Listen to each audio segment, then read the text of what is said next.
Alright, should be live. Okay, so I was going off doing my own thing, trying to just, grind for some experience, do some travel, get a little better lay of the land. And I came across this shiny tarantula. So I kind of felt my run for adventure was cut short because there's no way I'm going to just catch this thing and not have it part of the stream. So I guess I'm going live. Alright, I've already hit it with one mud shot. Looking at the damage, even if I assume that's a low roll and I get a crit, this shouldn't take it out. I'll be honest, I forgot my own advice last time and forgot to save before the fight. I got so excited and just ran right into it. So I'm going to hit it with, no, in fact, I'm going to start and try to toss a Pokeball at it. Let's try a Premier Ball, let's see if I get lucky, and if I have to, I'll take the swing with another mud shot. Beautiful. Alright, got a shiny tarantula. And, oh, there's that camera glitching down again. Alright, can I nickname it, though? So, I've mentioned before, I'm a big fan of Gundam, and this guy's a nice red crimson. So, I think it's going to be on brand if I name him Char from Char Aznabel. Red Comet. And I'm going to be honest, I'm getting rid of the other tarantula. Marionette can get out of here. We got Char Aznabel on the group. It would just be wrong for me not to have the shiny Pokemon on the party. Anyways, I'm going to keep going through, getting some experience. And at this point, I'm going to slowly start to work my way back and progress with the story. Because, frankly, I have goals to hit today. And I don't know how far I have to go to meet those goals. I'd imagine not too much farther, but come hell or high water, I am going to figure out where I'm going to find Mommy Sada.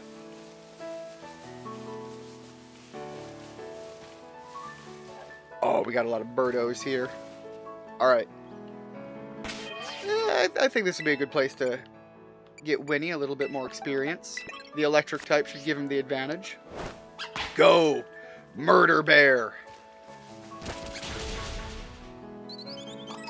Can we take them all out, please? Thank you. Get a few more. There we go. Now I got the chat up. Alright. I'm going to move forward a bit. And actually, let's put Char up front. If we come across anything that looks particularly weak, I'll toss him out and let him get a little bit of experience. I'm very curious what it's going to, if it even is going to, but what it would evolve into. Also, I love the red thread. Yo, hold up. Okay, let me swap Wet Bones up front. Not what I meant. There we go. And I want to sneak up while it's sleeping. Start the fight that way.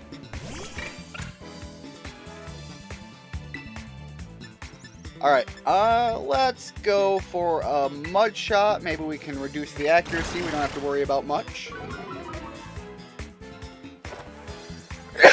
I'm going to thank you for reducing my power so that now I can switch over to... Oh, it's speed that it affects, not accuracy.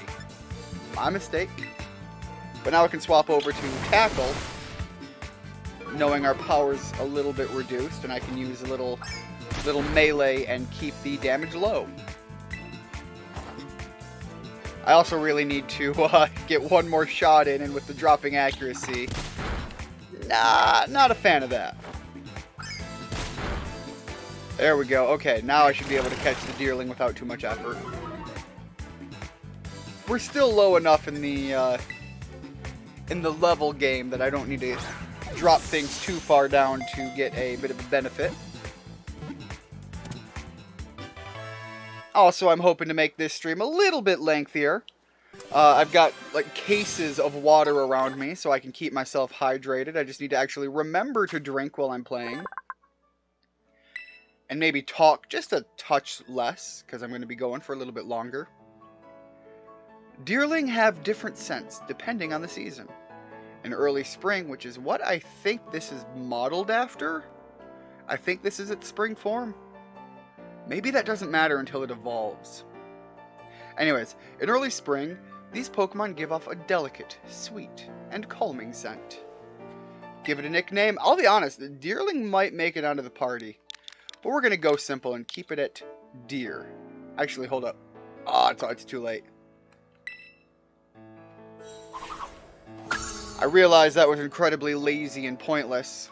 And I was going to try to come up with something a little bit more creative, but I went a little too fast.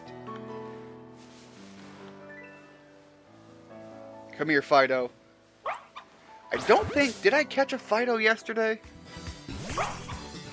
I don't think I did. Alright, I must have. Alright, well, we're going to hit it with that Poison Tail.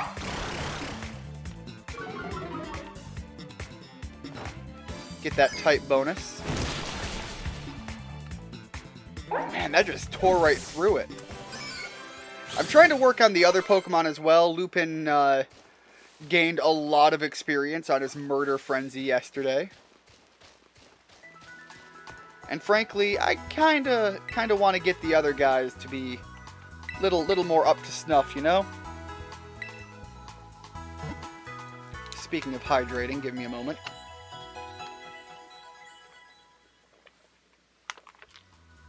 Got 2 bottles right here, and I got a case within arm's reach. Oh, whoops! I didn't read the tip. I'll come back and see you when I next need a heal. Let's put Char up front. Again, I really want to focus on the experience for Char.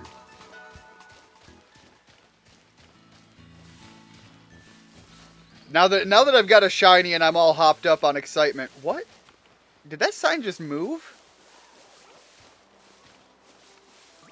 2 Messagoza. All the birdos. I'll at least fight one of you. I don't know which trainers I fought already and which ones I haven't. A level 8 Fletchling. Yeah, Char's a little out of his element here. Hey Richard, welcome to the stream. You missed me catch my first shiny. The red threaded little spider guy. Can't remember the actual name. Due to the red thread, I named it after probably my favorite Gundam pilot. Not that that's an uncommon choice. A lot of people love Char. But I'm a fan of the colors reds and blues and purples. You know, literally anything on that spectrum. So, the red thread I was sold on. How are things going? Enjoying your weekend? Fight me, child. I think I fought you last time. Yeah, okay, I've already beaten this child. Get over here, Pachirisu. No. Whoa, what in the world did the game just do? Yeah, look, I get it. You weren't supposed to go out there. You were supposed to fight the Pachirisu. I'm starting to wonder if maybe I'm not supposed to fight that Pachirisu, because it did exactly that last time. Alright, let me change this up. Get a little murder happy here. And see if I can't maybe do something about this Pachirisu. I've got an idea. I'm going to come at it from behind. Aim high. Yeah, no, that's just not going to happen. Can't say we didn't try. Hey, Carol, welcome to the stream. I'm super excited. Let me see here. Got to show him off. My shiny boy. Things are going well for you, except you haven't caught a shiny yet. I have heard rumors that they're actually a little bit more common for whatever reason, or at least people are finding that anecdotally. A lot of people who are just like, I've never found a shiny and I've got 3 already, so hopefully you won't have to wait too long.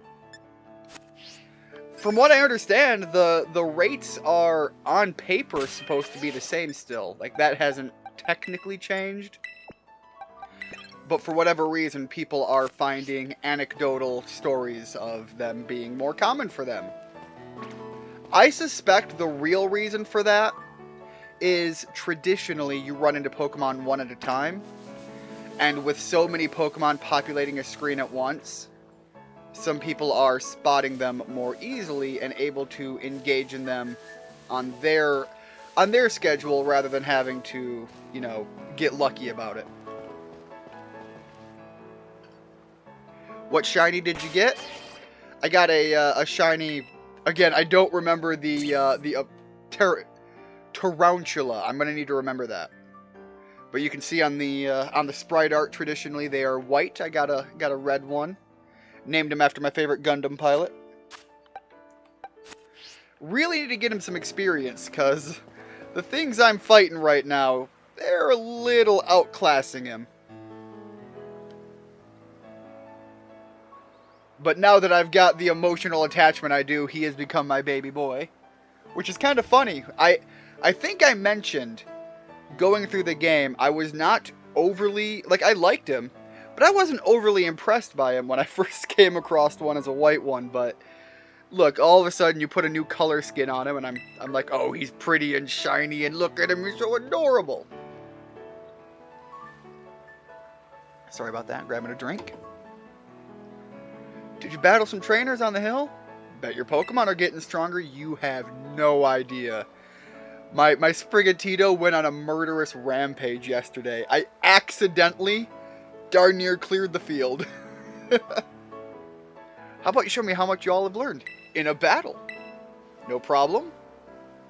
I love how just like battle hungry she is. She's so like bright and bubbly, but she's just got this like underlying like sociopathic battle hunger. Supposedly, when you see Pokemon on the map, there's a mass outbreak, but I saw Eevee on the map, and that there wasn't a single Eevee. I don't know if there's hard truth to that. I haven't heard anything about that.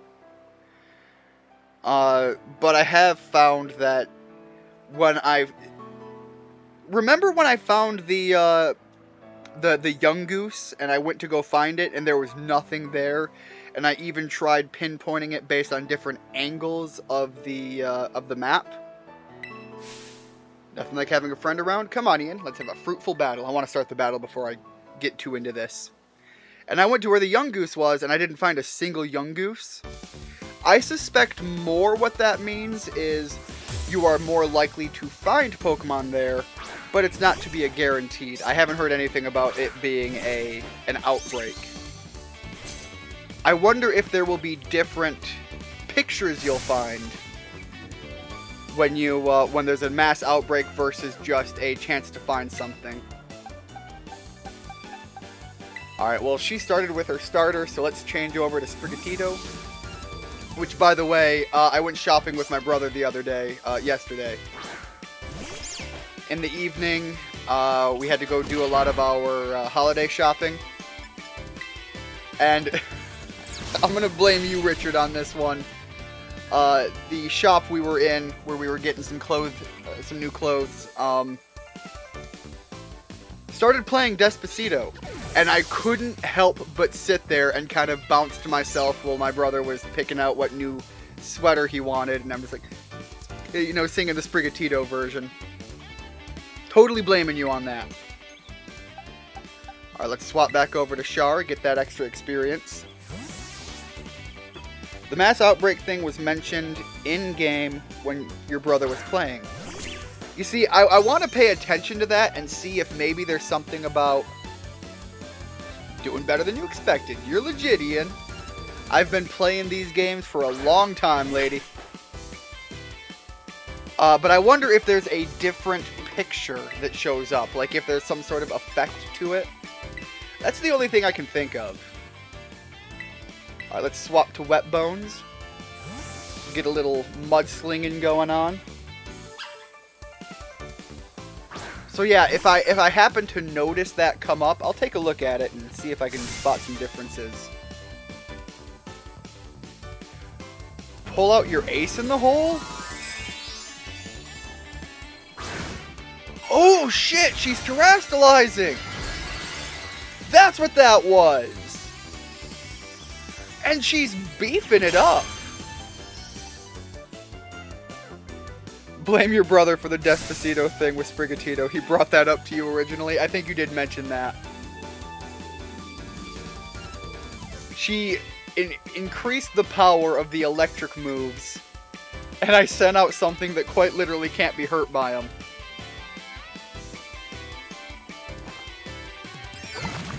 Eat mud.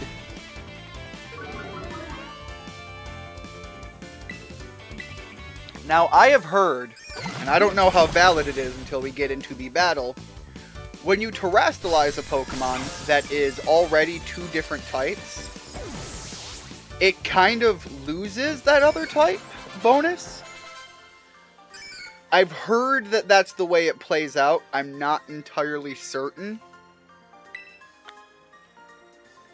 I suspect if that is just a rumor and it's not true, the root of that comes from the idea that if you had a dual-type Pokemon that terastallized into a third type that was neither of its first two, you would then have to consider three types at play in the battle. And I wonder how that would have been balanced, because you could end up with some serious weaknesses, but you could also end up with a lot of really good type coverage as well. And that would be an interesting addition. Amazing. Look at you. Taking on a terastallized opponent and winning, no problem. Look, a little bit of dumb luck on the typing really played into that. Come to think of it, you can't terastallize your Pokemon yet, huh? Don't worry, I'll get you taken care of. Our girl Nemona's got us on lock. Respect it. You're so good with Pokemon battles, I forget how new you are at this stuff sometimes. Anyways, it was fun to battle you. Here, have some revives as a thanks. If I was doing a Nuzlocke, you would have just handed me a couple extra dollars. That's about it, because I'd have to go sell those immediately. But given that I'm going through on a low and slow experience the first time through, I appreciate the offer. Thank you, Nemona. Now, Mesagoza's waiting just past this gate. At last, the city where our school is. There's a ton of hills and stairs and stuff in the city, so I'm going to take a quick breather and then catch up with you soon. I'll be honest. I liked Nemona's energy right out the gate. I wasn't sure if I would get bored of her as a character fairly quickly, because she seems a lot like some characters we've had in the past. But I really like that she has this toned down element to the chaos side of things where we could have taken it. And instead it feels more like just raw passion and love for the thing that she's all about. And I really like that characterization of this type of rival approach a lot more than what they've done in the past. I mentioned early on when I had just caught my shiny Pokemon, I think it was, that again I had that glitch where my camera went below the ground.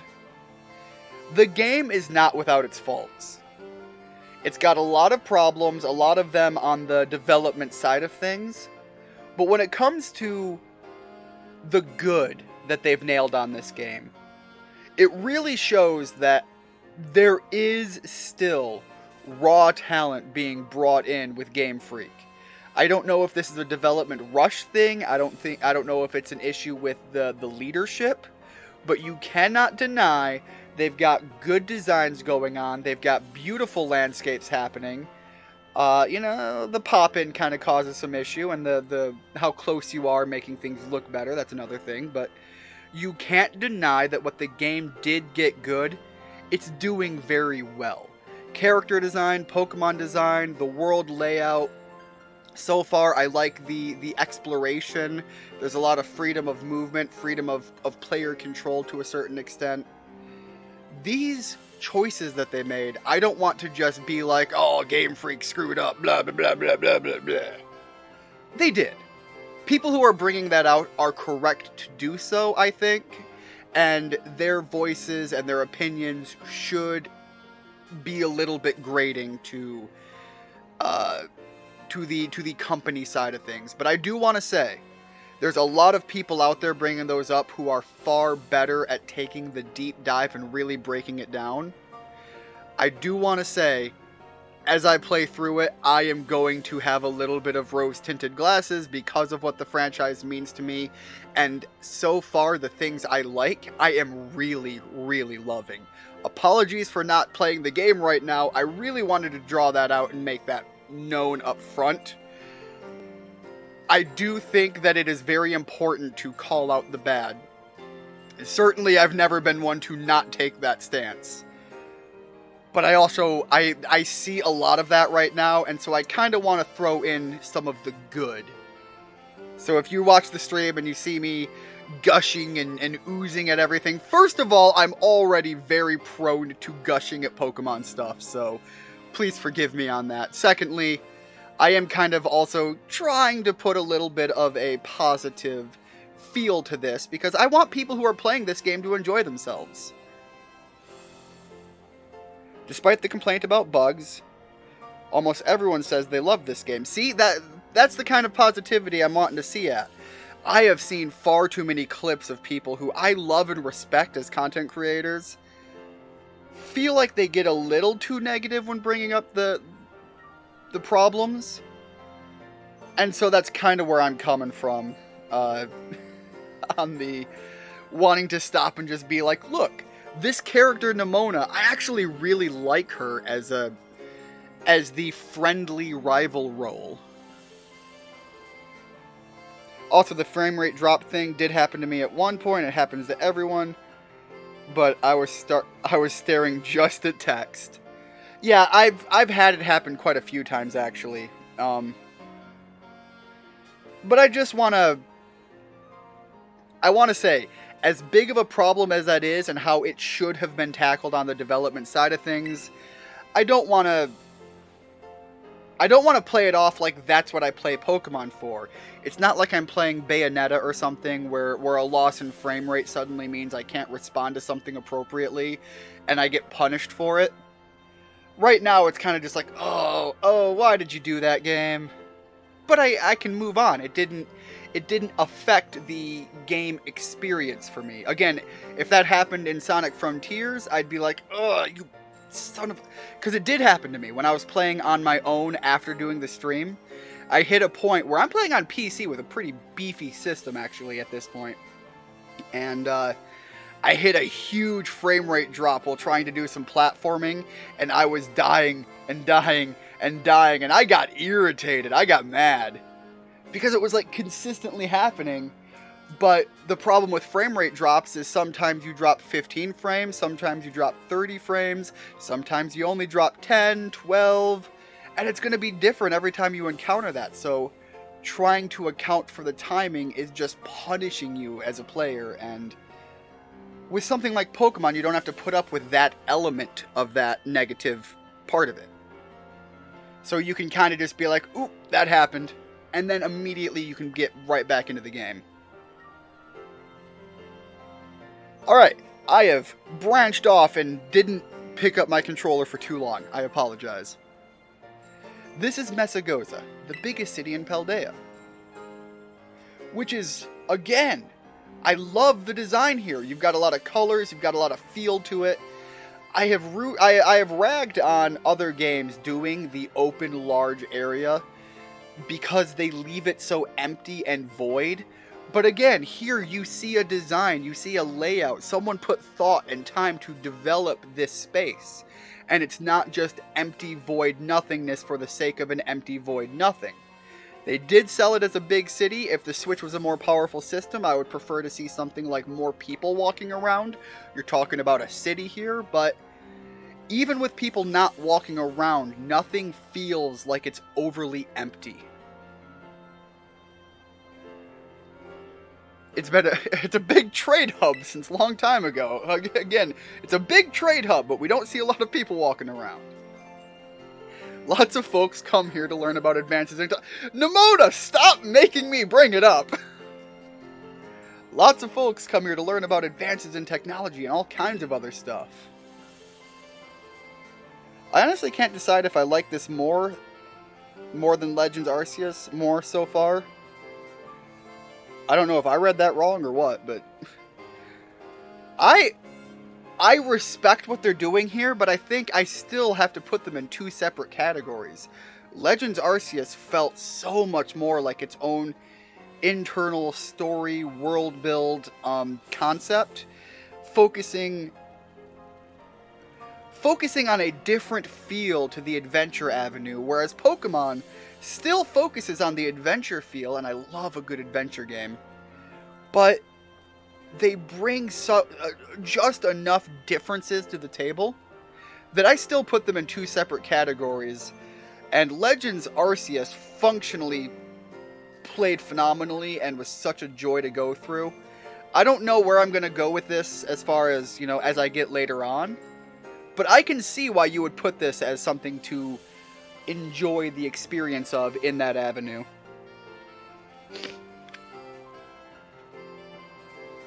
There's a hair salon where you can change your look, plus places with tasty food and fixins'.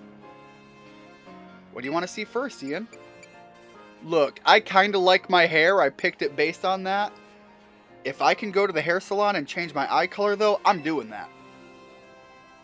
Oh, so you're a fashionista, are you? Or maybe you just want a practical do that won't get in your eyes when you're battling. Oh, and speaking of battling, Nimona, you want another round? I'm down for another round. I want to be sure you'll be able to terrestrialize your Pokemon too, Ian. There's a few things that gotta get done before that happens, but I'll take care of them. Respect Nimona just being like, hey, I want you to be at your best, so that when we battle, we can throw down and go all out. I'm judging more as Pokemon games rather than what they are, I mean, but you're right. Well, thank you for the ego stroking, Richard. But yeah, as far as a Pokemon game goes, I'm gonna compare this to Sword and Shield, and I'm gonna tell you right now, out of the gate, I'm disappointed that some of my favorite Pokemon aren't gonna be in this one. That is what it's gonna be. But as a game, as an experience thus far, the start to Sword and Shield and the start to this, I like this one more. I like this game more than Sword and Shield. It's more my avenue, my flavor of play. So, comparing it as a Pokemon game, I like it more than Sword and Shield. I like it more than Sun and Moon. I had a personal favorite to X and Y, and I'll be honest, I kind of think X and Y was a top recent game for me. A lot of people disagree on that, but again, there's that difference in flavor and feel from person to person. And X and Y goes back quite a bit. I'd have to replay it and kind of re-navigate my emotional feelings to it to decide where it falls in regards to this one. But this is a solidly enjoyable experience. Welcome, gaming... Welcome, Ash. Welcome, Thunder Gaming Shadow Ash. It sounds like a wrestler name. Sorry, I immediately took it there, but I never noticed that, and I kind of am in the bubbly, smiley mood, and I read that, and it was just like, that is absolutely a high-energy name. Also, you can have Pokemon relearn and forget moves in the party menu in this game. That's really cool. ZL locks for Pokemon would... Oh! I didn't know that! We got Z targeting, all the way back from the Legend of Zelda days. Meanwhile, you just have fun looking around the city a bit. Nemona's already here with me. It's just like, look around the city. The place is beautiful. There's so much to do. Grab a bite. Buy some accessories to spice up your uniform. Oh, you know I accessorize. God damn, I spent $700 on watches the other day. You know I accessorize. If you want my personal recommendation, you gotta see Delibird Presents. They sell handy items for Pokemon to hold. Nice.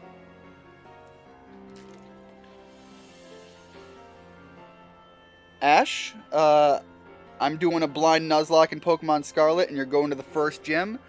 Good luck, I haven't made it to a gym yet, and I'm not doing a Nuzlocke this time on Scarlet. However, when I finish my run-through on Scarlet, and I feel like I have experienced the game, and I'm sitting here soaking in the joyful juices of the Pokemon experience. That was a terrible sentence, and I apologize. Once I'm ready to move on, I bought the double pack, so I have Violet. Scarlet is my casual dip in to really soak in the joy of the game. And Violet, when I start that one, is going to be a harder core Nuzlocke than what I normally do. A lot more restrictive on the Pokemon catching. And is going to be a little bit more of a butt kicker. So I might have to do that one a couple of times based on when I possibly lose. Because I have heard there are some hard battles in this game when you get to them. Can you tell me your team? Absolutely, you know I love hearing about them, but if they are new Pokemon, I might not know them by name, so forgive me if I'm not there yet. I have intentionally kept myself in the dark on this game to really soak in the joy and the fun. Once you've seen your fill, we can meet up again in front of the school. Just be ready. The stairs up to the school are no joke. I can tell, look at the number of them. Later then. Get pumped for some terastallizing. But yeah, Ash, if you want to tell me your team, go for it. You don't even have to ask. You know by now, when it comes to Pokemon, I'm easy to build the hype for.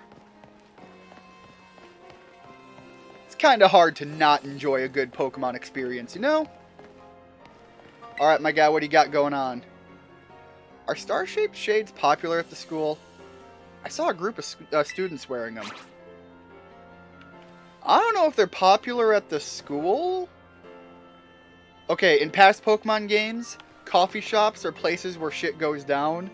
So as much as I kind of want to go in there, I want to go find the fashion place first. Scratch that, sandwich shop. Mashif Blackberry. See, I don't know what Mashif is. A Rookidee named Cookie, I'm assuming. Which, by the way, that's a fantastic name for a Rookidee. I kind of like that. Phanpy named Banana. That's also a good one. Lechonk Bacon. My guy, you are a trainer after my own heart. Oh, where's my Lechonk? Where's my Lechonk? Where is he? There we go. Same name. Gotta show that off. Sprigatito Cabbage, that's a good name. I had the final form for Sprigatito spoiled for me, and when I saw it, I thought it looked like a mask-wearing, masquerade-esque Pokemon, and I got the vibe of it being kind of like a thief. So when I saw that I was getting a male Sprigatito, I went for the name of my favorite storied thief, the gentleman thief, Lupin. Which, by the way, there is a Netflix series around the character. I've only seen the first episode, and it was fucking amazing. Highly recommend it.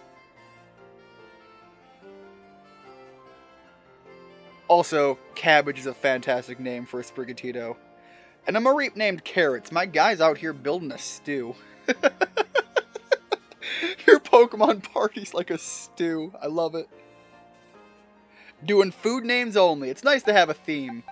I'm kind of going with what I feel when I catch them. Which, by the way, look, I'm going to show it off again because I'm super excited. Look at my shiny red boy. I also need to bring in the Flamingo Pokemon at some point. Every kind of sandwich, any way you want it. Welcome to Every Which Way. Alright, Subway. Zesty sandwich. Spicy sauce. Serves a nice contrast to the sweetness. Look, I love spicy food. There's a delicate balance between the flavor spice, where you get just a little bit of heat, but you're really taking in the flavor profile, and heat for the sake of pain. Which, frankly, I enjoy a good heat for the sake of pain as well, but God, a good hot sauce, mwah.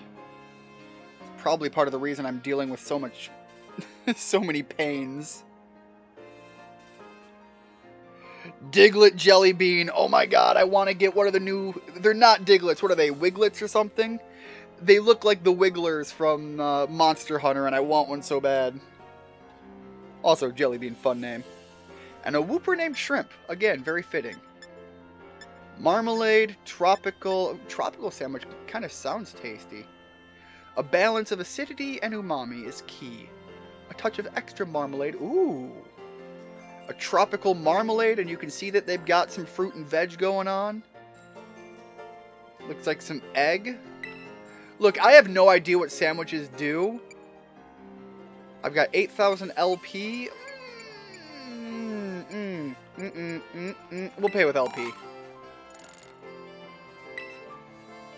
I have no idea what sandwiches do, but I love the idea of just getting a tasty sandwich, so that's what I'm gonna do. Oh, we got the squad coming in. Yeah, it's a decent sandwich.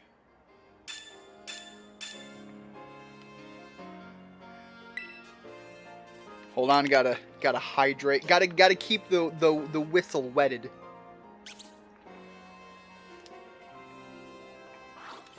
If I don't, I'm gonna have to close early, and I don't want to do that. My hope is to get this stream going till about 5, which is another 3 hours from now. New sandwiches? My God, you got new ones? If I put the filling in like so, and then do the condiments like this... Oh, hello. Sorry, I was really thinking hard about something just now. I research sandwich recipes, you see. My dream is to one day discover amazing recipes worthy of being called master level. I can teach you recipes too if you like. If I think up some new ones, I'll be sure to teach them to you. Thank you very much. Your best friend actually yesterday traded you a Wiglet with a rare Terratype. Its Terratype was, oh, a Steel Wiggly. A Wiggle Boy. And he named it...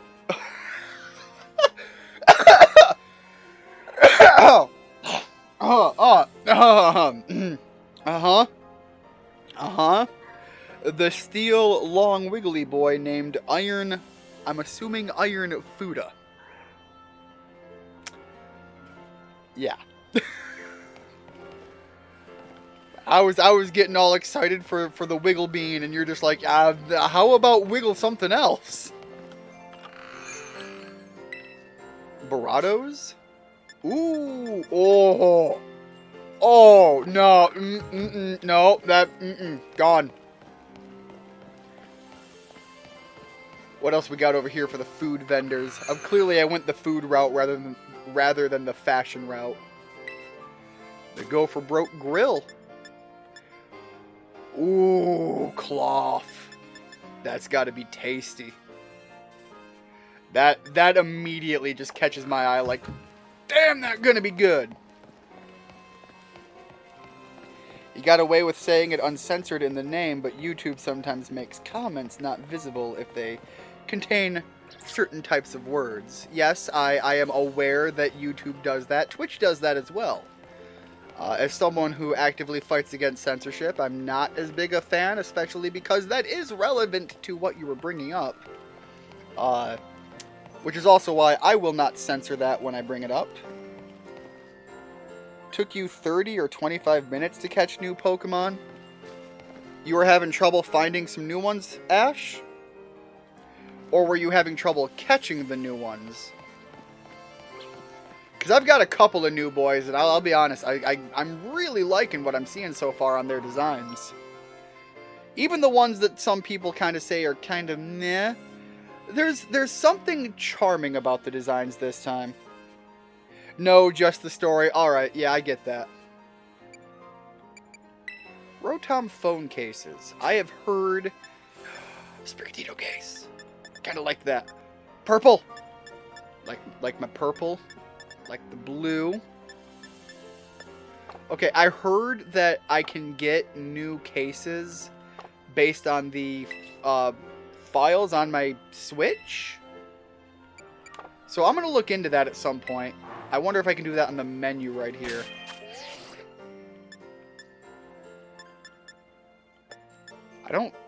I don't see it necessarily. Is it in the options?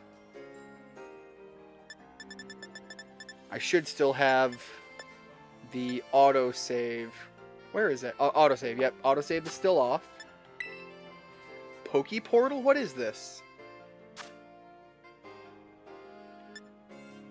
Oh, I wonder if this is where... Let me try this real fast. Give me a second. Via the internet. Yes? I'm trying to see how I can get new cases based on my past game files, because I saw some fun ones. I'm sorry, Flying Terrapia. Yes? Didn't even know this was a thing. Get me my Flying Pikachu, please. By the way, the Flying Pikachu Easter egg in Pokemon Snap, the old OG Pokemon Snap, one of my favorite things to actually trigger in the game. When it is angered, it immediately discharges the energy stored in the pouches in its cheeks. I am not going to nickname this Pikachu. I'm going to leave him just as is, and he sits in the box and is the goodest of boys. Alright. So yeah, that's all there is on that. Although I'm kind of glad I checked that out. Got a Flying Pikachu from it. But that still did not give me my new... Maybe I have to talk to an NPC somewhere. Maybe I haven't unlocked those options yet. Either way, I'm going to keep looking around for the fashion options. I know we have to stay in our student uniform to some extent, but God, I want to change this hat. Hola! For fresh produce, look no further than Delicioso. Kyoso? Delicioso. Delicioso. Okay, yeah. Delicioso. What would you like? Took me a minute there. The brain is slow and the thoughts are old and ancient. Potato salad and egg. My guy, you've got to put the egg in the potato salad. Maybe that's a Midwestern thing, but it's the only way I see it. You can't sell them separate. That's just rude. Unless the egg, you know, is I'm putting that on other things, but your potato salad better contain it. Alright, we got another cafe this way, and I'm glad that it's not immediately like, hey, we're gonna throw down. Speaking of coffee, I'm a little caffeinated already. Another sandwich shop. Where is the clothing store? Okay, that looks like a general store. Maybe sandwich ingredients. Books? Yo, hold up, we got a bookstore? Wanted to see what they had. Another general store I can't even walk in. Although I do appreciate the flavor of the world of the additional shops existing, even if I can't go in and check them out. I appreciate the effort of putting them in the first place. Another cafe. Okay, this looks like some fashion. Welcome to Rough and Tough. Oh, alright, hold up. Let me see the gloves. Kind of like the red gloves. I've mentioned it already. You know, black goes with everything. Reds, blues, purples. Which is going to make playing Violet really fun, because I can really dive into the purple run. Alright, I've seen the... Ooh, fingerless. Hold up. These are mittens, though. Less a fan of... Okay, that's fitting enough. I don't like the mosaic, but man, if I can get some fingerless reds or blacks... Anyways, definitely going to put on some red gloves. So I think it's 800 LP, even if it's $800. I'll pay with cash for now and save my LP in case I find something a little bit beefier. For the record, there was actually a period in my life that I was wearing fingerless gloves on the regular. Really helped with some of my vehicles that I was learning to drive on.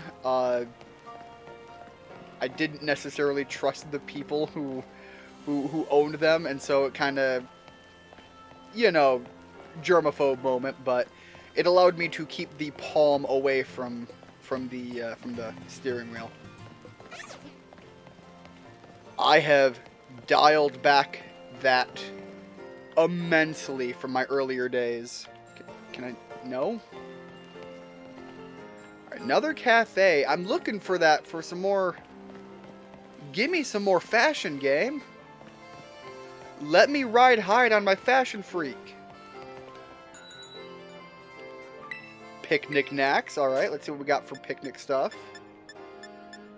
Ooh, tablecloths. You can get a surprising amount of decor going.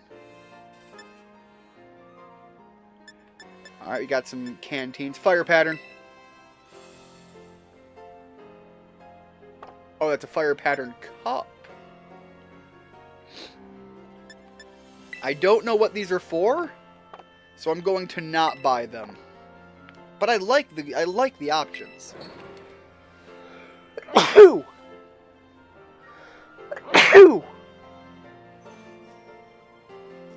Sorry about that, guys. New Pokemon are appearing more frequently than I'd expect in this game to be.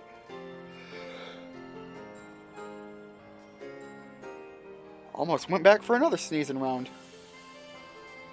Than you'd expect in this game, to be honest. There are so many I haven't memorized the names yet. Yeah, I do really like what they're throwing around. Eating green chili cheese fries. Oh, that sounds so good.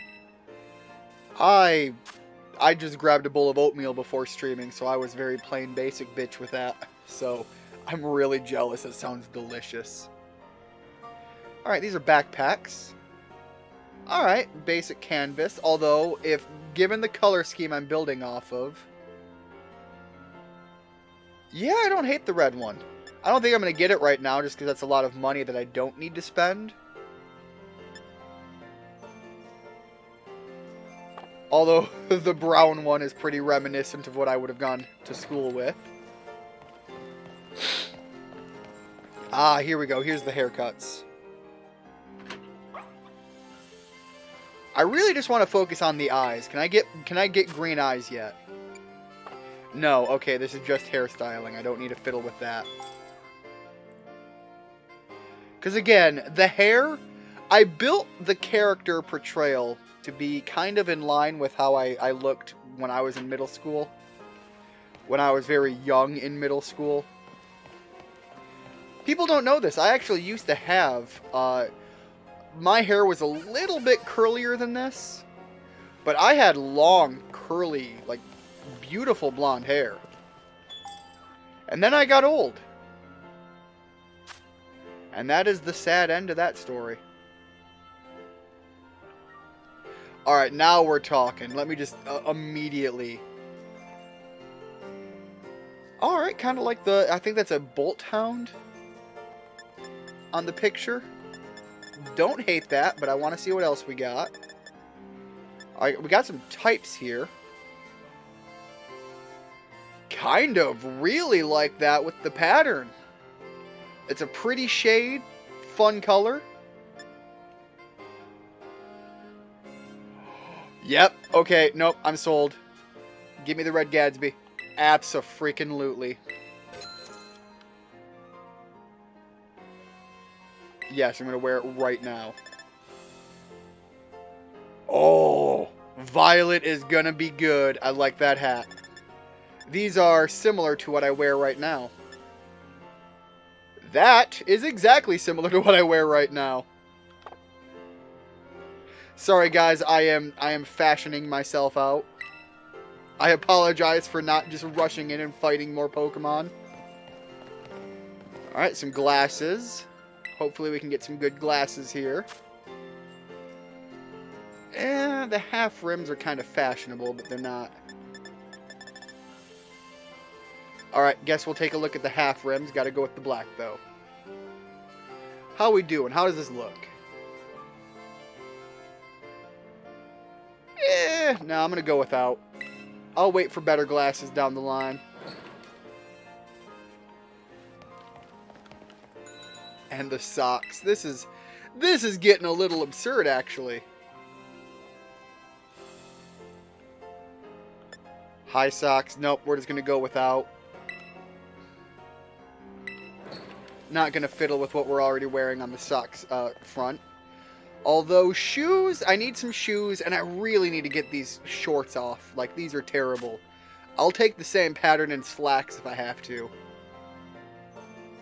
Alright, sneakers in black. In red, the red actually looks pretty good with the black straps. I like that. Alright, some low tops.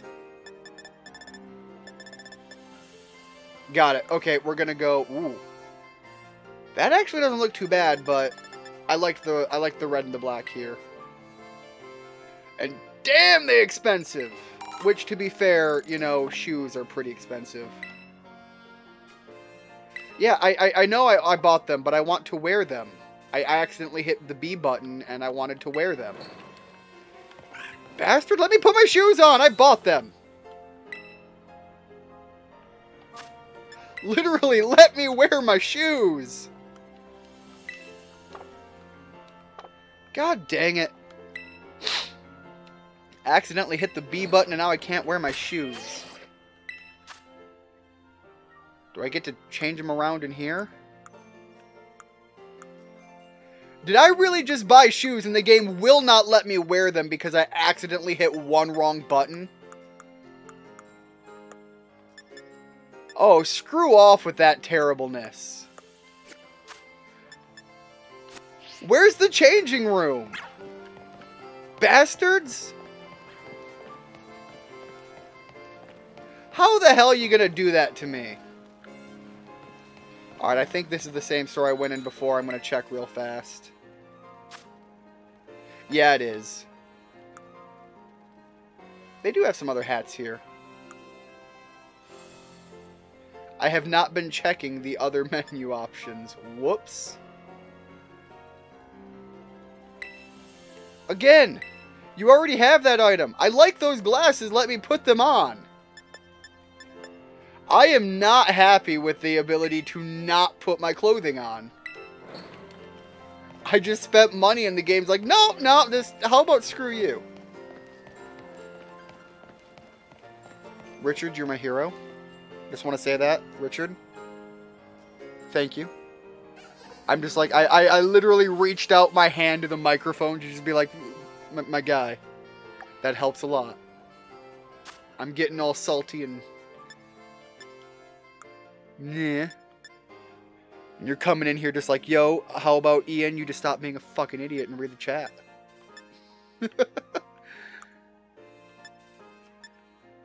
There we go.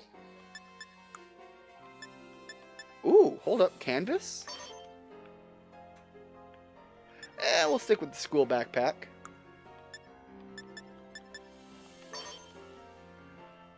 What in the... Is that really what that's called? Oh, no, that's... Okay, school hat, school helmet. God, who wears a helmet? The red Gatsby. The glasses. And again, I can't change the case here. Oh, well. Where are the shoes?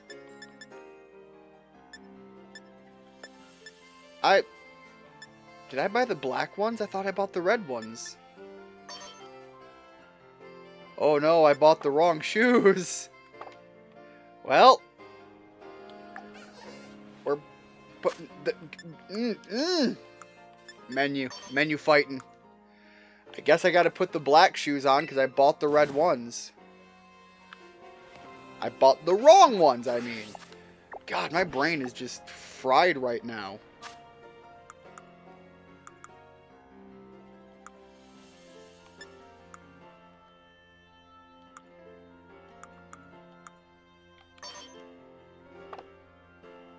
Let me slow down. I'm really having to slow down. I was getting a little too fast there. Now I'm gonna go back and I'm gonna check that shoe shop though. That was the backpack. Where the hell was the shoe shop? Because I swear I thought I bought the red ones.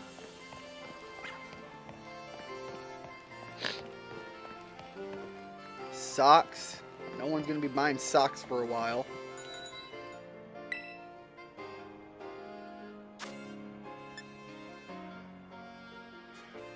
Oh, I was the big dumb. They were not cheap either. Yeah, that is purely evidence of the fact that I need to take a deep breath and slow down.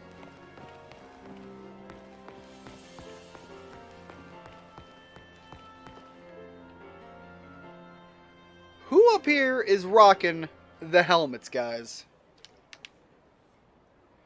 Although they are rocking the star glasses we've been hearing about. Don't you get it? If you join Team Star, you can shine as bright as anybody. I don't need to be a part of Team Star to shine brightly. Although I do want the Eevee backpack, that's adorable. Seriously, what's with you? Don't you want to burn bright with awesome friends like us? Not really. Look, we got a quota we're supposed to fill for new members, so just sign up already. Look, I'll be honest, I was kind of liking the pep talk, and then you got a little forceful with it. Kind of, meh. I'd rather not. Alright, guys, back off. Huh? You want in on this too? If you're here to sign up, we'll get to you next. We've nearly got this one in the bag. We're Team Star, kid. We burn so bright it hurts to look at us. But you know that, right? No idea who you are or what you're talking about, but again, if you just dialed back the forcefulness, I respect the energy. Another ignorant nobody. Here, I'm finally part of Team Star, and still I get no respect. I gotta work my way up the ranks. Ma'am, calm down a little bit. Hey, we can't just let something like this slide. The honor of our team's on the line, so we've got no real choice but to battle, yeah? That's true. You keep watch on the little Four Eyes over there. I'll make sure this fresh-faced nobody ends up seeing stars. Which Four Eyes? Me, or did the other person wear glasses? I kinda like the posing. As a fan of the Ginyu Force experience, I respect the posing.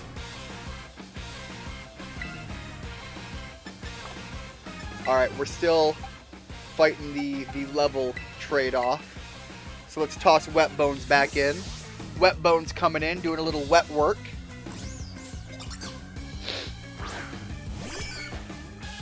Dropping bodies as soon as he pops in.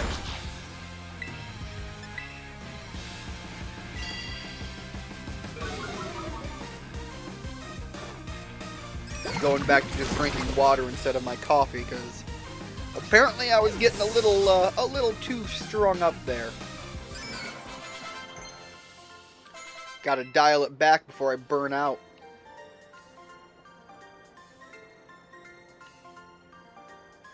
How come I'm the one seeing stars? It might have something to do with the glasses, lady.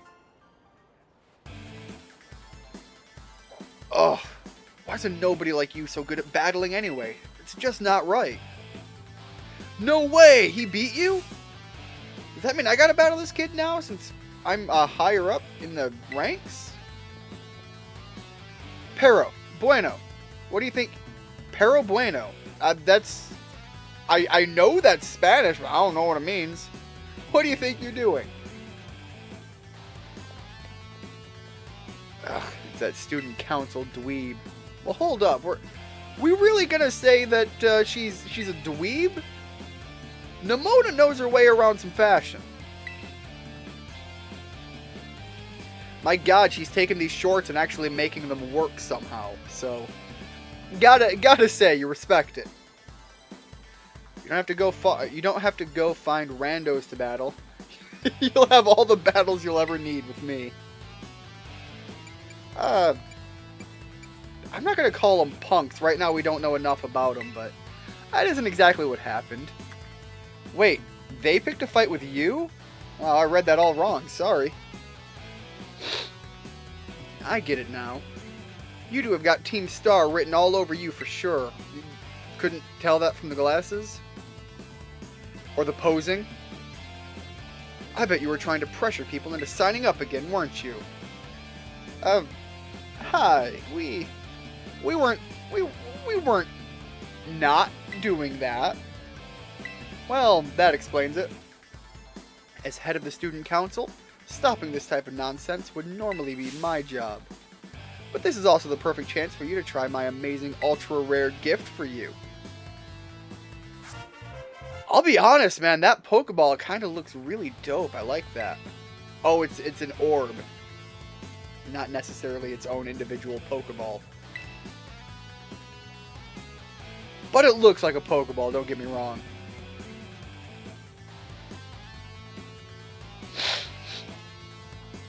Sorry, I started sneezing earlier and now I'm feeling it in my sinuses. Let's see. After it terastallizes, I'm pretty sure you're... Okay, so my Tarantula will just be an extra buggy bug type.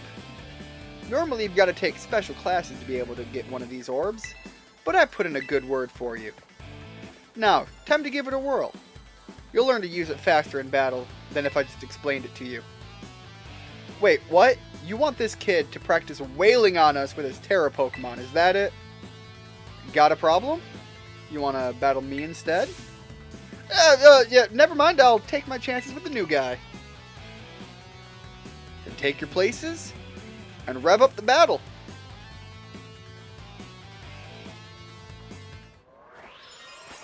Alright, man, you take your posing. I'm going to take a little bit more drinks of my water.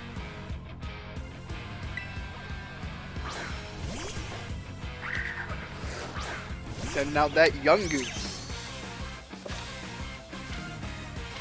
Alright, I'm uncertain if I want to terastallize my Pokemon here. I'll be honest, it would give us a power boost and let us struggle bug a little stronger. I'll try it out. Let's see if Char can take on the young goose.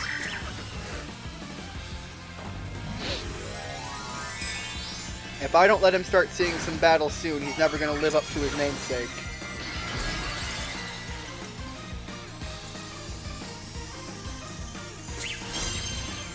The concept of terastallizing, I really like.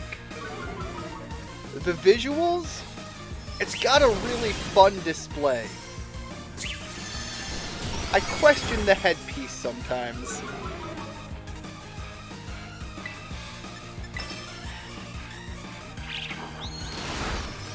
Alright, that hurt a bit. And the flinching. Really not feeling that. Oh, and the critical hit. Okay, that was not as pretty. Really probably should have just focused on another Pokemon.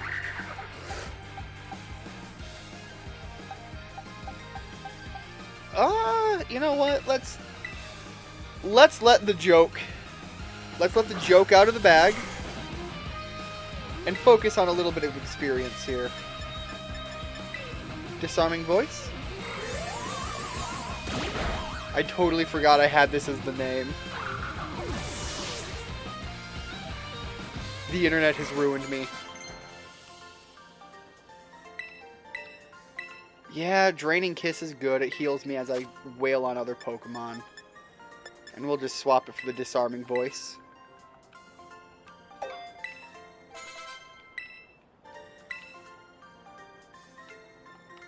Pointing out how the internet has ruined me is nothing special. Always when you don't want the critical hits. I said this last time. You're not even wrong. I got stunned, then I got critted, and then I felt bad because I sent Char in there knowing the level difference. I was hoping to lean on the terrestrializing like Nimona said, but that on its own wasn't enough. You gotta charge your Terra Orb at a Pokemon Center after every use by healing up your team. So you only get one in between healing cycles at a Pokemon Center. Again, very good knowledge to know, especially when I plan for my Nuzlocke next time. Alright, these guys are Arnold Schwarzeneggering themselves out of here. Hasta la vista.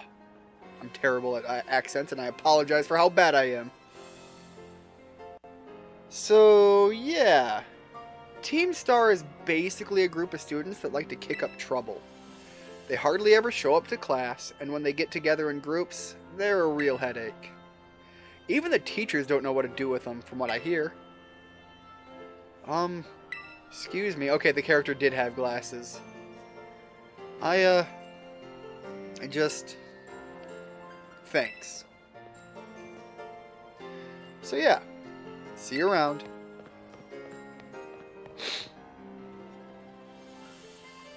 Rule 34 is part of why I brought up what my friend named the Wiglet. Yeah.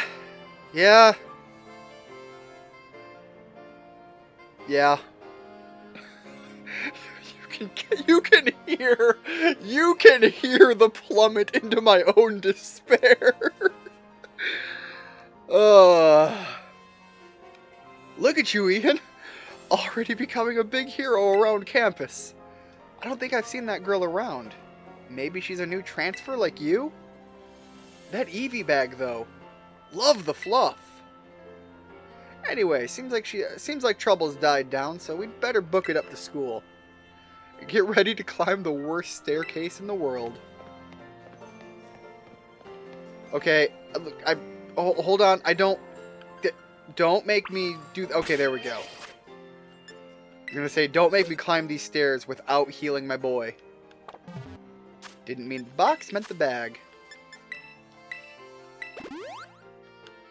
Look, I feel bad I threw him to the wolves, or rather to the young goose.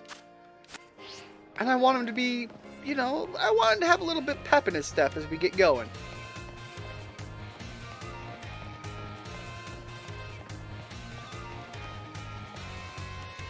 I fought so many Psyducks out in the road.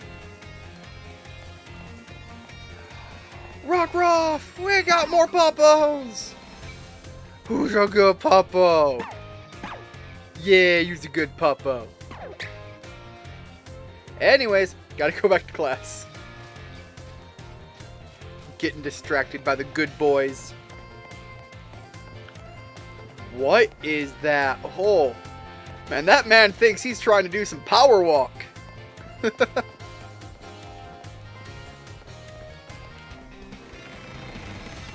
That man is just a little bit of a bounce away from having some Mr. McMahon walk.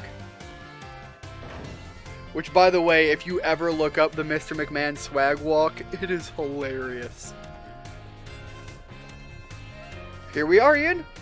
Welcome to Naranja Academy. This here's the entrance hall. You can sign up for all kinds of classes at the desk behind me. And those holes off to the side, they lead to all different parts of the school. It's totally big enough to let loose and battle in here, but for some reason they banned Pokemon battling from the main entrance. Yeah, for some unknown reason. Master Ian, Miss Nimona. How did you find your first school commute? We had a blast. I imagine Miss Nimona's high spirits helped with that. Not gonna lie, he's right. She's a true asset to our fine academy. Not that I was expecting any less from our champion-ranked student council president. Reliable as ever, Miss Nimona. Well, I know how to look after my friends, right, Ian? Oh, but speaking of which, we saw some of those Teen Star kids in town, Director. You did? Where? It was down the stairs from the front gates. They were hassling this kid with an EV backpack. That is quite the news. Are they still to be found out there? Actually, Ian flexed pretty hard on them, and they ran him off. You don't say. Of course, it's a fine thing to try and help a fellow student, Master Ian. But you might wish to show a bit of restraint as you find your feet here at our academy. And, Miss Nimona, do remember that the school's staff is here to help resolve such troubles. Right.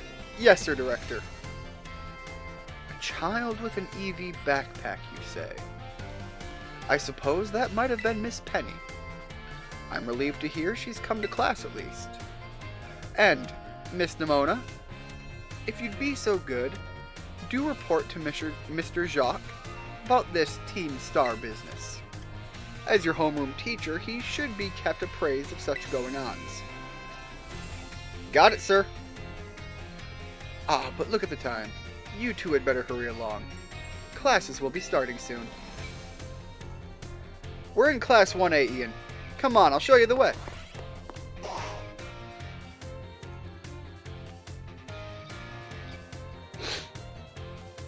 Okay, we got a little bit of a load screen here.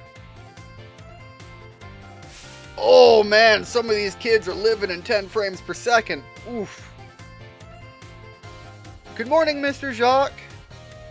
Hello everyone.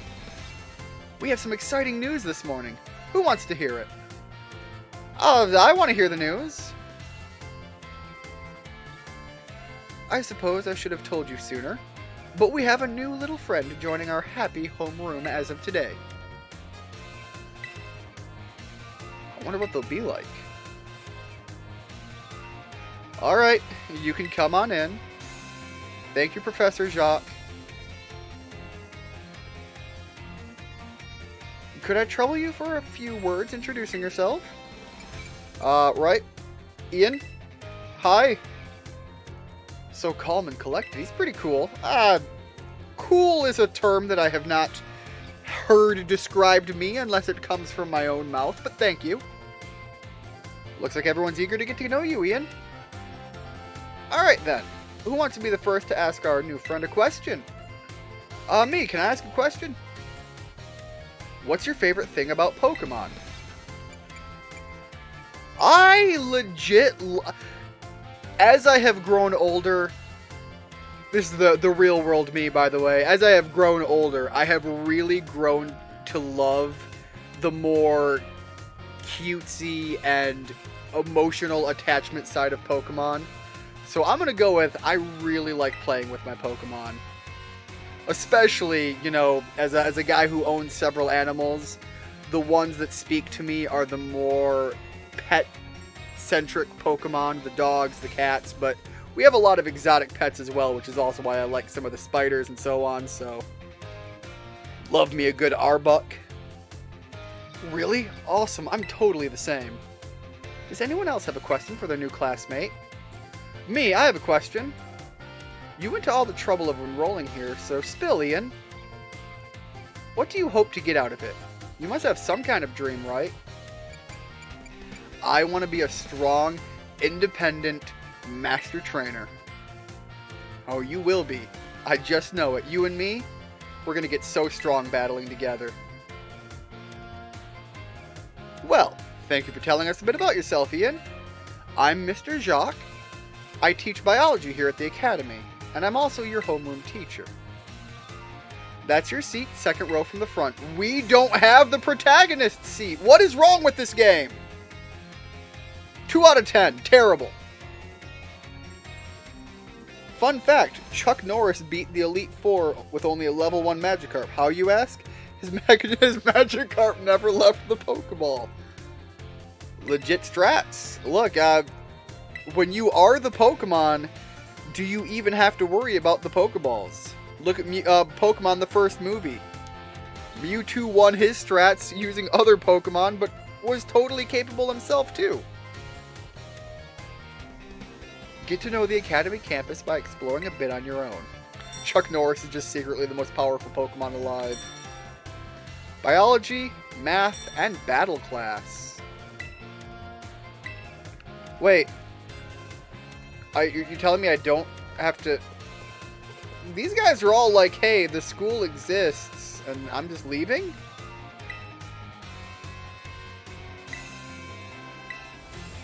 I'm confused. Alright, we gotta go find Nimona.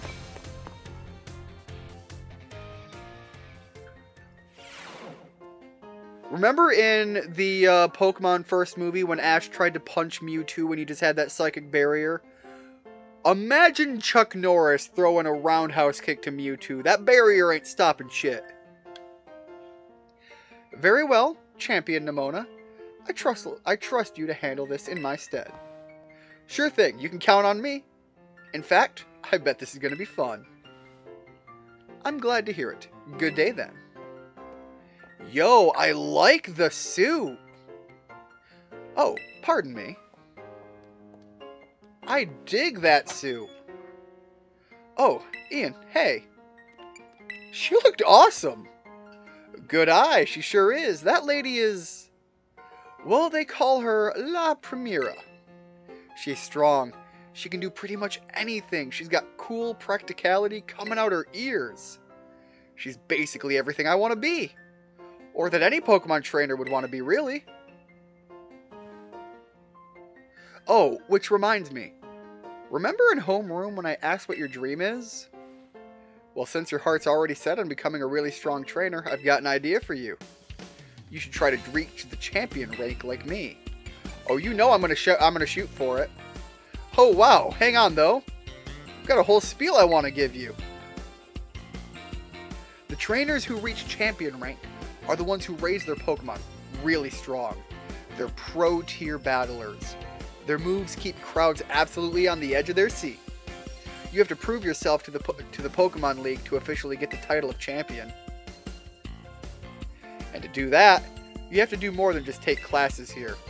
You've got to take on 8 Pokemon gyms and win so that you can collect their badges. Once you've done all that, all that's left is the special test, the champion assessment. And once you pass that, then, at long last, you'll be a champion. People complain about 4Kids pretty much entirely changing the plot of Pokemon the first movie, but I still think they did a good job with it, excluding Team Rocket saying the wrong Pokemon's name. You see, I actually think the change they did to the movie actually played to the Western audience really, really well. And I think they did a fantastic job, like you said, reworking it for the target audience they were aiming for, and still keeping it a very good thematic the whole way through. And the Team Rocket getting the wrong Pokemon's name, I'll be honest, I actually really forgive that narratively in the placement. First of all, Team Rocket is depicted to the Western audience as not always being the brightest bulb in the box. They are also, they were playing essentially a game of who's that Pokemon. And you could argue it is a fun showing to the younger audience watching it, watching them get several correct and missing one. It is an unnecessary Easter egg as far as, you know, was it intentional or not. I lean to the idea that it was absolutely not intentional and it was just an oversight in writing. Kind of like with the Pidgeotto-Pidgeot mix-up. That one is more unforgivable. You have one guy who's literally saying like it's one of his big partner Pokemon and he calls it Pidgeotto.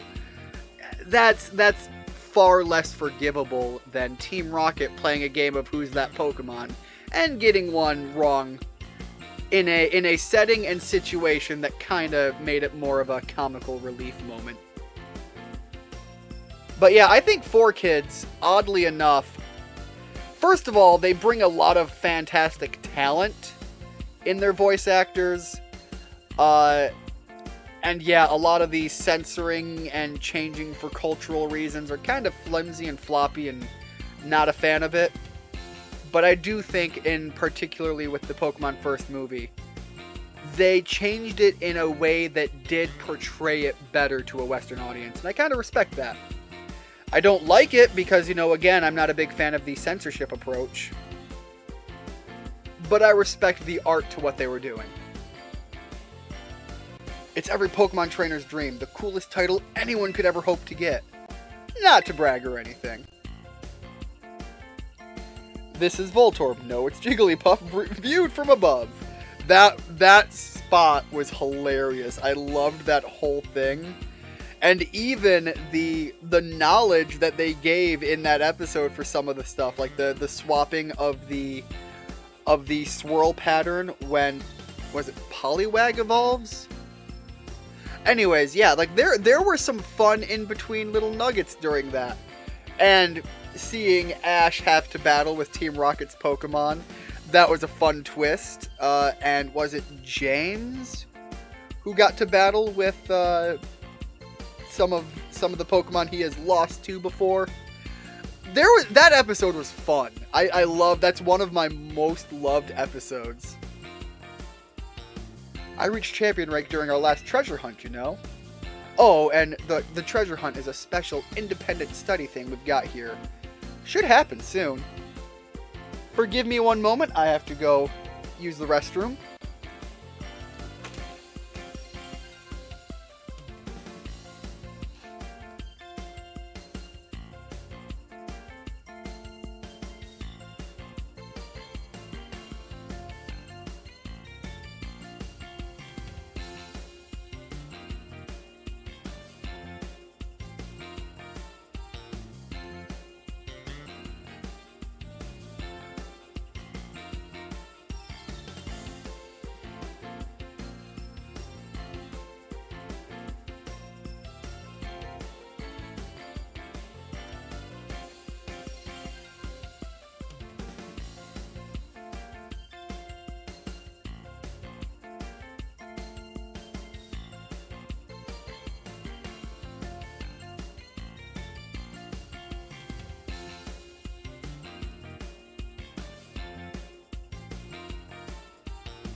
Drop the water, of course.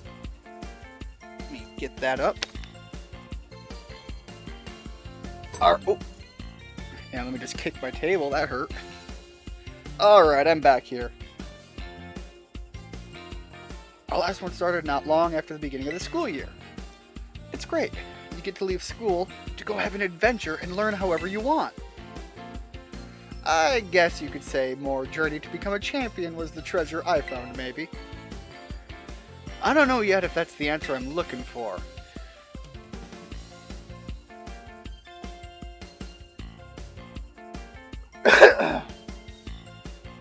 Anyway, I've got a feeling I'll be able to get even stronger if you and I were both working at it. So you're gonna do the treasure hunt again? Let me go ahead and save the gym's location in your map app, in case you decide to go for it. God, I like that Rotom phone thing. I want to get some of the other stuff.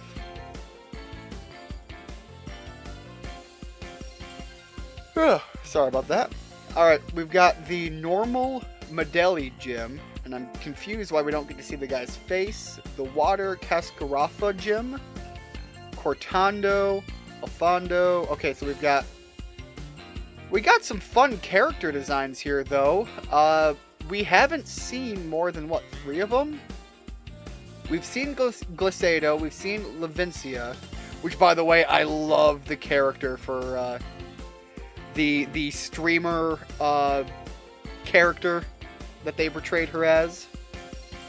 And we've seen the grass guy.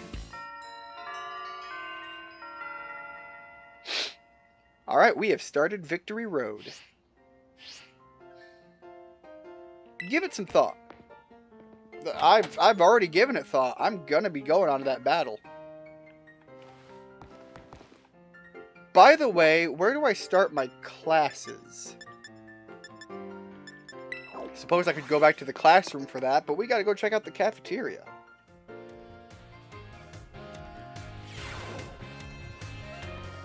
Let's see. Oh, wait, hold that. Oh, hold on. I hope your studies are going okay. What will you have today? Do I have to... Ooh, hold up. Potato salad sandwich, that's a legit thing. 5 alarm, give me them chilies. Peanut butter is a classic. But we ate before we got here. And we recognize this guy, who was a bit of a jerk last time. Oh, hey. So we meet again. You remember me, right? Yeah, you're the guy from the lighthouse. Yeah, exactly. That's my little know-it-all buddy. Got a mind like a steel trap, eh? No need to tell me your name. Ian, right? Whole school seems to be talking about you. The new kid who showed up with the president of the student council. I normally wouldn't even bother showing up for class, but I came all the way to school today just to talk with you, our new celebrity. Look, you've got to help me out so I can finally make my dream a reality. Okay, hold up. Now we're getting somewhere. We got off on the wrong foot. Let's give it a hand. We'll help however we can. What kind of little maniac says yes to something without even knowing what they're agreeing to? My guy, you're talking about achieving a dream here. I'm not saying I'm going to be like the cornerstone to your success, but if there's a way I can help, I'm at least willing to hear it out. Well, this might come as a surprise, but fact is, I'm all about that picnic life, the great outdoors.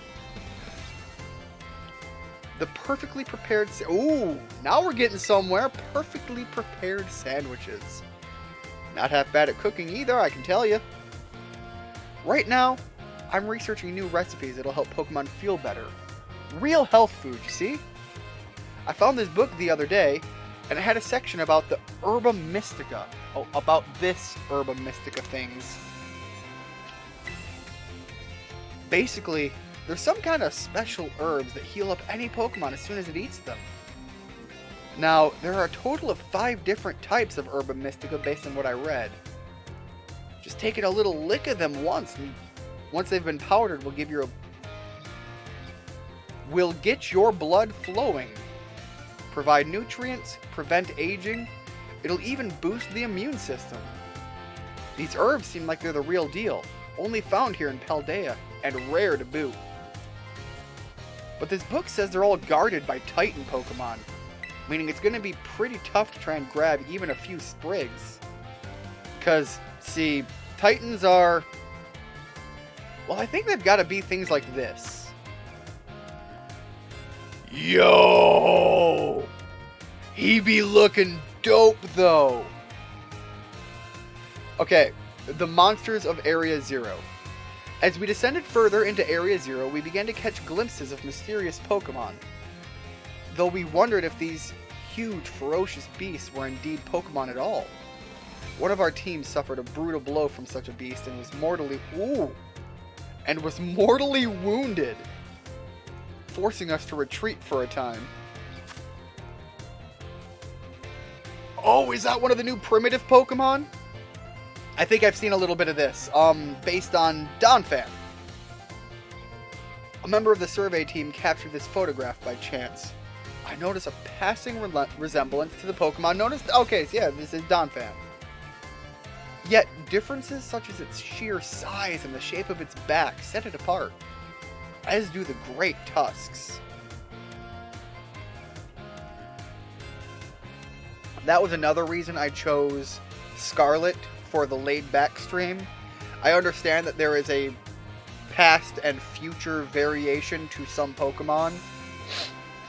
And as much as I like the future tech element, and I think it could work really cool with some Pokemon, I've mentioned it before, I'm a barbarian at heart, and some of the potential promise of where that can go for some Pokemon really caught my eye.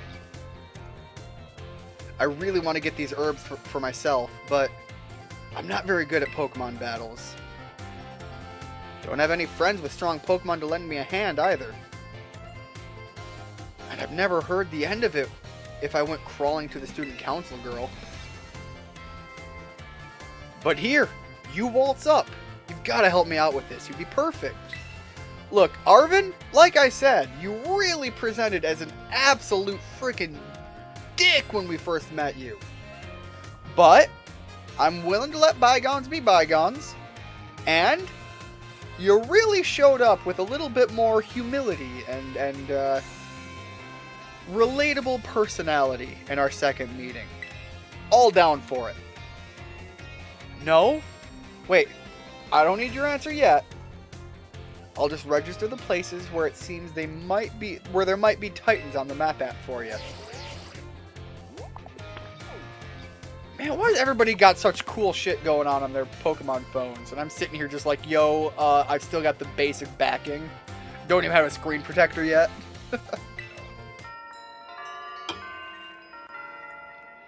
Alright, now we're on the Path of Legends. Let it stew a bit, and we can get more into the details later. In the meantime, take this. It's a little gift for listening and all. Ooh, bag of Stardust. That's some good cash. Give the idea some serious thought, please. Dude, I already said I'm down. Besides, you promised the potential of good sandwiches, and you know I'm down for that. Ro-to-to-to-to-to-to. This is Ian, correct? I hacked your smartphone so I could talk to you. Hope you don't mind. Literally, you could have just found my phone number. Why did you have to hack it? Well, as far as you're concerned, it means I'm basically in control of your phone right now. Dude, what's with people being like absolute dickbags when I first meet them? Except for Nimona, she's pretty dope. My name's Cassiopeia. But never mind that. It's you I want to talk about. I hear you're a trainer with serious potential. If that description is accurate, there's something I'd like to ask you. Excuse me while I move my microphone a little bit. Tell me, Ian. You know about Team Star, right? Yeah, I've met them. Great. I appreciate you being upfront here. Team Star is a group of troublemakers formed by some academy students a while back.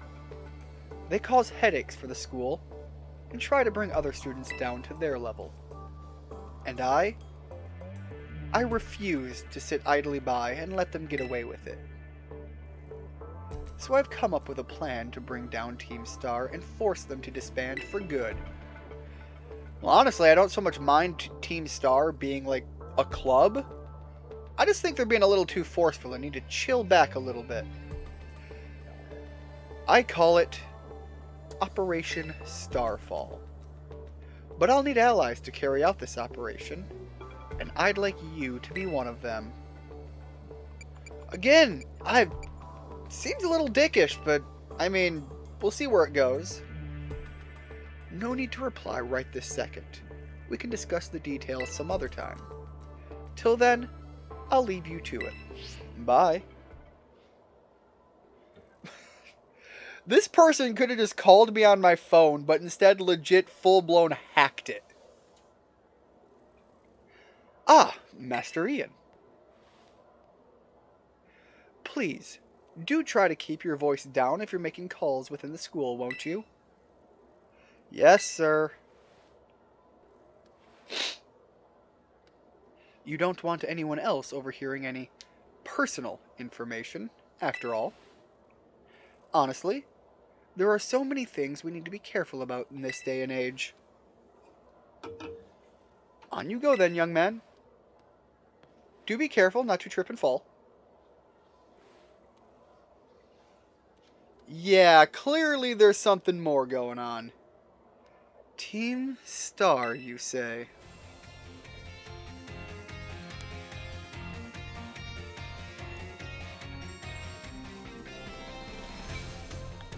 Alright. Oh, is that the school bell? Oh, okay, nope, the PA system. Calling Master Ian to the director's office, please. Once again, Master Ian to the director's office, please. Alright, guess I know where I'm going. I just need to know where the director's office is. Look at this place. This is beautiful. All these books. Holy cow. How to become a champion.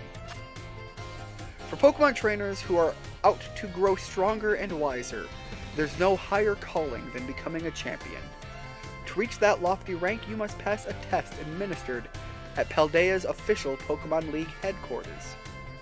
In Paldea, anyone, and in fact any number of people, can become a champion, regardless of factors like age. That means you can too, as long as you've got the strength and the wisdom to set a leaderly example for your fellow trainers. Well, I'll be honest, I can see why Nimona made it. She's got that inspirational attitude, which is a strong leadership quality. You blacked out and onto a restart, picking Fuecoco this time. That's exactly what I'm going to be running for my first attempt at the Nuzlocke. Your path to becoming a champion lies in the Pokemon gyms throughout Paldea. And once you defeated the 8 gym leaders in battle and earned their gym badges, we look forward to your knock on the Pokemon League's door. That is obviously a big focus for me, is going to becoming that champion. Alright, we got to go to the director's office. They called us.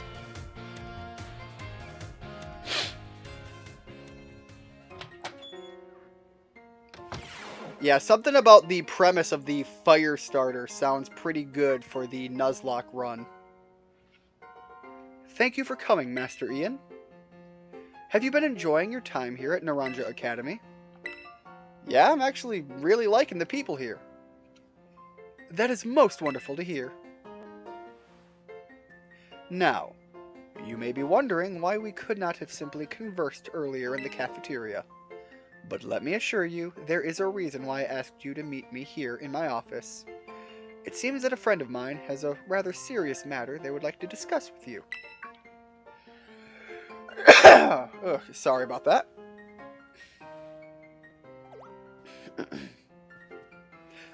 No, I'm afraid they aren't actually here in this room with us. One moment, please. Just allow me to connect us.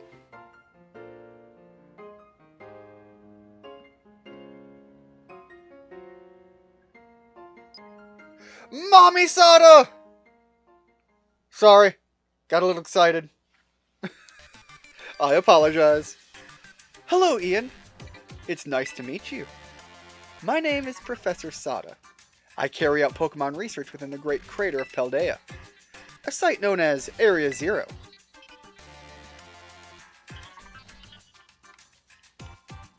Got it. The professor is, in fact, a graduate of our fine academy, as well as a splendid researcher. She is also one of the best-looking professors we have had in a very long time, if I do say so myself. I am totally not biased. Well, allow me to get straight to the point. Ian, student ID 805C393. You are the student who travels with the unusual Pokemon Koraidon, is that correct? Yeah? Thank you. I appreciate that you were honest in confirming the facts. Not that I do not mean to offend you. In fact, I wish to ask your assist. Oh, hold on a second here, guys. I'm gonna mute my microphone.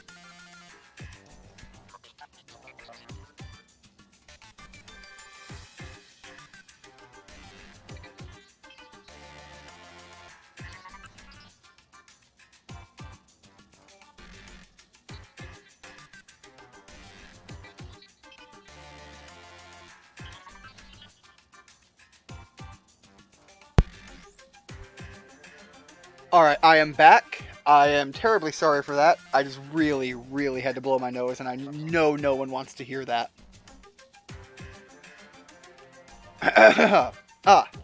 Not that I do not mean to offend you. In fact, I wish to ask you for your assistance. Go on. Oh, I still love the noises he makes. He's so adorable.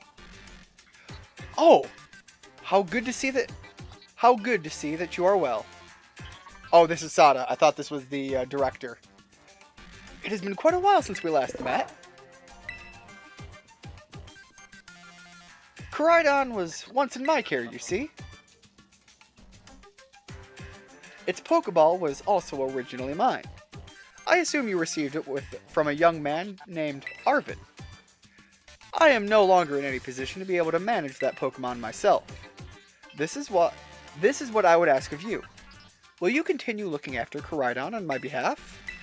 Yes, Mommy Sada. I do appreciate your agreement.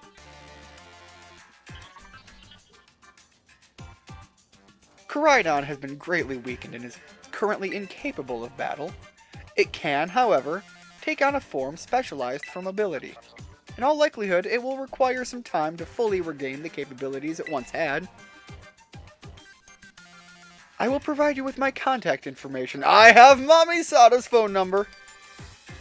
If you would please get out your phone. I will be in regular contact going forward to keep tabs on your status. Until then.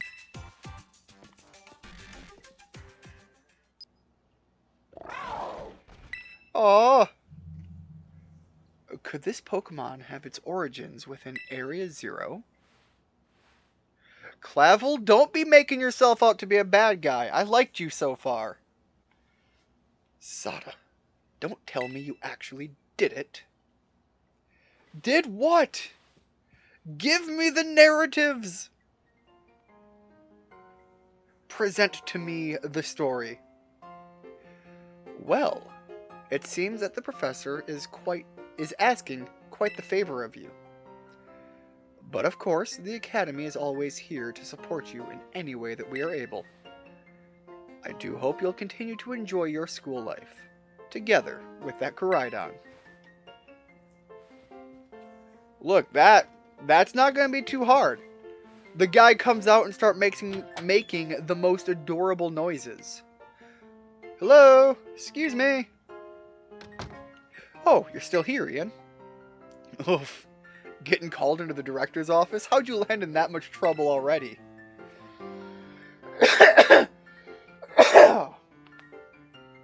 Nah, kidding. I know it wasn't like that. Mr. Jacques wanted me to show you the way to your room in the school dorms. Your very own private room, Ian. Alright, let's go check it out. Do I get to, modify my room as well? Do I get to, like, put some new sheets down? Get a higher thread count, maybe something with an Arcanine on it? Touchin'? Don't know what that word is. From today on, this is your room, Ian. Actually, it's as new to me as it is to you. I've never been in here before. Maybe check out your new bed. Looks comfy. And you must be pretty worn out from all this stuff happening on your very first day, huh? I bet a quick rest on the bed is all you need to get yourself and your Pokemon healthy again. I'll see you tomorrow when you've rested up. Then we can battle even more. Take care.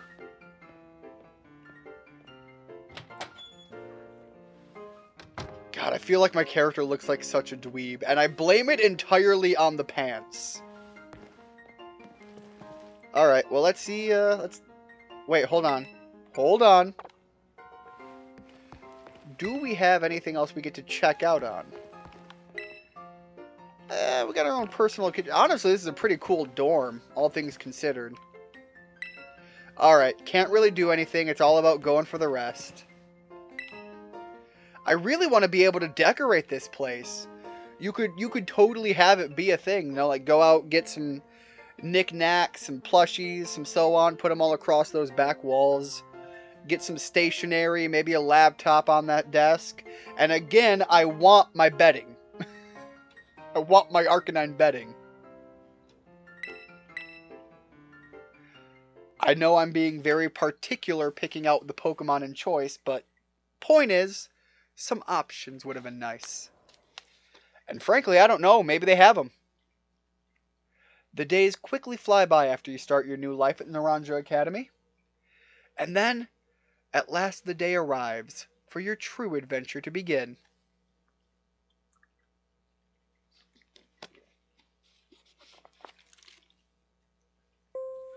Ash, if you're still in chat, once you start with Fuecoco, I believe you can catch some Pokemon pretty early on. See about building out your party, and let me know what you end up getting as you go. Attention all students. Today marks the beginning of an important new assignment. Please assemble in the schoolyard, where I will explain in more detail. Alright, well I wonder just how many days we've been here now. It's time!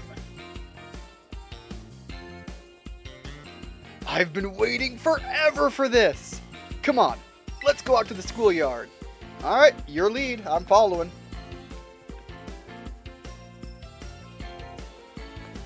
Oh, I thought I was following.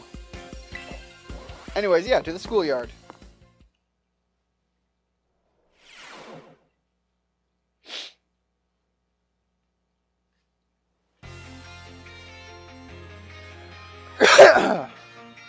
Excellent. It seems everyone is here.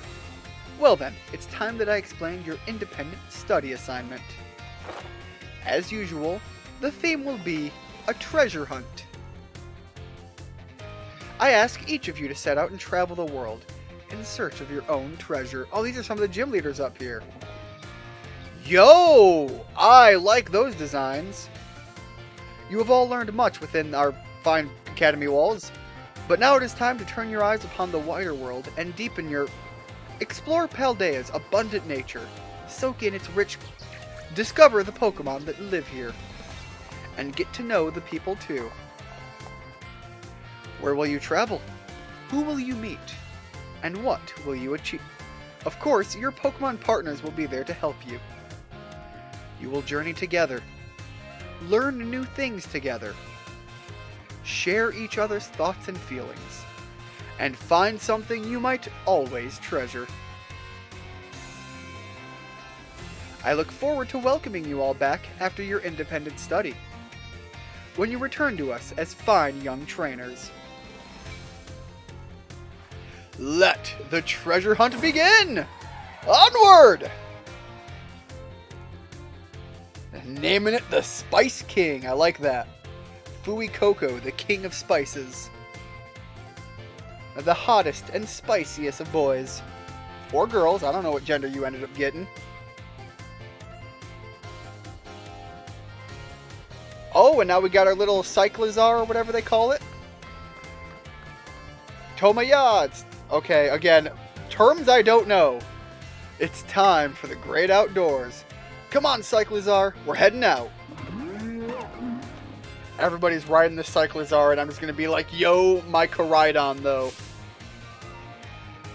Take care, everyone, and remember, the great crater of Paldea is exceedingly dangerous. Entering it is a violation of school rules. Now that's where I want to go. What are you waiting for, Ian? Let's go. Alright, it is a boy. So the Spice King is the spiciest of boys. Me and Spice King will become the Nuzlocke champion. Here's hoping, Ash. Good luck. Like I said, I'm not doing that Nuzlocke run right now, but On the Scarlet run, I've got my own champion path to carve out. Ian! Ian! Over here! The treasure hunt, it's finally starting. So, what do they mean by treasure? Yeah, fair question, since it's your first time.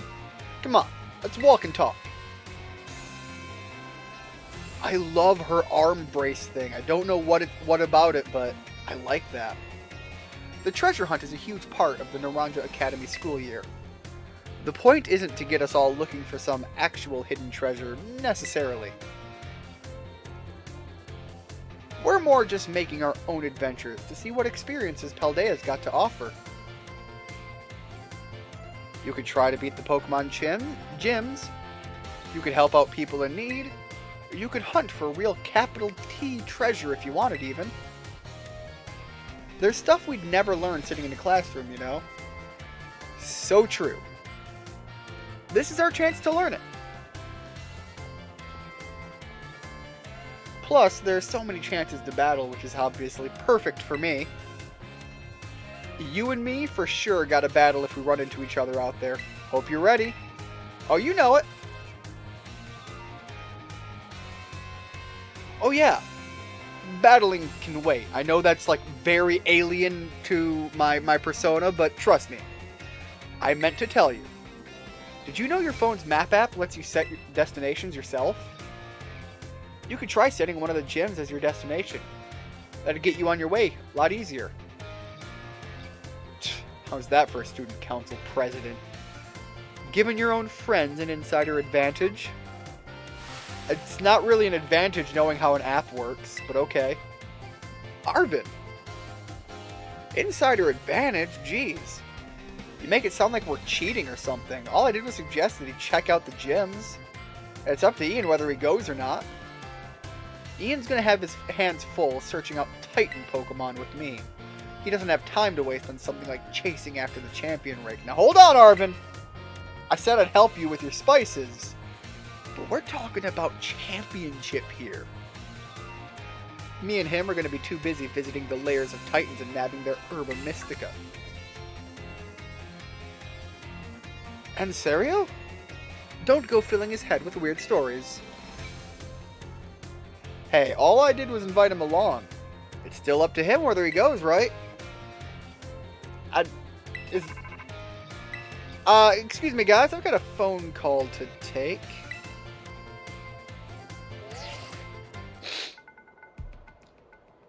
Hey Ian, Cassiopeia here. It's about Operation Starfall. Remember what I told you before? Team Star is made up of 5 individual squads, and each one's got their own base. I need you to go to each base, all 5 of them, and beat the squad boss there. Team Star's grunts might try to get in your way, but I'll be helping you out. From a distance. And heads up. The bosses, they each specialize in a different Pokemon type.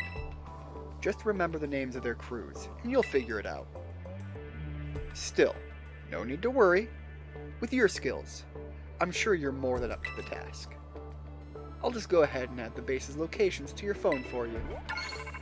Man, everybody is filling my phone with locations. Yo, I kinda like the character designs again. Kinda like the fairy crew. It's not quite a bowl cut, and I like that it's got a little bit more going on, but you've got like literally this masked barbarian wrestling looking guy at the fighting crew. And something about the hair on that poison character. I want to see what their outfit does with it. And we've seen the fire crew before.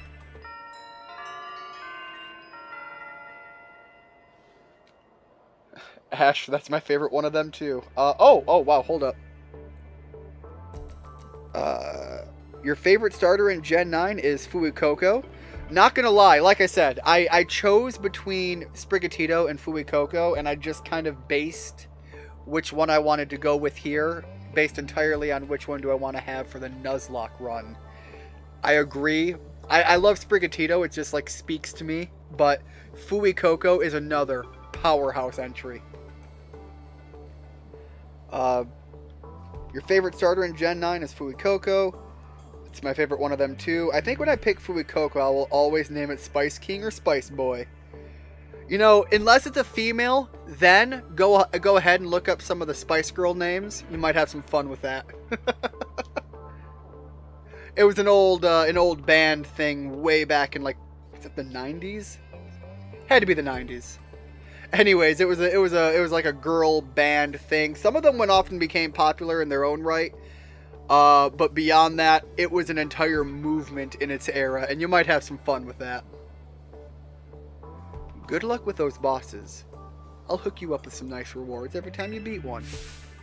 Wait 1 second, who are you supposed to be? And Team Star? Those punks are a serious hazard. They're not Ian's problem. That's right, because he's got more important things to do, like searching out awesome ingredients with me. I thought it was up to Ian to decide whether he goes or not. Isn't that what you said? Nimona? Arvin? Oh, she's calling him out! How do you know my... I'm looking forward to see what you can pull off, Ian. Bye. What was that all about? Ian, I'm glad you're making plenty of friends here, but try not to get dragged into anything dangerous. Anyways, not any more dangerous than having magical monster fights with me. Because that's mandatory. Anyways, no more weird vibes. We've got a big adventure to start. And I'm going to battle every single Pokemon trainer I meet. If I just keep trying to become the strongest, I bet that experience will be the thing I treasure. Guess I'll start by heading to a gym and training up some new Pokemon. Here, I'll send you a pic of what a gym building looks like. Alright, fair enough. Oh, and I know we've been running our mouths, but it's your call what you do, Ian. Go where you want, do what you want. It's really all what you're going to be doing. A treasure of your very own. For me, that's got to be my big dream of tracking down the Herba Mystica, that is. Once we get those herbs, I'll make you the absolute best sandwich you've had in your life. You see, again, all of a sudden we're getting somewhere. The man starts talking sandwiches, and I'm listening. What did you come out for? Did it just come out because you said sandwich? Koraidon is a Pokemon after my own heart.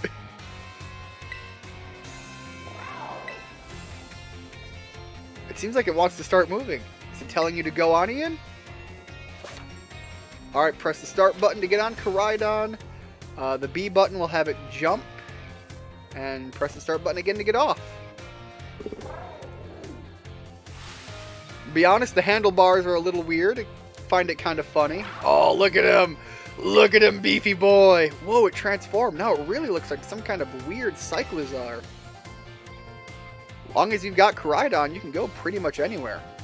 Paldea is your Cloyster. Alright, that was a fun pun. I'm going to give it to you. Huh. Yeah? Maybe. Well, if you're going to search for those Titan Pokemon, I'd say we set out from the East Gate. But since Ian is actually headed to take on some gyms, I'd say go for the West Gate. But again, it's way too easy to get lost out east. Man, this is why I can't get along with you. I'm out of here. Catch up soon, buddy. I'll head to a gym. See you around, Ian. And I'm just sitting here just like, Alright, treasure hunt has begun. Oh, just gotta, there we go, now we can move. Oh, we have some classes too. Anyways, let me pull up the map. Let me take a look at it this way. Now we know which way north is. Alright. Something go... Oh, is that's just where I am currently. Got it. They don't put my hat on me. That's where I made that mistake. So head out west. They recommend going somewhere out this way.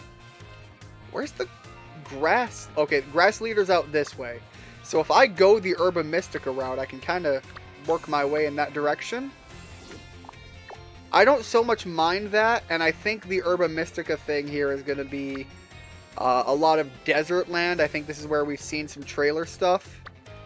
I think this is going to be the path I take. If nothing else, then I kind of have a rough idea what to expect out this way, and we'll have a little bit of a type advantage.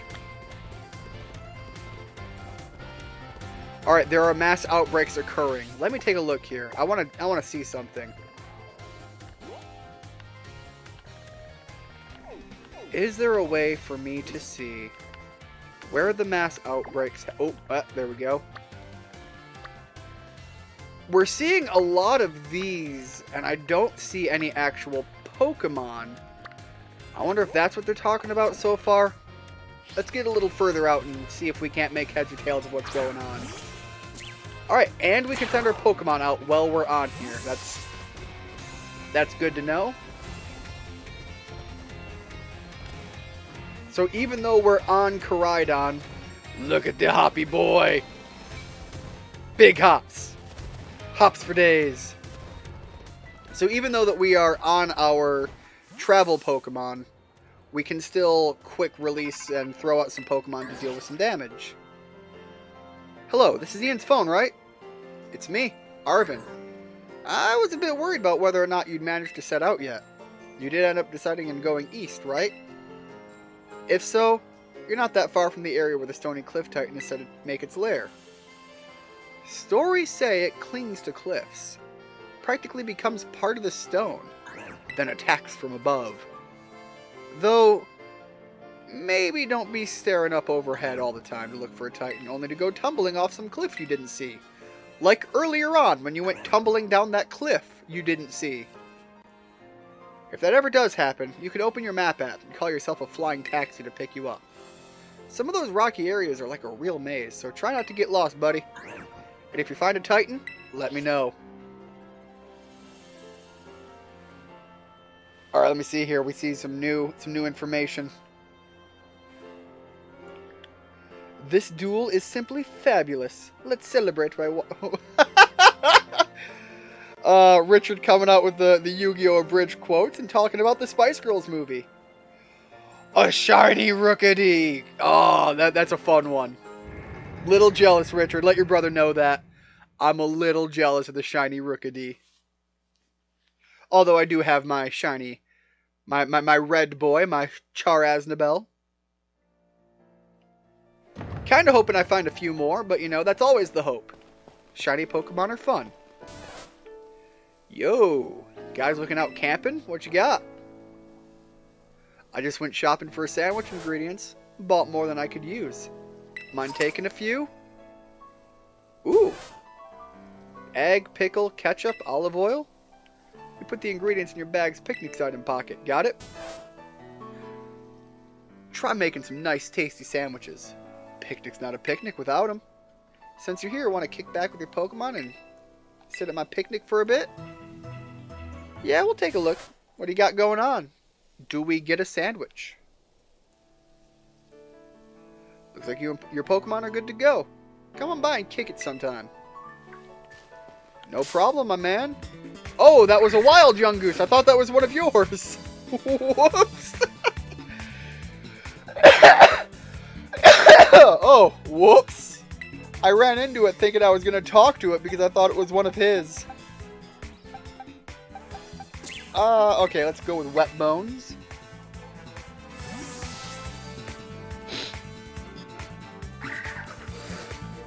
Get out there.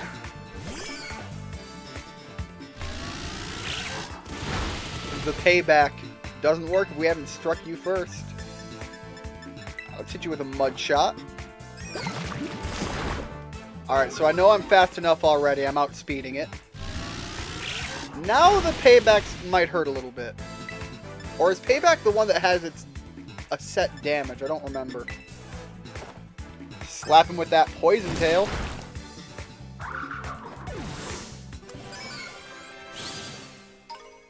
Alright. And now I know that Rookidee's over there. Oh, we got some spoinks. And what's that beyond the... What are you? Oh, you're the rock mushroom! Okay. Now that I know what I'm looking at, I also really need to swap out. Richard, you need to evolve soon, man. I need that powerhouse. Alright, let's send in Lupin.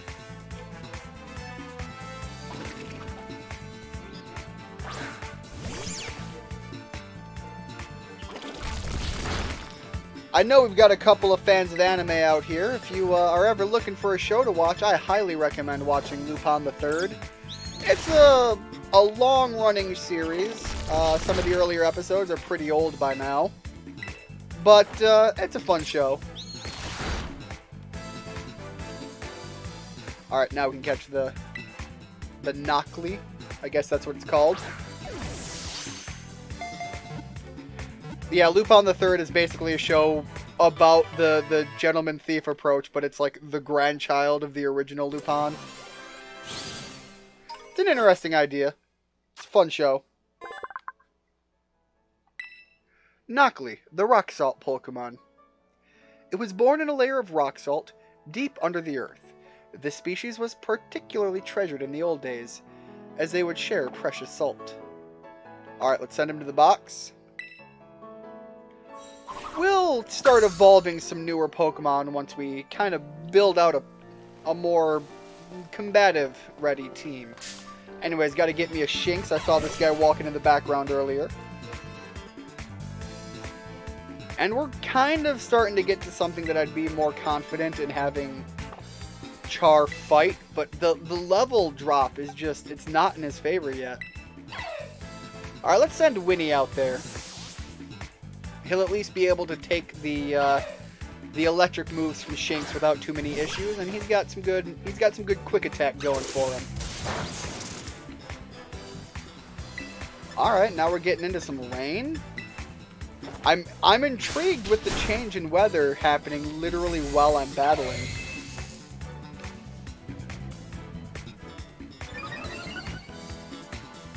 Yeah, you can raise your special defense all you want, because right now I'm beating you with raw power.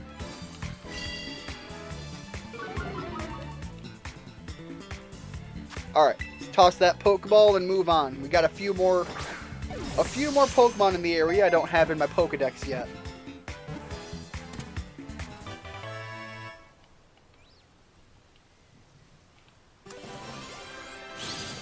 Alright, that was some good experience too. Shinx was definitely worth the battle. The extension and contraction of its muscles generate electricity. It glows when in trouble. We get some really cool Pokedex entries, and then we get some really short ones. Like, I don't want to say that one's not interesting. You kind of learn how Shinx manages to do what it does, but also, not a lot of detail to it. Alright, now we got a Rookidee here, and as we just mentioned, your brother's got a shiny one, which is really cool, and Rookidee is what it is, but Corviknight, when it gets to that stage, really cool Pokemon.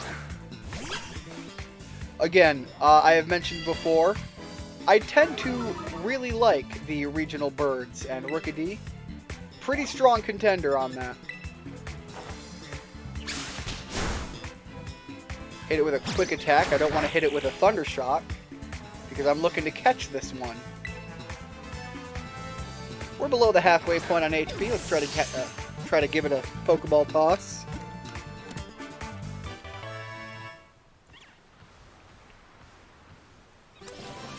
I'm also drinking some more of my liquids to keep going. This Pokemon is brave and reckless. The white marking around Rookidee's eyes intimidate faint-hearted? Wow, brain. Intimidate faint-hearted Pokemon. I never realized that the whites aren't part of the eyes. Oh my god, I never noticed that. Absolutely right, though. That's kind of cool. Again, slowing down, actually reading the Pokedex entries, I'm learning shit. Come here, Makuhita. You're also going to be a great one to battle for experience. I seem to recall Makuhita gives pretty good experience. And let's see. I'm going to send out Rule 34 to slap it with that confusion. As long as it doesn't hit us too hard, we should be able to counter it.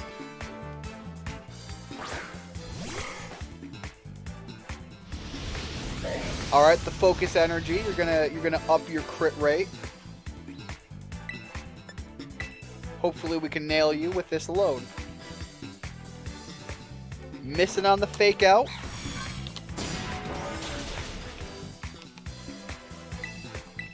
See if we can't nail you again. Gotta say, I like the misses. I should have caught the Makuhita, but I didn't even think of that until after the fact.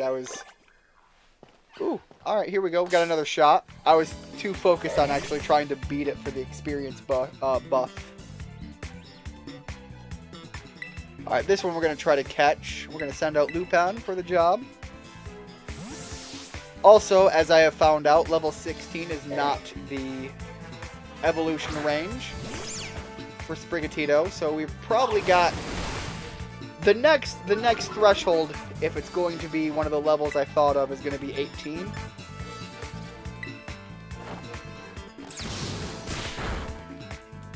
Alright, and then that's a good threshold to throw a Pokeball and see what happens. I've also got to go catch a Spoink, which that one I do know a little bit about from the Pokedex stuff. That one's got some sad stuff going for it. If it ever stops bouncing, it dies. Talk about a sad part of your what am I thinking of? The way your body functions. You've literally got to move your full body just to pump blood through your body. It grows stronger by enduring a harsh training. It is a gutsy Pokemon that can withstand any attack. Any attack? I mean, certainly respect the stability in power, but any attack is a little heavy on your statement there. I got a potion. Should probably potion up a few of our guys. Some of them are starting to feel the heat. Sprigatito. And even Wet Bones. Gonna grab this item over here as well. Just a basic Pokeball. What do we got down here? Oh, can't fall down the pit. Come on, Koraidon. Let's go around the long way. Grab a few items on our way, too.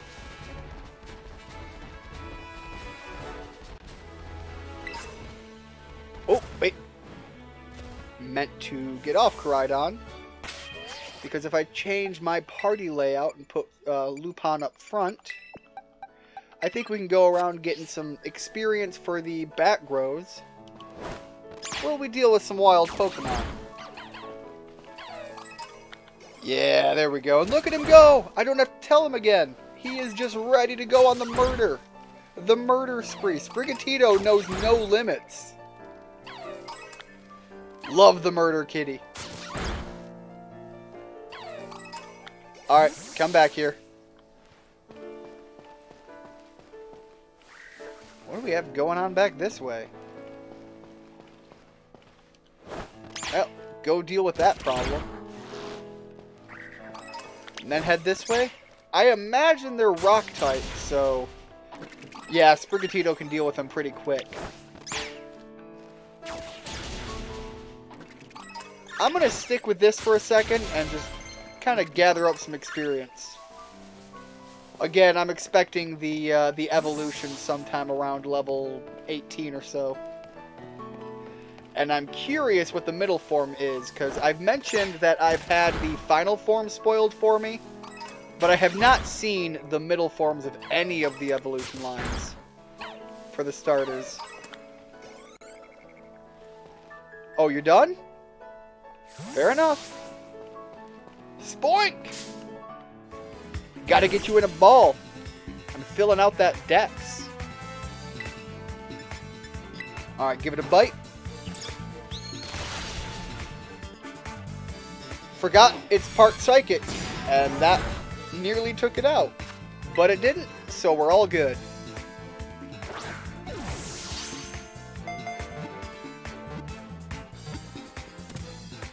Nice.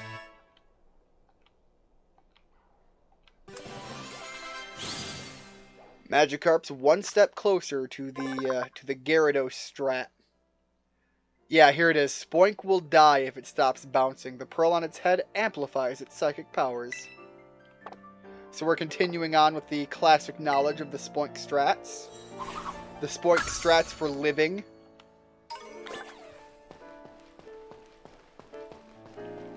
Alright, Sprigatito. Get out there, have a little fun. I know you like bathing in the blood of your enemies. Grab the item while we're out here.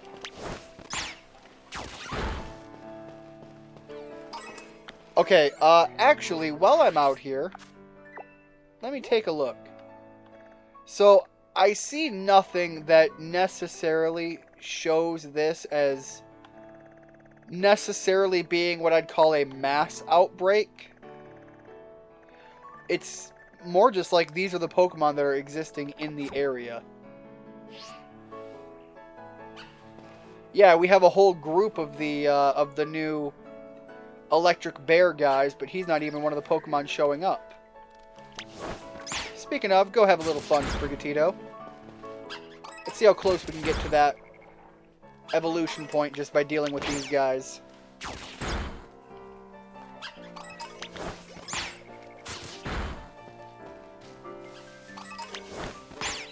Alright, the bird might hurt a little bit. Yeah, that's exactly what it did. The Rookity was no joke sending Sprigatito on that. Not my smartest move. Alright, welcome back. Let's see. I'm going to check my map. Looking at what we've got here, I'm actually going horribly the wrong way. Am I? No, okay, I'm placing myself where I think I am, not being where we actually are. So again, we still have to go pretty far to the upper right. Oh, and the layout of the map threw me off as well. Let's see. Let's set this as the new navigation point and work my way that way. There was a fan art drawn where several Pokemon were drawn sleeping. It was meant to just be cute fan art, but the artist drew Spoink and oh, that's sad. Okay, let me take this to a not as sad direction. Did you see that they did a fan art competition for the Pokemon trading card game, where the winner got to get, I think, the understanding of that is, Sprigatito, you're just going off fighting things you're not even capable of. Again, I love the gumption, but slow down a little. Anyways, the winner got to have their art, I think, officially set to be some new trading card art. Well, anyways, the winning Pokemon was Arcanine, so obviously I'm hugely excited for the availability of that card. I want it really bad, but I found a high-res copy of the image. I think what had happened is I was looking at the picture at the competition site where they announced it as the winner, and they had linked or given the information to find their Twitter page. And I think it was through their Twitter page I found the higher resolution copy of the art, and I immediately slapped that as my wallpaper for my computer. I love it. It's so good. And I think it's Oddish sleeping with a big Arcanine in the middle of this like clearing in a forest. It's so good. It's so pretty. Anyways, to bring the sleeping Pokemon part of the story into a less morbid approach. Because, yeah, knowing that about Spoink kind of makes it sad. Again, you can't fault the person if they didn't know. But I'm sure once they found out, they were kind of like, oh god, I didn't mean.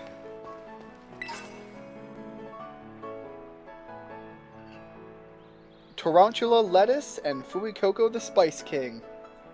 Again, given my acquisition of the shiny Tarantula, got a lot of love for the little spider boy.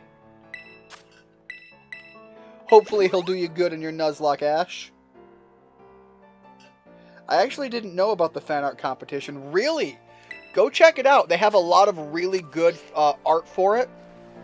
But again, me being incredibly biased about Arcanine and that piece being so good, really loved it. I seem to recall they had a really good scissor as well. There were a couple others that really stood out to me as being fantastic pieces. It's also a great way to find some artists out there that you might not have known about. I think I've mentioned it before. I follow a lot of artists on Twitter. Some of them don't do family safe art. A couple of them I followed kind of mostly knowing about that. A lot of them I followed because they did art and I thought it was really cool. And then I found out that they do a lot of not family friendly stuff. But there's also a lot on there that do just some really cool. Some of my favorite artists are pixel artists. And there are some fantastic pieces out there. A lot of talent out there. Oh, hey. Grab another one of these guys. Thank you.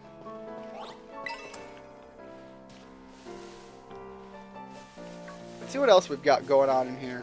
We've got a lot of these cave systems. Arcanine in this game is in this game. Yes, I know it. I'm super excited. I need to get one. Oddly enough, I found it, but didn't find a Growlithe yet. Well, that's nice for me to know that Growlithe can be acquired fairly early on. 2 Artisan. Alright, let me check the map here. So it's telling me to go right, so obviously the adventurer in me says go left.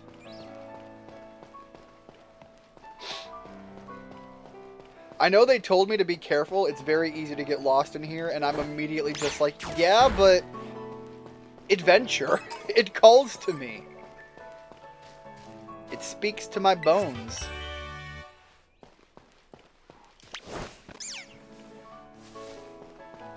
Deal with that Shinx over there. Or don't. We'll deal with these ones. Not going to be too picky. Alright, we're getting really close to hitting the experience cap. So we're going to fight this Shinx legit and see if we hit that evolution line at 18 like I thought. The spider bugs of Elbow? I assume you mean evolve? I don't know what it evolves into. I haven't seen it yet. Again, I kept myself very in the dark about this game. It's impossible to have a Twitter and not follow people who draw Rule 34. I'm telling you this now. Like I said, a lot of the ones I followed initially, I didn't even follow them knowing what they did. The interesting thing about... Interesting isn't the right word. The simple fact of the matter is, even people who legitimately just want to do good art, when you do commission work, you can't deny that that's where the money is. I've said it before, sex sells, artists know this, and so when they need to pay their bills, they're going to go to where the money is. That said, when a lot of these people do some of their own independent pieces, you can end up with some fantastic work, because you really get to see the artist's passion come out, rather than the artist's need to put food on the table.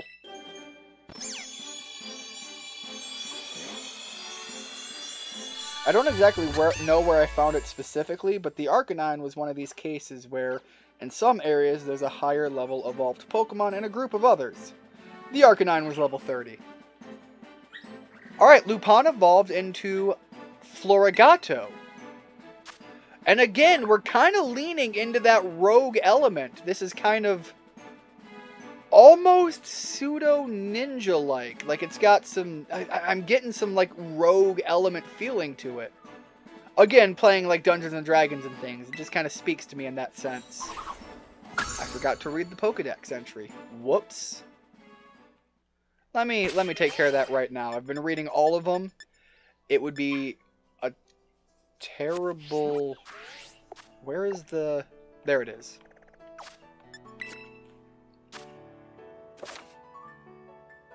Battle or catch Pokemon to compile volumes in your Pokedex. Got it. Florigato.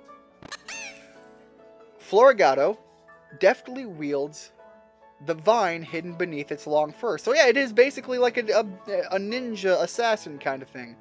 Oh my god. No, it does kind of give the Assassin's Creed like robe look feel to it. I get that now. Florigato deftly wields the vine hidden beneath its long fur, slamming the hard flower bud against its opponents. That's kind of dope. I like that. And look at that art! That's legit cool as hell! It throws it around kind of like a kunai at the end of the chain. Again, giving it that Naruto ninja assassin vibe. That's really dope. Alright, let's keep heading around this way. I don't even know where we're going anymore. Again, I said I knew I'd be ended up lost. And I kind of accepted that as a fact of nature. More so my nature.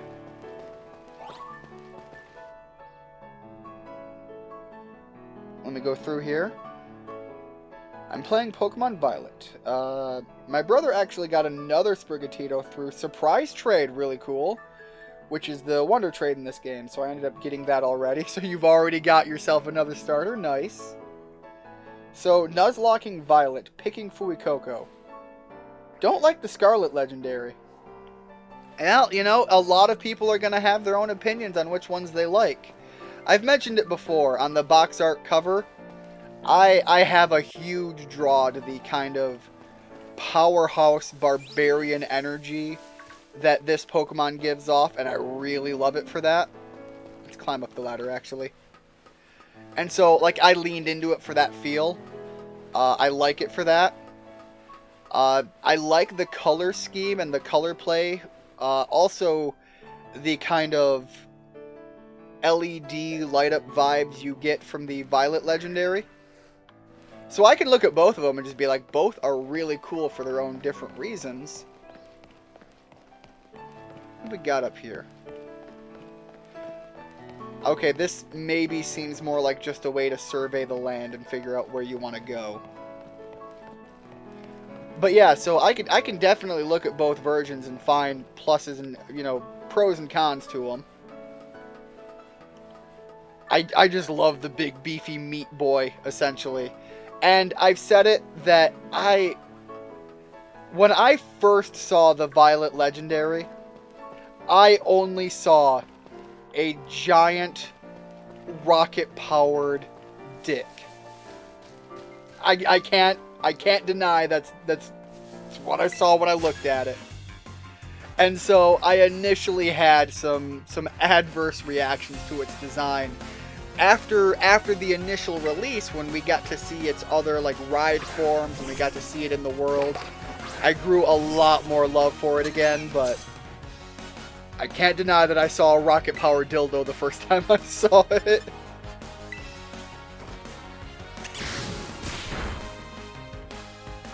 You can do a Wonder Lock in this game. I suppose you could, given that the Wonder Trade is still a thing.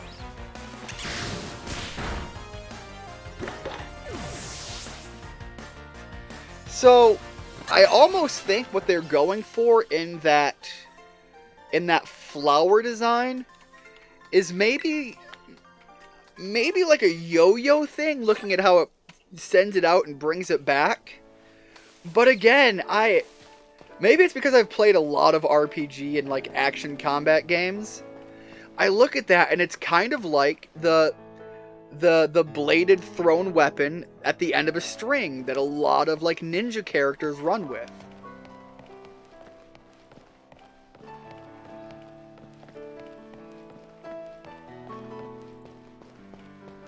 I'm just continuing down that rogue archetype, and I can't get that out of my head when I look at it.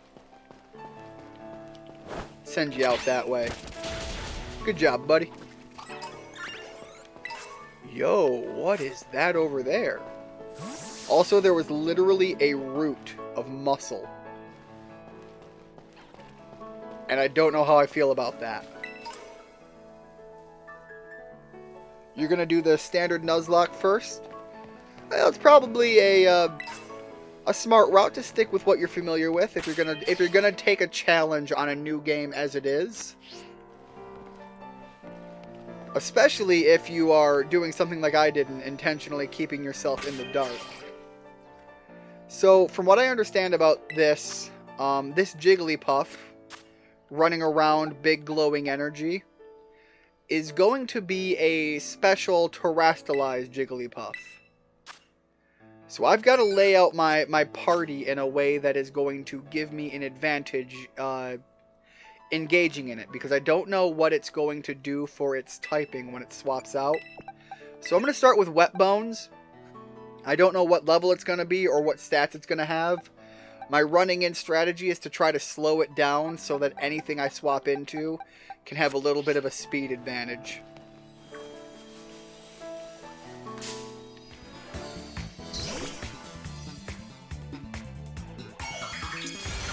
If you can win, I assume you mean win. If you can win.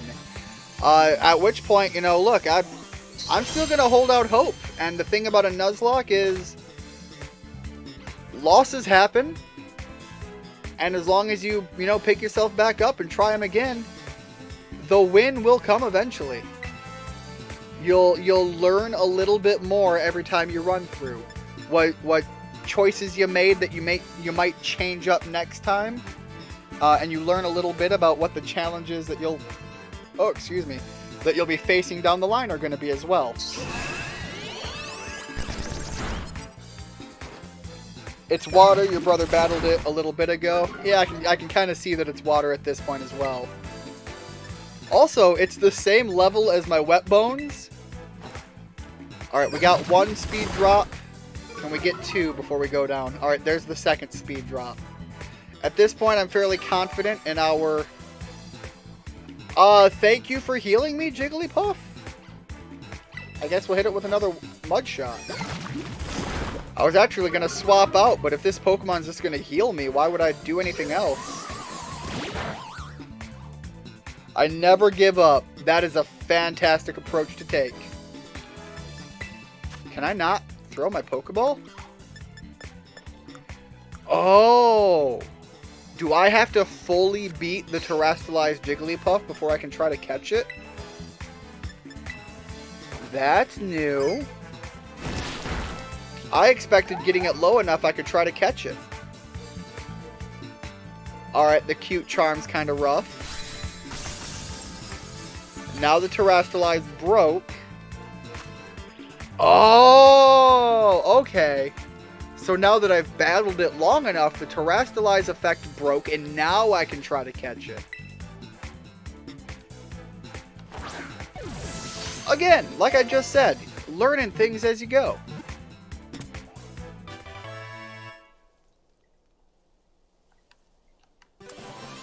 And absolutely catching all of the special Pokemon I can. I kind of have the luxury of trying to go for that since I'm, once again, kind of more focusing on having a bit more of a laid-back approach with this first run.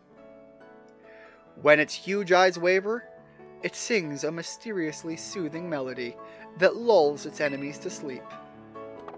I'm not going to give it a nickname, although if I was, it was definitely going to be Katy Perry, but it's going in the box.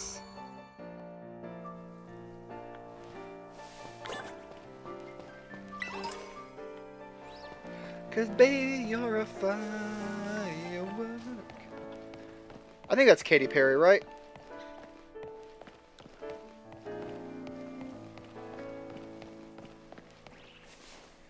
I will admit fully that I am not the most musically knowledgeable person out there, so I will willingly take that L if I'm getting my my pop stars confused.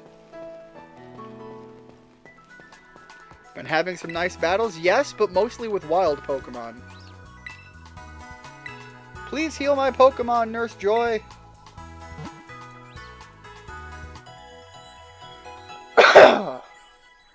Also, I really need to focus on leveling up some of the other guys. Now that we've gotten that first evolution, and I know what I'm looking at with the new Pokemon.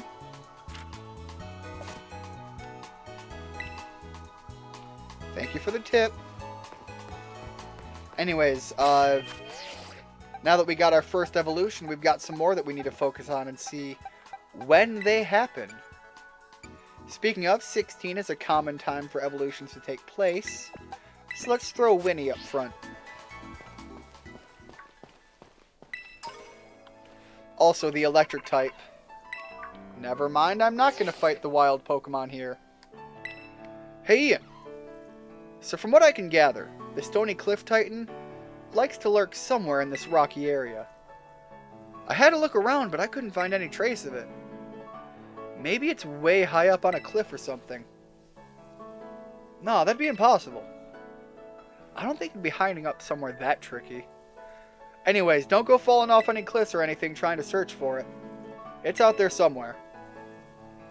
Maybe just give your map app a look if you're feeling stumped. It's pretty handy. Well, thank you very much. Although we have a lot of cliff sides. Let me take a look here. Turn the camera a bit again. Yeah, it's going to be somewhere out here. Looking at the layout, I'm trying to find some like unique areas. This whole thing over here is a bet. We've got a lake in the middle of what looks to be a deserty rockland. This is pretty promising. And then the obvious checkpoint location. So where we are, I'm going to head up and take kind of hug the left wall and check this area first. And maybe I'll kind of cycle around a bit. So let's hug this left wall. See what else we happen to find out this way as well. You up for a battle? I'm down, man. The dude in a suit. Battle me, for I have given my Pokemon a mighty item to hold. And I am also mighty. Dude, you're some business guy out in the desert. You sure you're good for this?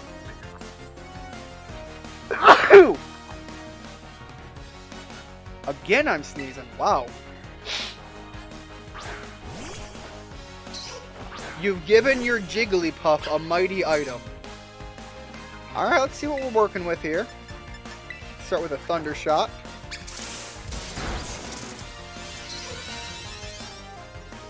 Fun fact, my first favorite Pokemon was Wigglytuff. Oh, yeah, I can kind of see that. Again, if you're kind of going for that cutesy vibe, I totally get that. And yes, that song was Katy Perry. Oddly enough, I haven't listened to Katy Perry much. There was a pop star my brother was into for a while. I don't think it was Katy Perry. I can't think of what the other one was around that time.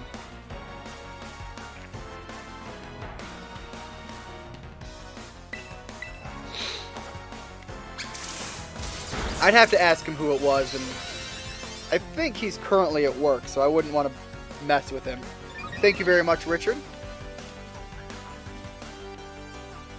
Giving me the old bless you Gazoon tights. I know this battle is going to take a while with me constantly throwing the Thunder Shock out. But he is constantly making himself weaker, and frankly, I'm trying to get the experience here. I'm surprised I haven't gotten any, let me go with this. I'm surprised I haven't gotten any, like, paralysis effect or anything, though. I've hit this thing quite a few times.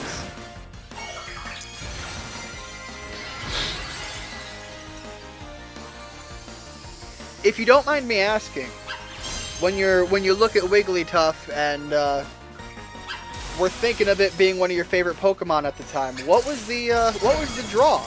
Am I somewhere aiming in the right direction, thinking it was that cute appeal?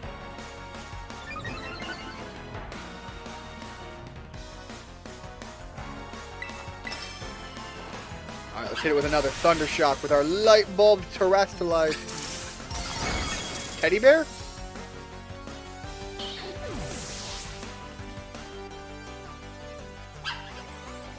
The battle music is actually surprisingly loud compared to the rest of the game. Kind of makes audio balancing a bit troubling. Let me know if it's an issue and if I need to either speak louder or turn the music down. Alright, let's take a look at what Feint is again. Power 30, normal type. Hits through things like Protect. No, we'll go without.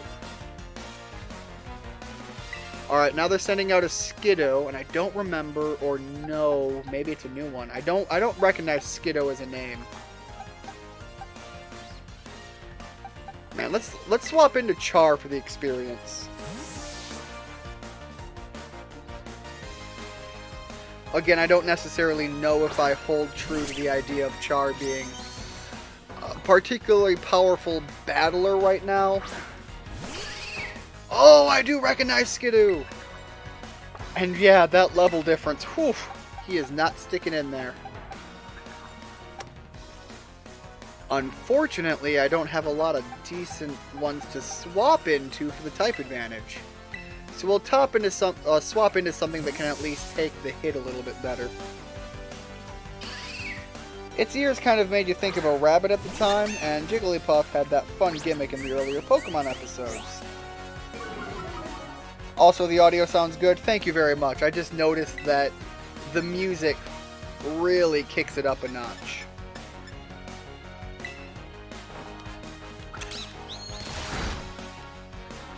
And yeah, I can kind of see the Wigglytuff rabbit approach. I know a couple of people that absolutely adore rabbits, so... Again, being in a pet sphere of people who own many pets, totally get that. I think I've mentioned it before, we used to have chickens, and we're really thinking about getting chickens again in our new area that we live. My brother and I have illusions of grandeur doing a full chicken run out in the backyard. Also, I gotta say, the business guy bragging about his Pokemon, but his item, but starting with the Jigglypuff, really confused me. But a Skidoo at this higher level with the leftovers, I get it. Plus, leftovers is a really good item.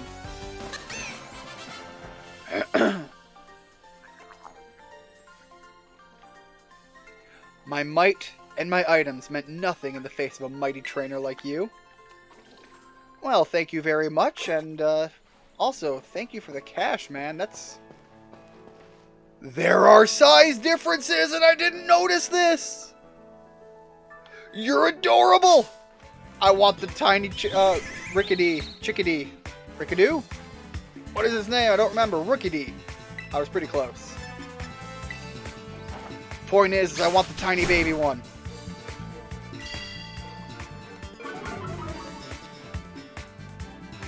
I would point out that tiny Pokemon are adorable, but I think everybody kind of holds true to that. Obviously, some Pokemon you might want to have, like, big and powerhouse-worthy. Again, my immediate thought is thinking of Arcanine.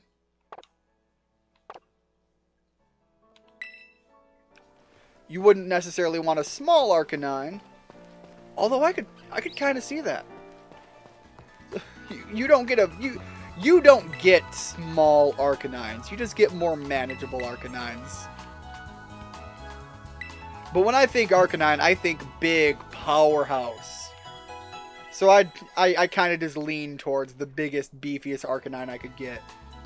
But thinking about Growlithe, I understand that one being a lot smaller. You end up getting to the more small and cute approach.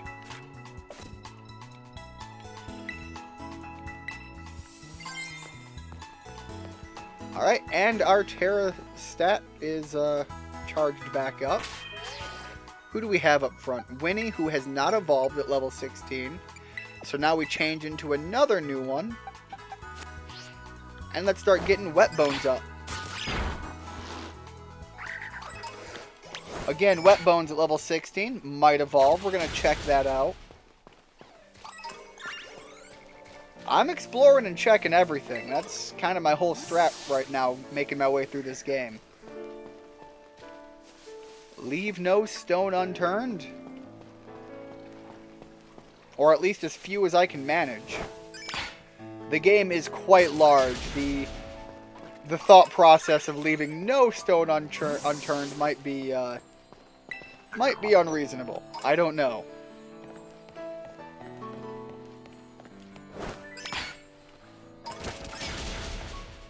I just got here. What happened to my item? Did the Pokemon grab it already? Oh, that... I am less a fan of that item. The Makuhita Sweat. That sounds very unpleasant. Alright, let's deal with this Makuhita as well. And we've got some sort of crystal here. We'll see what that crystal is about in a second.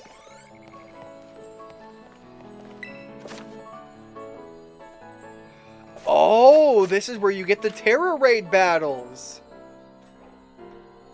Alright, I'm not going to do this. I'll take the 500 LP.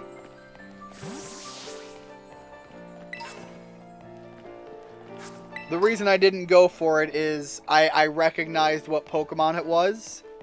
And I kind of want to encounter that one in the wild first. If it was something we'd already battled, we could check it out and see what the Terra difference was going to be. Clawful! Or is it Cloth? Am I just making bad puns already? It is just Cloth. I'm just making very bad puns. Point is, I want a Claw.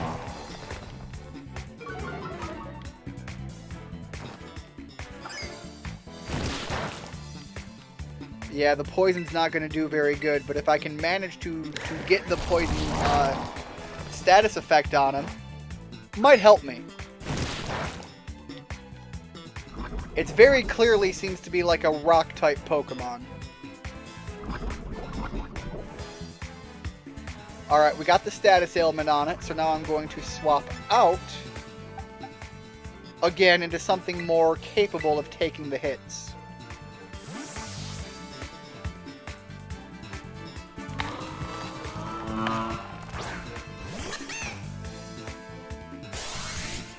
Harden all you want, man. That's why I put that poison on you.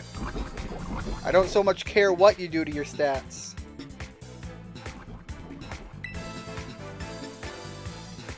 Frankly, I'll make use of the fact that I know you hardened up. And hopefully my bite won't do much anymore. There we go. Does it get a big strength boost? And speed? So it hits halfway, and it kind of goes in an all-or-nothing approach. I like that. I like that effect. Get in the ball. I'm not going to put you on the team yet, but dang if I'm not thinking about it. Right now I'm trying to evolve the Pokemon we have and see where we're going with this Pokedex. But I like that effect. Also, my Pokemon is now flying. Alright, let's see what we got for Slam. The accuracy drop kind of sucks, but we're going to get rid of Tackle for it. Because Slam, that power upgrade is worth it.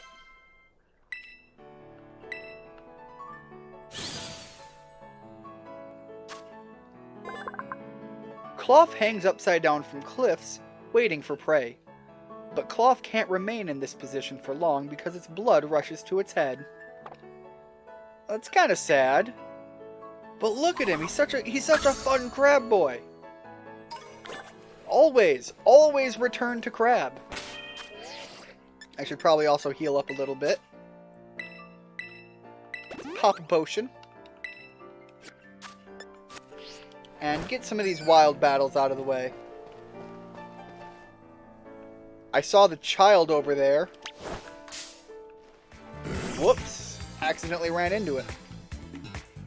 Anyways, like I was saying, I saw the child back there, and for whatever reason, when I saw it initially, I thought he was some sort of Pokemon. Terrible thought. Reminds me of, was it Ash? That has the line of mistaking someone for a Pokemon. They got super angry and offended at him. That sounds like a thing Ash would have done. Not Ash in chat, I mean Ash in the anime.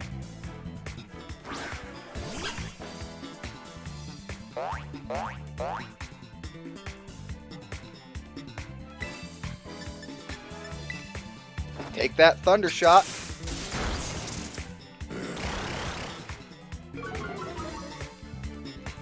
Again, you can lower our physical attack all you want. We're hitting you with special attack.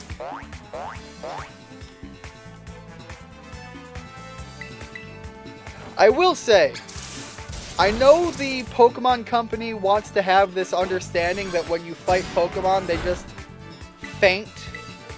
They don't die. I'm sorry, but you can't have a fainting Spoink that stops bouncing and per its own Pokedex not die.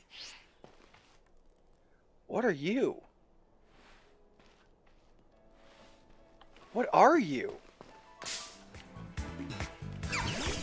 You're adorable! Nimble? What are you? You're so cute! You're like a grasshopper, but you've got some like shoulder armaments that do something.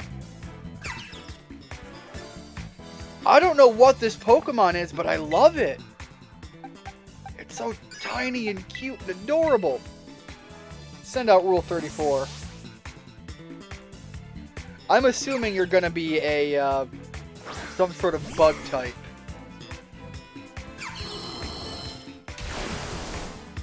I said grasshopper, but I think it's clearly more intended to be like a cricket.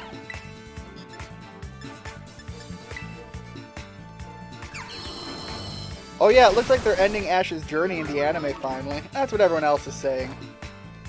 I have mixed thoughts on the way they're going about it.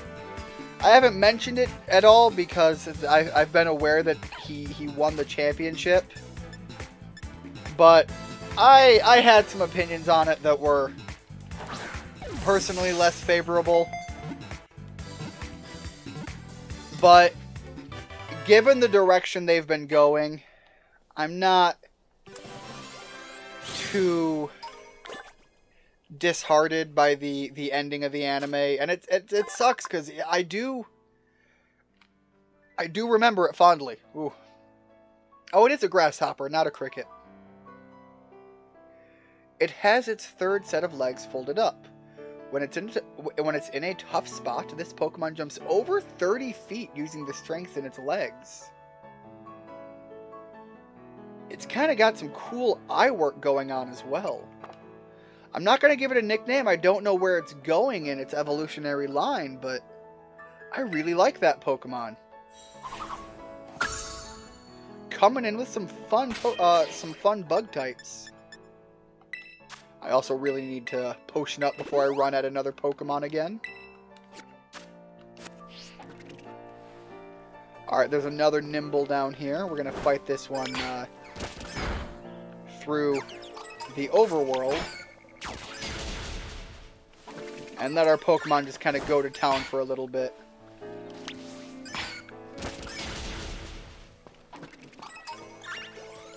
Fight a few more, see if we can't get close to that level 17 so that when we fight the trainer behind me, hopefully I can actually get the level up from the trainer battle.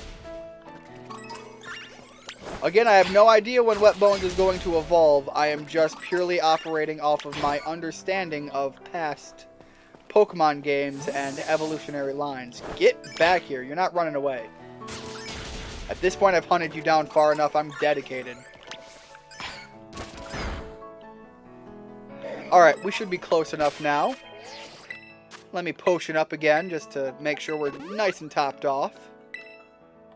What is energy root? Alright, so this is an item they've had before. I just don't remember it looking like that, which is really funny. Wait.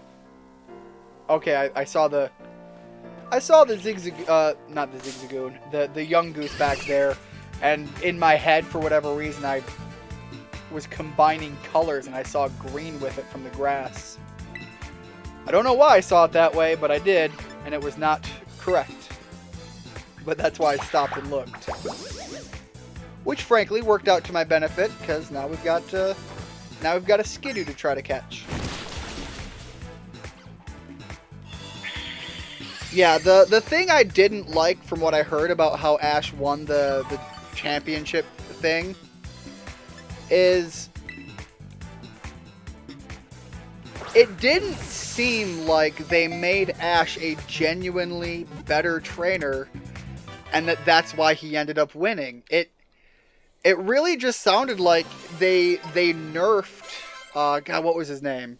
He's the champion from the Sword and Shield game. And it just felt like they nerfed him by basically saying, yes, Ash, go ahead, you can use every single special attribute from every region that you've been to in this one battle.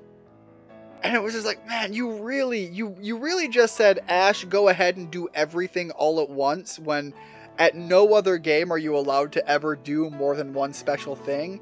And even when you're allowed your one special thing, you get it once per Pokemon, per the battle, I mean. So, Ash had to go through and he had to use all those different elements to beat... I can't remember his name at all. I wish I could remember it. He has that really cool pose with his Charizard. But yeah, he only had the one element at his disposal and still made it a decent fight. So it just kind of felt cheapened, if that makes sense. So I get it, and I understand. Just wasn't what I wanted to see personally. So I kind of just left it to the side and let the people who want to enjoy it enjoy it. Until recently, people living in the mountains would ride on the backs of these Pokemon to traverse the mountain paths.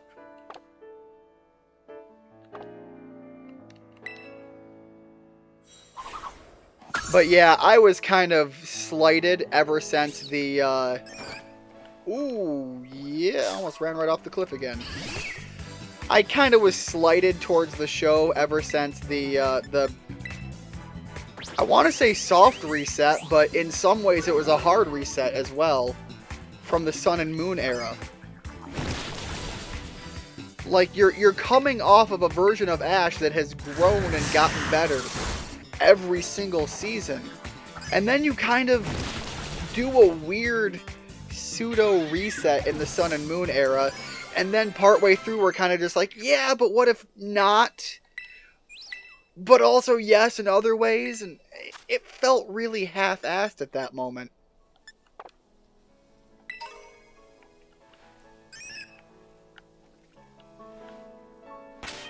And that started my avenue of just kind of being like, man, maybe I just need to be done with the anime. Now, I understand they made him a bit more competent in the following arcs and so on, but you basically undid all of his character growth and then brought it all back in and was just like, yeah, we're just kidding. Again!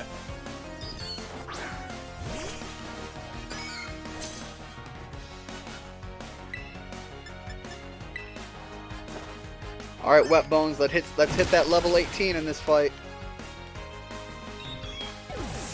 And see if we get lucky enough to trigger an evolution. Because I'm curious to see what's coming up next. Same thing with Char. Char's gotta stay in and swap at some point as well. Because bug Pokemon tend to evolve at an earlier rate.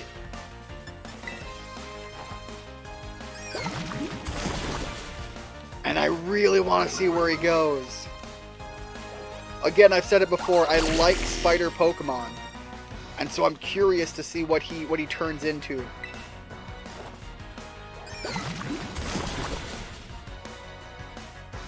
Oh, Esper's playing Animal Crossing.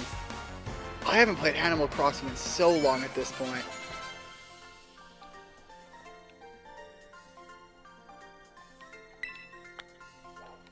I got a little bit of pocket change in that fight. Alright, now let me check the map. Right, so I do want to go down there and check this path down this way. See what's going on down in the pit.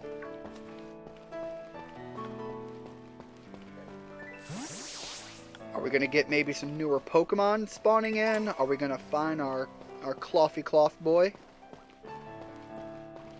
Our Titanic Cloth? Ooh!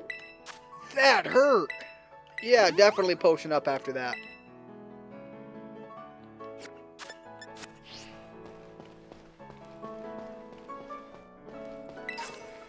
Alright, this looks a little bit more up his speed to take out.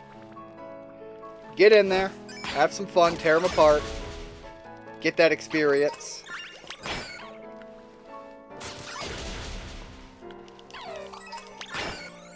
You see, if I sent Lupin out, I wouldn't have to be telling him to fight after every battle. Lupin would just go in there murder happy.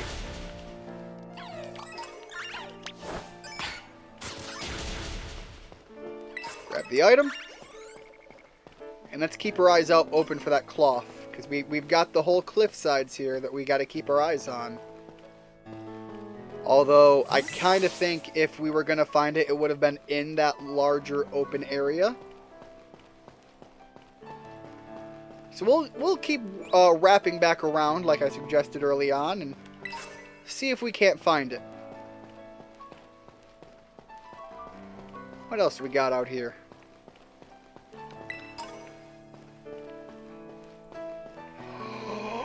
Yes! Nope, I'm not even going for the item. I am just going in. Come here, my growly boy! Or girl. Let's give it a minute. It is a growly boy. Alright, alright, we'll try the mud shot.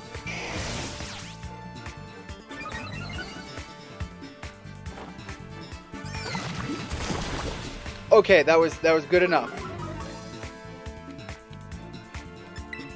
I don't want to do too much damage. No, I'm just going to try to catch it. Let's see. The Premier Ball is what I want. I'll be right back, guys. Give me a second.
Alright, I'm back.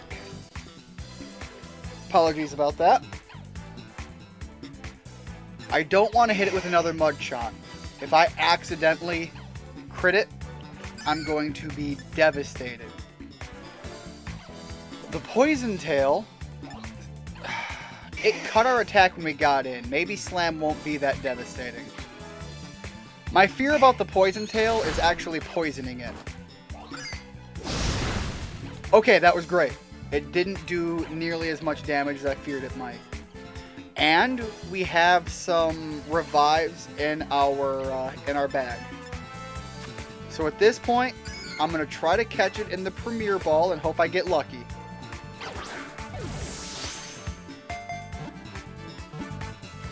Three? Darn! Wasn't going to be that generous to me.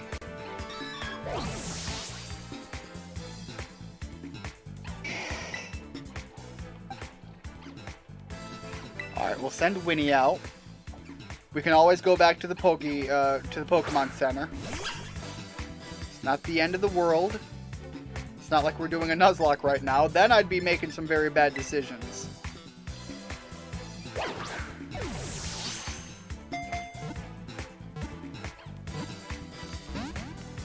No! I want! I want, but I also don't want to hurt too bad. Let's try just a little baby scratch. Alright. A little bit lower on that health.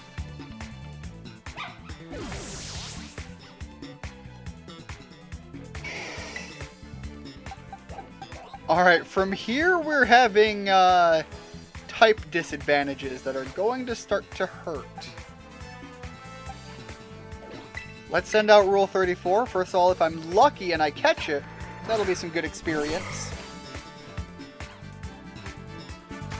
Not that it particularly matters. I might swap Rule 34 out for the Growlithe. Get in the ball!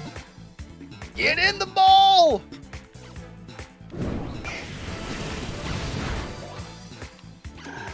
Wow!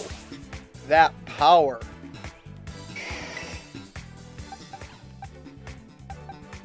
Richard, do you have tackle? You do not have tackle yet.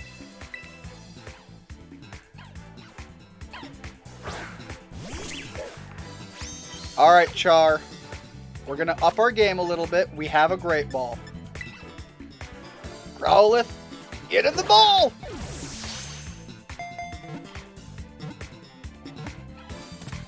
Alright, we caught it. Char closing the deal. Whew! Take a Seed Bomb, though? Let's take a look at Seed Bomb. Accuracy 100, power 80. Well, that's not bad. Physical to physical, I think we'll get rid of Leafage and take Seed Bomb then. I want to keep Hone Claw because it's a really good self-buffing ability. And I've mentioned it before, when I tend to catch a female Growlithe, I always name it after my my dog growing up. But right now we have a male Growlithe. And given the apropos name, Ash, you're gonna be the Growlithe in our party. It has a brave and trustworthy nature. It fearlessly stands up to bigger and stronger foes. God, I love Growlithe so much. And in the face of such bravery, the world shall burn to ash. Add him to my party. And I think we're going to swap Rule 34 out for him. I would normally swap out one of the first two in our party, but I've been working on seeing them evolve. And we kind of know where Rule 34 is on its way to. Alright. Let me see here. What are you? I haven't seen you yet. Oh, are you the guy that's going to turn into the armor? Armor Pokemon? I've got to try to find that. Well, I guess I pop some items and heal up the party because I'm not leaving here yet.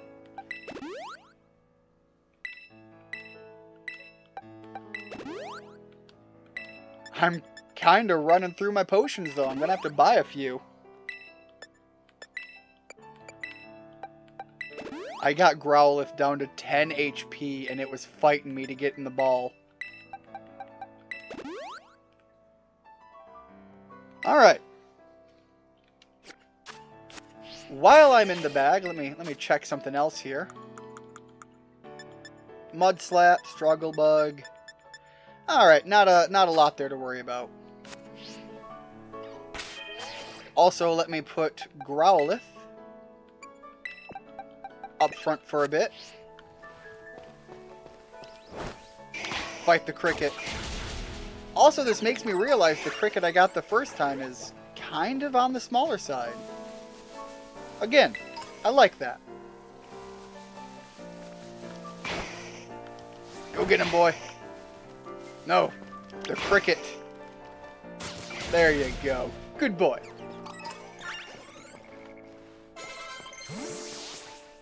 Alright, Richard getting stronger. Fight a couple Skidoos.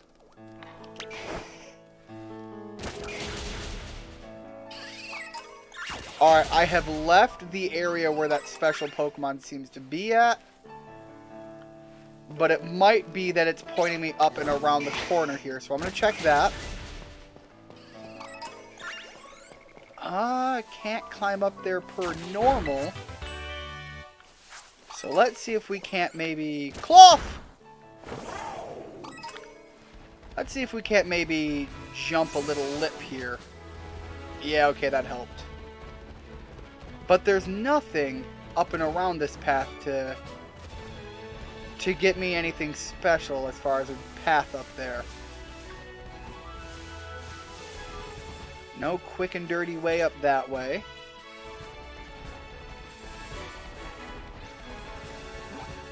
And it's moved on our map. So let's go check the moved area. Maybe it hasn't moved. It's hard to tell. The map's kind of showing myself to be either me incompetent at reading a map, or the map changing or constantly updating. Something. Although we have some ruins down there, that makes me think there's some potential to have some fun stuff down this way. Is that you? Are you what we were seeing? No, but I like you. You're like a little baby thing, but are you a ghost? Tink-a-tink. Again, the baby thing kinda eh.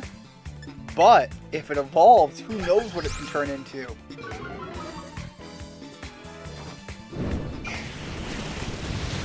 Arcane Kage, thank you for stopping into the stream. Spent so long lost here.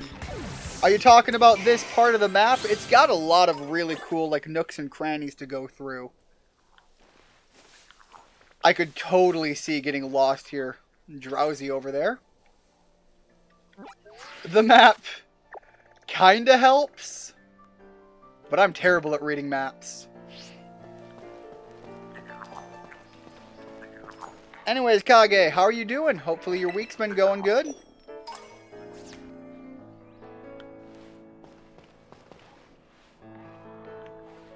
Alright, I'm gonna try to catch this one. Did I catch the last one? I wasn't paying attention. I was too busy pointing out the new guy in chat.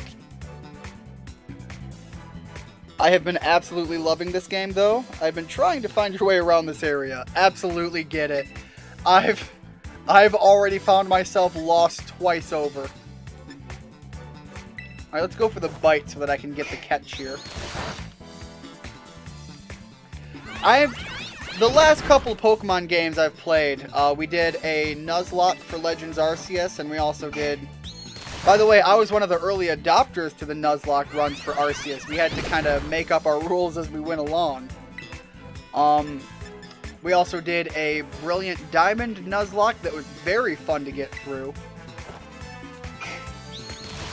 But this time, my first intro into this one, I'm really, easing my way through it. I really want to check up all of the new stuff because I've been able to avoid most of the spoilers. Lucked out and found a shiny Rookidee, though. Richard's brother was recently mentioning that he found a shiny Rookidee as well. Open world Pokemon game problems. Open world game problems in general, yeah. Okay, so it's Fairy Steel. That's interesting. It swings its handmade... Okay, so that's a hammer. Despite it looking very baby-like, it's kind of... I mean, it's still baby-like, but it makes it seem a little bit more viable. I'm kind of curious what it will evolve into as a result from that, though. Fairy Steel is a fun typing.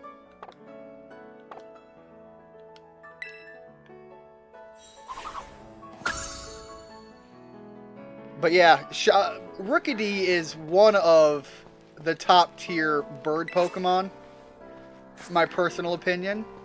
So I'm really jealous of both you and Richard's brother scoring a shiny Rookidee. Alright, let me check my party layout here. We're going to try to get Winnie up to... Now let's go for Wet Bones. We're going to throw Wet Bones up front. See if we can't cross the level 18 threshold. I don't know when the new Pokemon evolve, or even which ones do or don't evolve. So I'm very heavily in the dark on what's going on as far as the Pokemon lineup. So I'm really trying to give myself the raw first-time experience going through it. But I've been playing Pokemon games since Gen 1.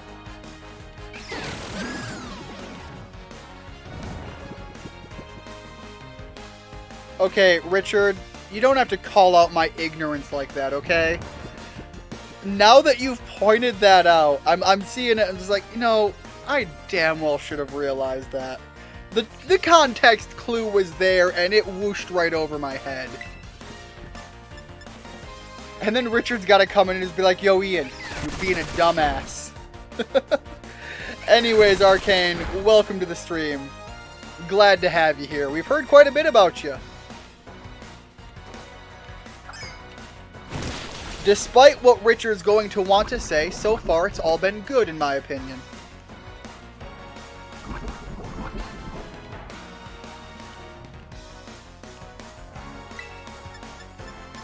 Alright, let's give it the slam.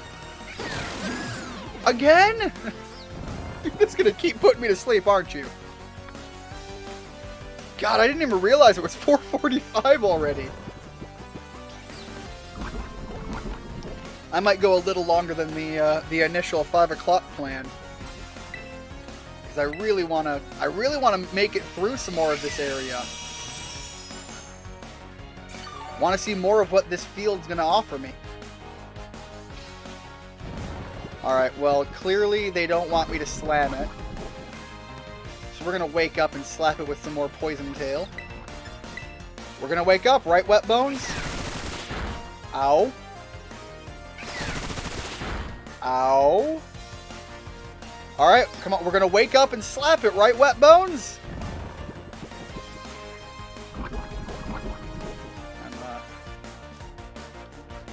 Okay, new plan. We're going to potion and then wake up. Oh, it had him link you to my stream? Never had a chance to try a Nuzlocke yourself.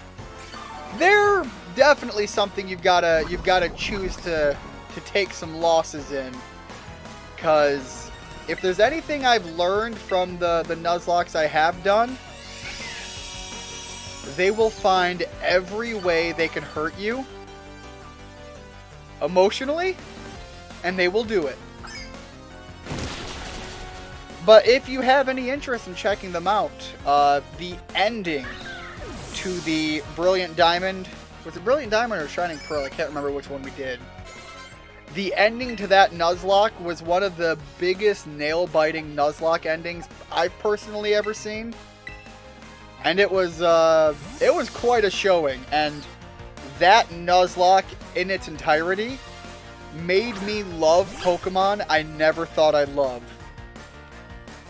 I have such a newfound affinity for the Bidoof line that I actually went out and bought a stuffed Bee-Barrel as a result of just playing that Nuzlocke. Also, the Machoke versus Machamp argument. I am now pro Machoke. All the way. I know Machamp is technically stronger, but... Oh, whoops. Why am I using Thunder Shock? It's immune. Yep. I am not paying attention. Alright, well, after taking 2 of those to the face that were totally unnecessary, let's swatch into Lupin. Swap into Lupin. We had a lot of fun going through the Legends Arceus Nuzlocke as well. Although that one was filled with easily my hardest and heaviest loss, given what had happened around the time in the real world as well.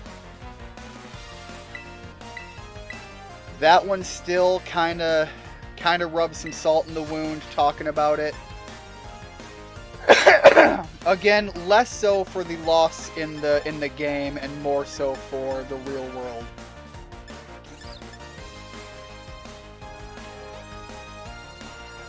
Man, I like Struggle Bug as a move, but Bug Bite is just stronger for our Pokemon choice. But yeah, that was the biggest kick in the gut in any Nuzlocke I've done. Alright, they're going to send in Salandit. We're going to stick with Lupin. And I think as a result, I know it's Fire type, I know this, but I'm thinking hopefully we'll be good.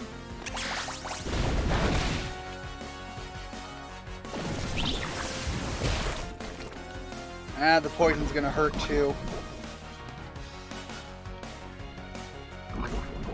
But yeah, that was where I learned the lesson that Nuzlocks can and will hurt you in ways you might not have ever saw coming. But that's also where a lot of people get a lot of the fun watching them too, so there is that consideration as well.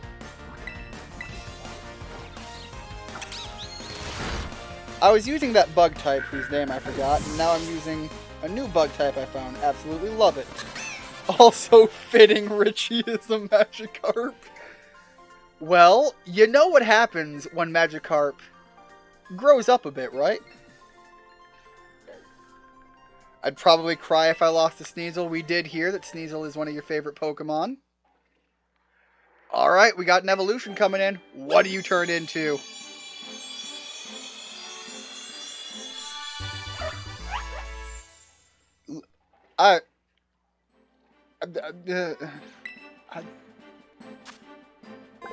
Your evolution is that you stood up. Is there a third phase? It literally stood up.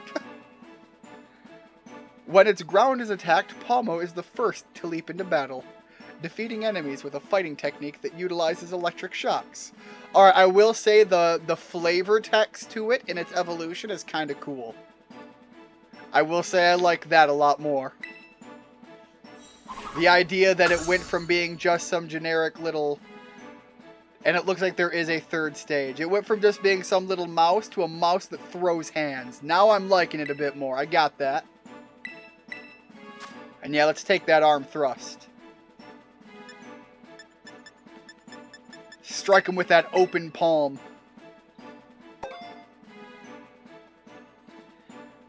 You got Palmy, Rebecca, and Fuecoco the... Okay, Palmy named Rebecca, and Fuecoco the Spice King. I still love the Spice King.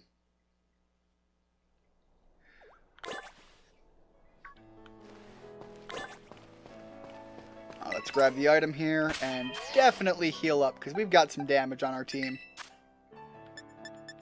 That lady really knew how to throw down.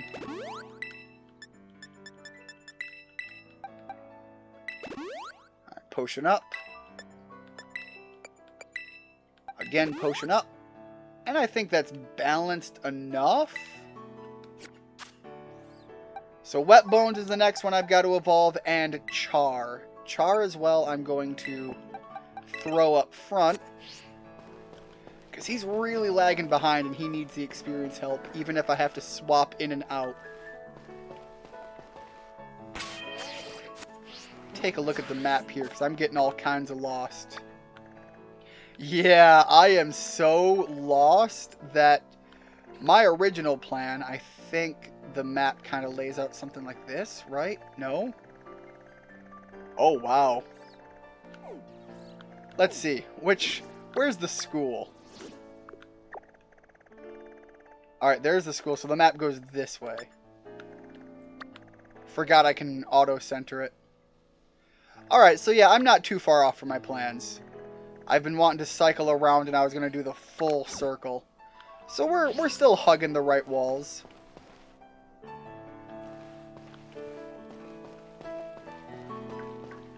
I'm going to fight the Clawful Cloth. Char, the Red Comet. You know it! Look at him! Look at my red boy! Glad to see we've got someone who knows some of the Gundam references I'll be making. Alright, let's send Lupin in here and just take it out. Something about Cloth, I just love it. He's got enough of a goofy look, but he's also got that goofy look that you don't mess with.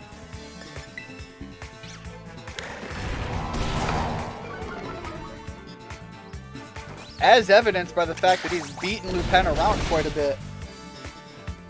Probably gonna have to pop a super potion after all that.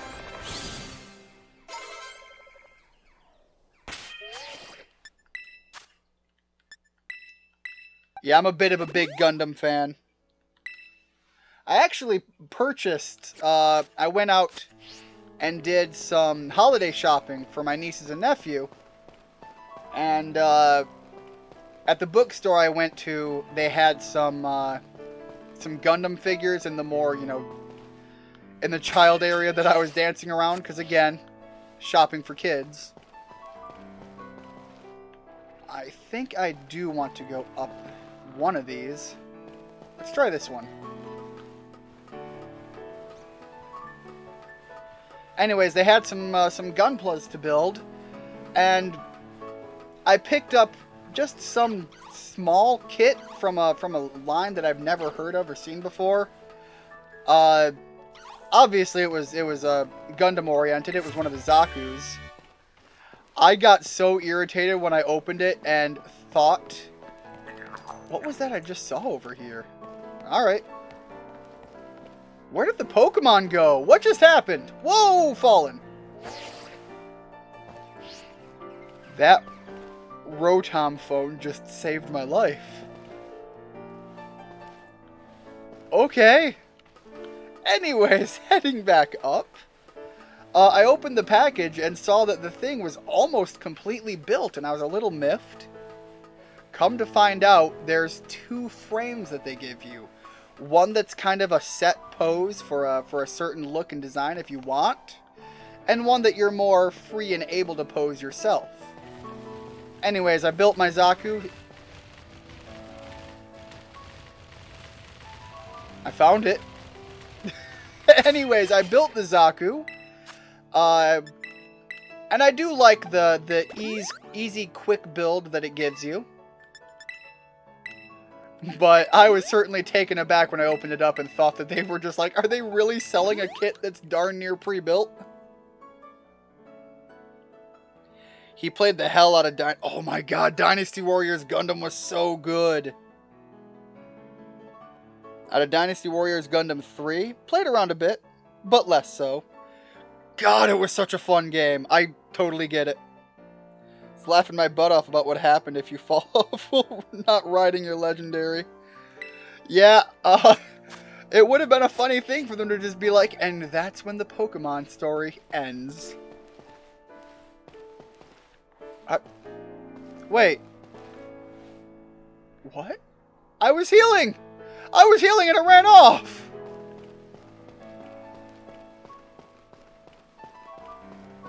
Although that was kind of a fun thing to just kind of accidentally stumble upon. Yep, at my destination. Again, I set this destination as one of several locations that I thought the Big Cloth could be at. It wasn't like I initially was just like, oh, I know it's here. It was just...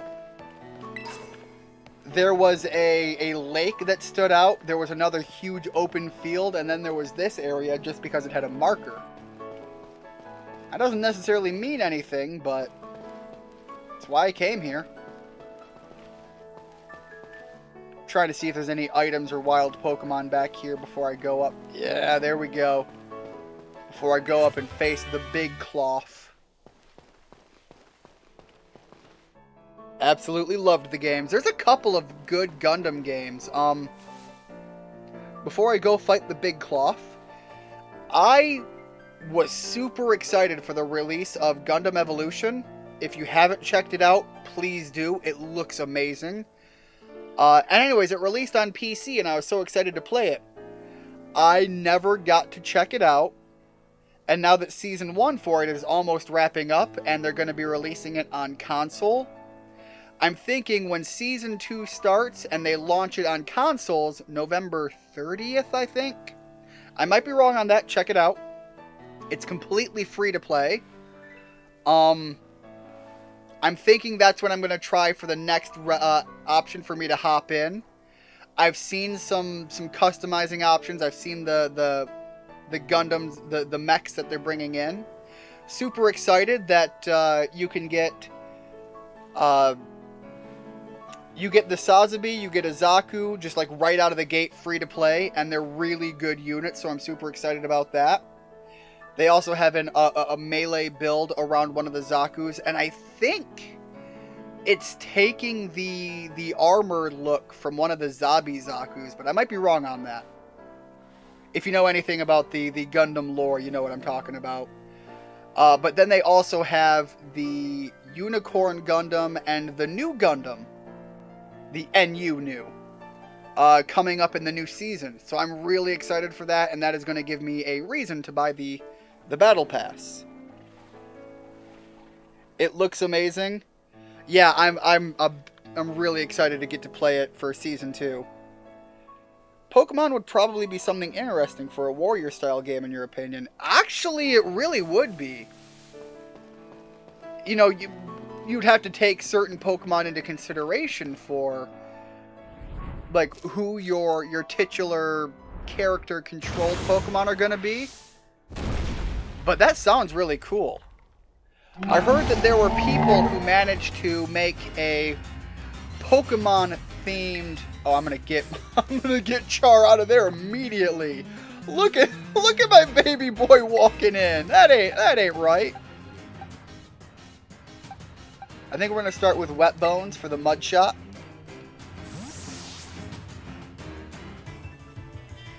Anyways, I heard there were people that made a Pokemon Dungeons & Dragons thing, and I've really wanted to play that with some people. We have a Dungeons & Dragons group that meets fairly regularly. Oh my god, the power. I was woefully unprepared. I may not have been as unprepared as I feared. But I don't want Wet Bones to go down. So let's swap into Lupin. Our boy Arsene coming in. Hopefully to do some serious damage.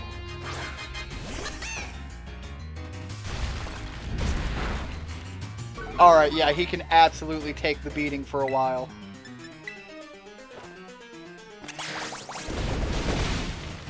But yeah, that game is going to be completely free to play, from what I understand, even on the console releases. And he ran off. He ran down there where we're going to engage with him again. I actually think that strategy worked out fairly well. I just don't want to start with Char up front again. So I'm going to put Wet Bones up front. And then swap back into Lupin when we fight him the second time. Make sure we're nice and topped off. I'm just going to drop in on him. I'm just going to drop in on him. Alright, we're going. There we go, game. Thank you.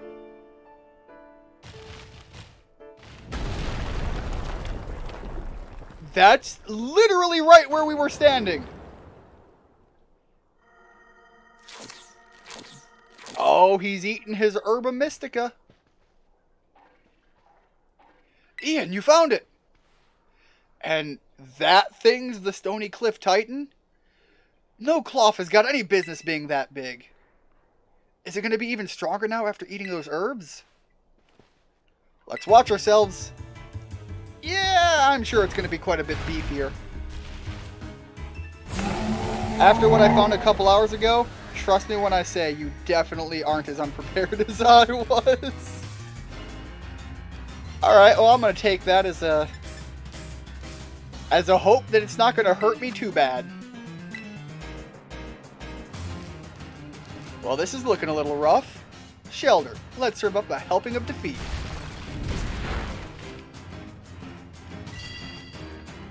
Oh yeah, alright, yeah, hit him with the stat debuffs.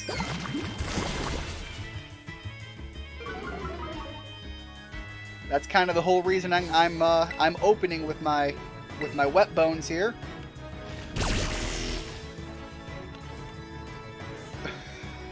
Cloth really hates that shelter. Alright, is that going to be another speed loss? Nice. You're definitely slow enough now that if I have to swap out, I'm confident that just about anyone else I bring in can outspeed you. Frankly, even Richard can outspeed you. Not that I'm going to send Richard out here to fight a giant Cloth.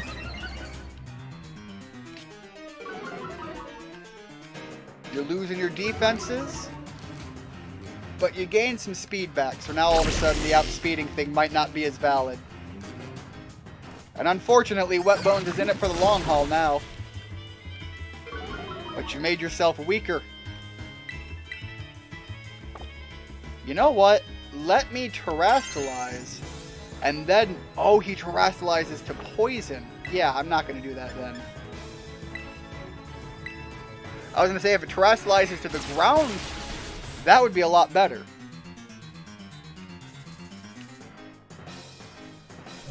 Had a lot more trouble the first round with Cloth than the second. I think unpreparedness is pretty much guaranteed in these types of games on your first try. You know, I say that, but oddly enough, I did much better the second time.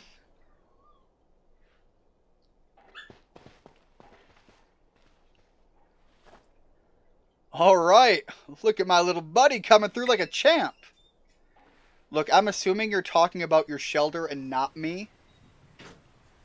But these Titan Pokemon are... Yeesh. I sure don't like to have something so tough out to get me.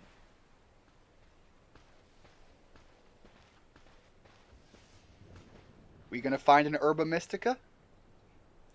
I bet somewhere in here is more of that herb the Titan was eating. Quick, let's have a look around before it comes back. Because apparently we can't just beat something that big. All we did was scare it off.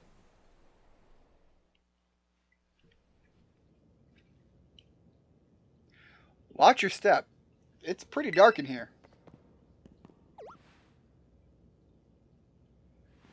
But we have a Pokeball. No way!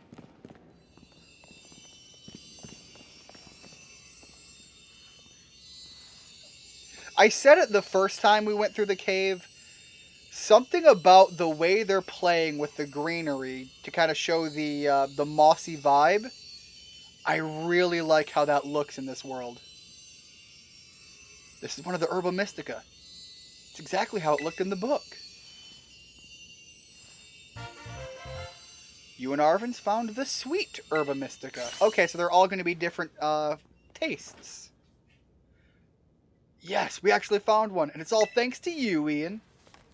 Now then, let's see. What does the book have to say? Here it is. It says here that the sweet herba mystica is good for gut health and that it helps aid digestion. It says it's great for stomach aches too, or when you want to stimulate the old appetite. Now, if I can just get him to eat some. Him? Are we talking me? Because I want some. You promised me delicious sandwiches. Alright. Now it's my turn to show off what I can do. You're about to get a taste of my cooking. Okay, he's cooking right now, thank God. I was going to say, I was going to feel a little betrayed if he doesn't give me some good food. Here you go. An Arvin original sandwich packed full of herbs. And I'll even give you a badge, you know, as a thank you for taking out that Titan Pokemon. I call it a Titan badge, made it myself using a replica of the gym badges. See? Oh, I like that little victory tune. That was dope. Alright, but let's see that sandwich.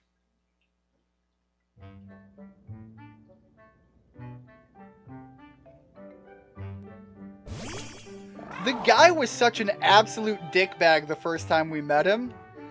And I love how quickly he, regained a little bit of self-composure and presented himself much better going forward.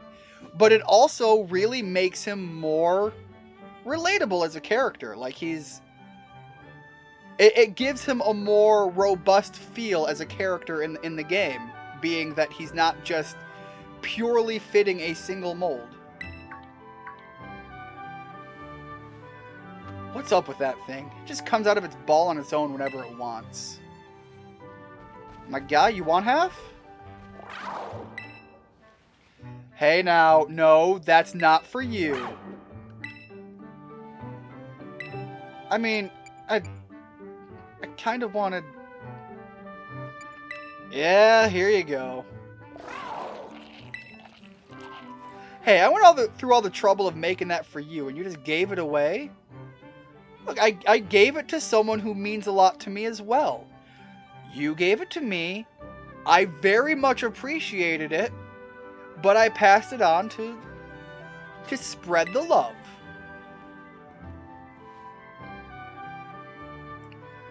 I hope you realize that's all there was. So now there's none left for you.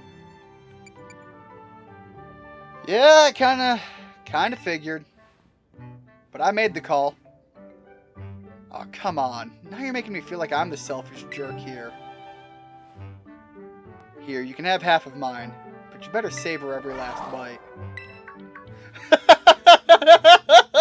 It's coming in like, yo, you got more? You already ate the whole thing? I'll feel that power. Now we can dash. Is it me or is this guy powered up? Whoa, I can't believe it. The power of these herbs really is worth guarding. If they had that big of an effect on your Pokemon, then I bet it'll come in super handy for that treasure hunt assignment we've got. Yeah, that's what I bet. Well, you've both filled your bellies with some of my legendary sandwiches. Guess it's time to tidy up. Oh, don't worry about helping. After battling the Titan, you've earned a break. Just leave this all to me, though. I'd be much obliged if you get a start on searching out the remaining 4 Herba Mysticas for us.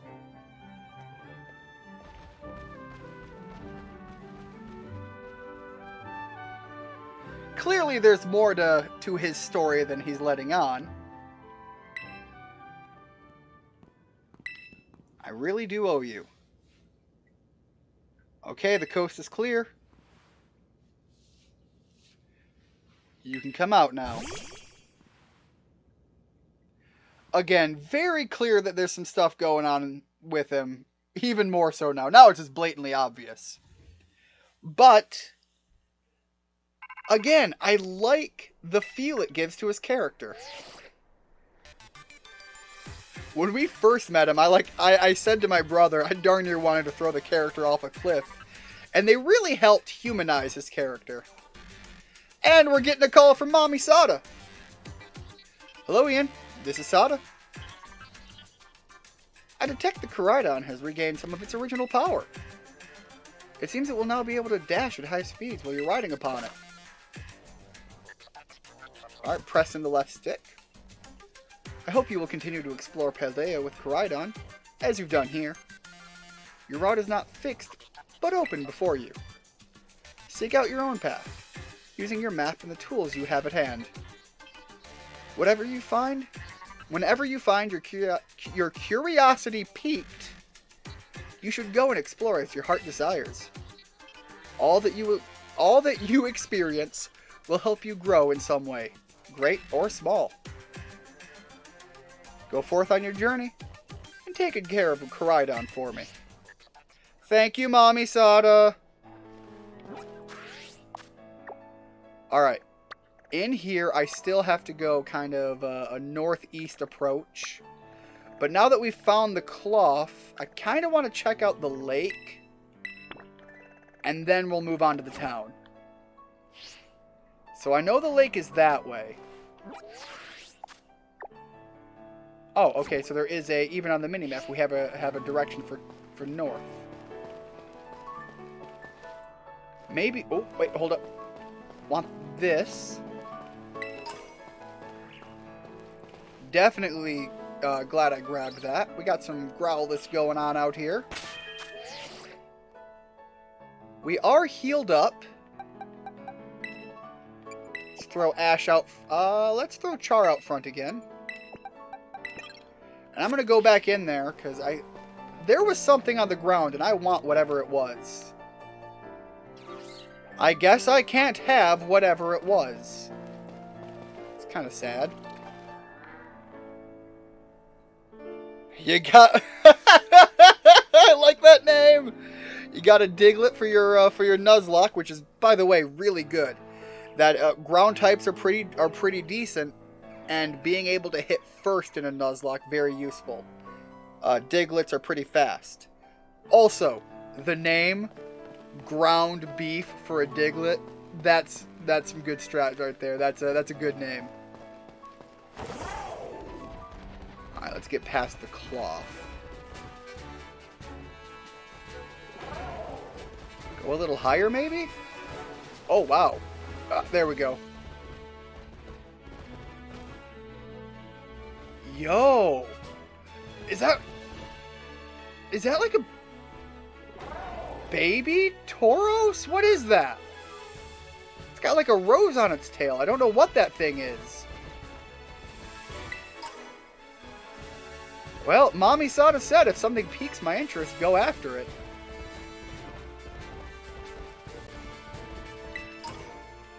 I mean, how do I get over there, though? Check the map.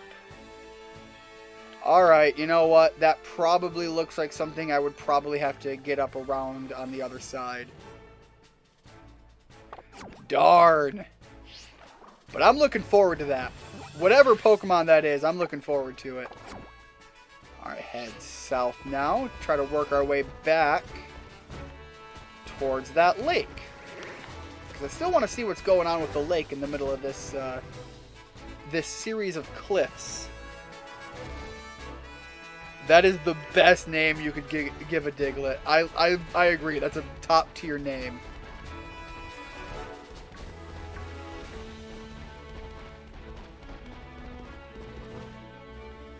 Alright, grab the Pokeball up here.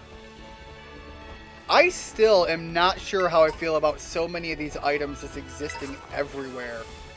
Like, I legit like it, but it still confuses my brain. My old man brain who thinks back to all the years playing Pokemon.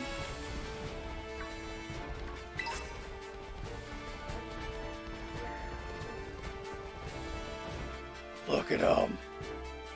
And they're just running around enjoying their best lives.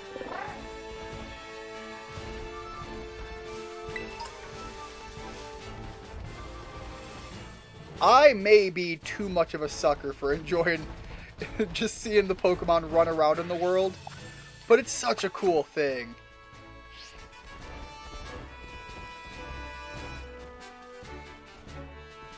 Huh. Right. I don't want to fall down then, because I won't be able to get up that way. How am I going to get over there? Okay, so I'm going to change it and go towards the town. Because obviously this path kind of cycles around, and I could go there from the town, but not from within here. Even this path looks to be blocked off in some way. Did I mark the town? Alright. That does help me navigate more directly the path I should be taking. Also, gives me a little bit of a self-justification to take that drop. And work around to this terrestrialized Pokemon over this way. Whatever Pokemon it was. Oh, it's a terrestrial den.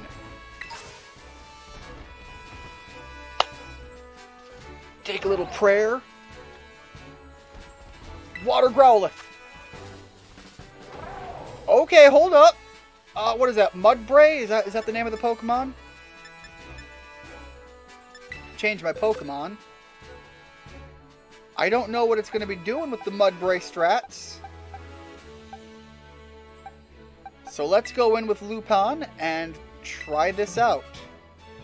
It's not a Pokemon we've come to before, but it's not one of the new ones either. So I'm more okay trying this one out.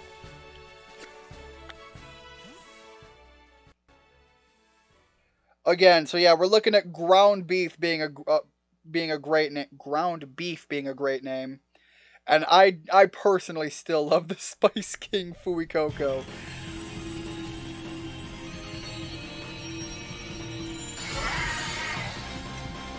Yo, hold up. What was that typing? Yo, they're coming in with some good Pokemon too. Is that a Psychic type? That's interesting. Is that what the eye is? Alright, in a Terra Raid battle, you'll try to defeat a Terra Pokemon within a time limit. If your Pokemon is knocked out, it will be revived after a while, but you'll also take a time penalty, so try to avoid letting your Pokemon faint if you can. You can also perform... Oh, excuse me. A special action in Terra Raid battles, cheering. By cheering for your side, you can do things like boosting the stats of your Pokemon on your side or helping them recover their health. Alright, so I'm glad I went in with the Pokemon I did, because we do have access to Bite.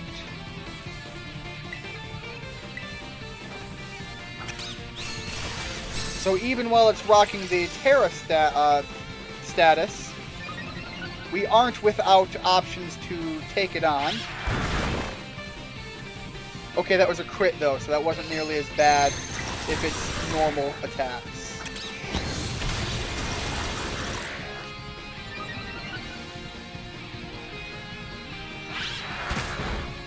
Yeah, the double kick, that kinda hurts.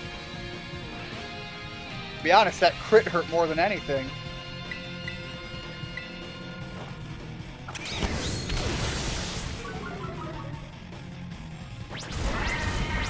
Alright, Bulldoze is a good move. It's gonna be able... I think that...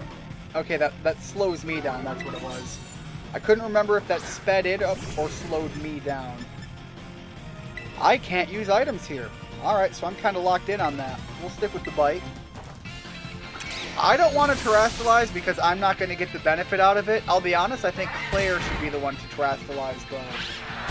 The Bug type moves, if it Terrestrializes into a Bug Pokemon, or the Bug element, it will make the Bug moves that much stronger.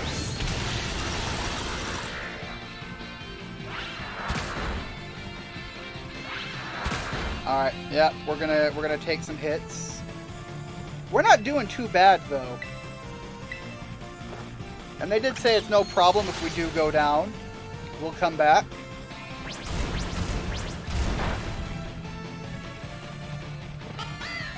So we'll take the little bit of a pain right now. Oh, it's on a timer. Interesting. And we come back at full health. I should see what the cheer does while we're here wailing on this guy. Especially now that we're getting near the end of it. Let's see what the cheer does. Oh, okay, we can heal, or that's good to know. Let's heal up because everybody else is hurting a little bit. Let's help get that health back up. Nice. Okay, that it works really well too.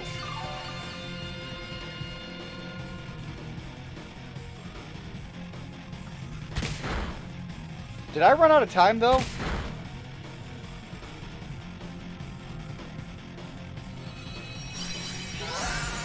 Oh, okay, it lost its terrestrialized stat. Let's give it a shot. The Terror Raid battles being on a timer is very interesting. I like that addition.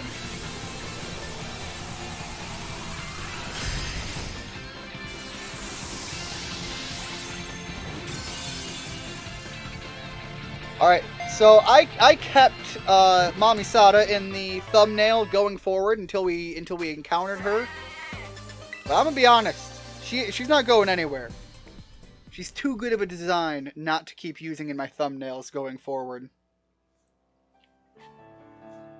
I just realized that I had her in the thumbnail for the last two, and frankly, I'm gonna leave her there. This Pokemon covers itself in mud that it has regurgitated. Oh! Alright. The mud won't dry out, even if it's exposed to the sun for a long time. Mudbray, that's a weird choice, but you do you. Get in the box.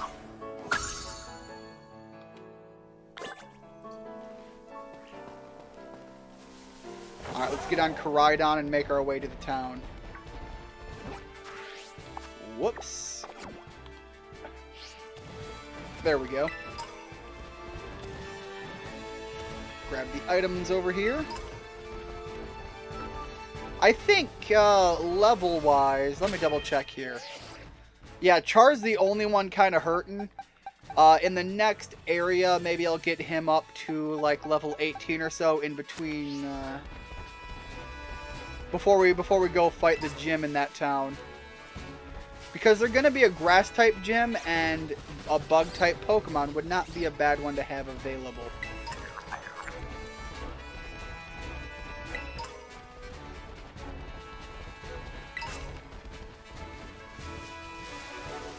Getting a lot of good items here, though. And a rare candy. Nice.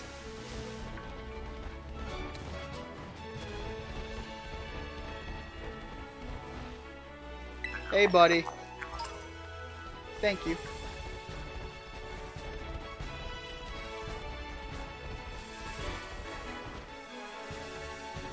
Please. Look, whoop. Oh, okay, I was just gonna go grab the item, but if you want to take him out, go for it.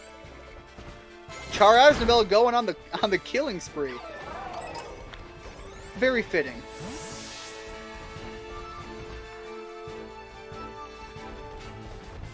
Let's work our way around the wild Pokemon here.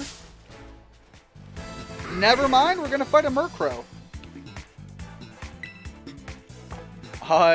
Not with the bug type, please. Let's get our Winnie the Pooh out there and have our stuffed animal throw hands with a bird. I'd imagine, just given the nature of this Pokemon, it's gotta learn Thunder Punch, right? I'm just not there yet. That just sounds too fun not to have, though. Alright, did a little bit of damage. Let's see if we can't catch this Murkrow. Put it in the box.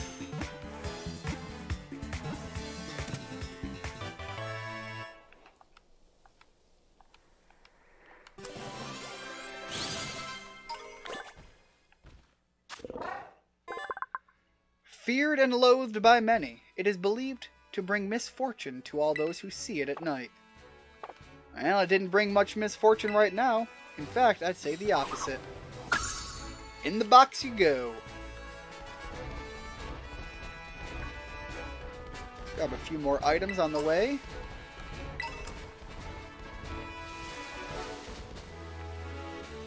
Alright, that's another Pterodon. We're getting a lot of those. We're seeing a lot of those as we go around. It looks like that must be what these all are indicating. And I suspect that means the element is going to tell me what the terrestrial would be when I challenge it. It's kind of a cool feature. I still haven't found that new armor guy looking Pokemon. That is showing up on the mini-map a lot. But I just haven't seen him yet.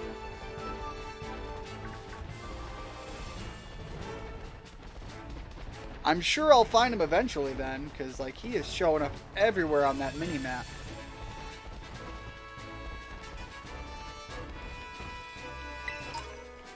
Alright. This over here is too obvious. Get in there. The little spider bug that could. Cut him off. Take him out. Good job.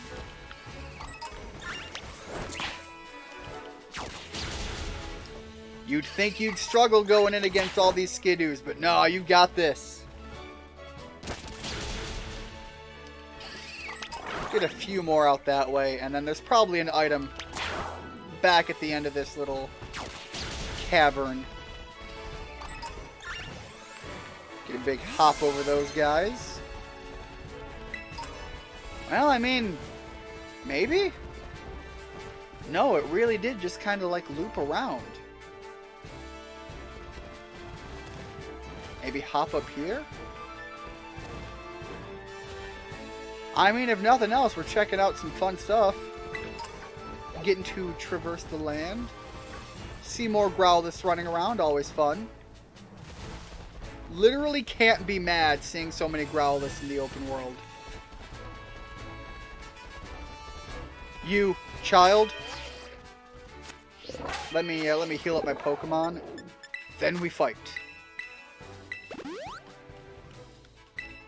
Come say hi, come say hi. Or, how about we throw hands? Speaking of throwing hands, this Makuhita was trying to sneak up on me. Amiya the student. She really looks like that girl from the Wreck-It Ralph movie.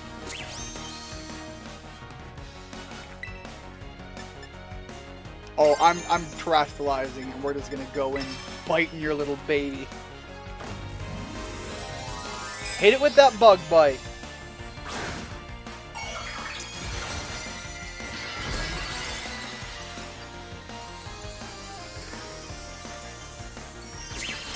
From what I understand, this should make the bug move even stronger. Yeah, go ahead, the little sweet kiss. Darn status element. Confusion is a very annoying one.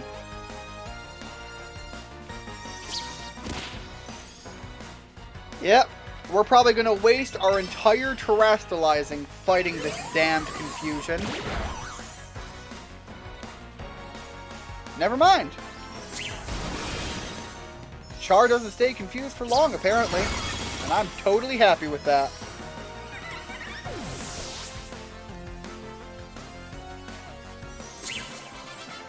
$300 experience. Wow. And level 16 is a good marker. Let's see if we need to hit 2 more. Yeah, alright, we're getting the evolution. What do you become?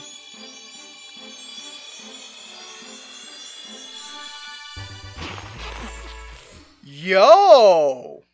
Alright. The Spidops. I'm not sure what to make of you.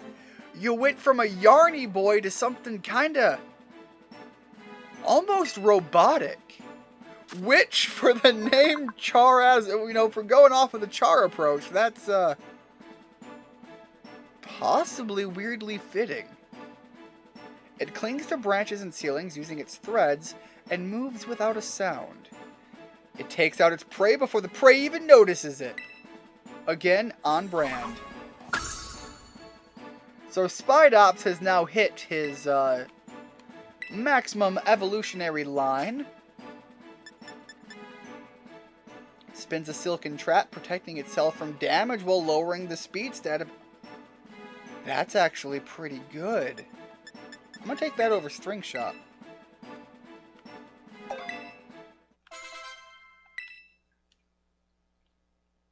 Alright, but now that I have seen what Char can become, let's take a look at some of the other new Pokemon we've managed to get. I want to know what Nimble turns into, and I think this seems like the kind of Pokemon that would evolve.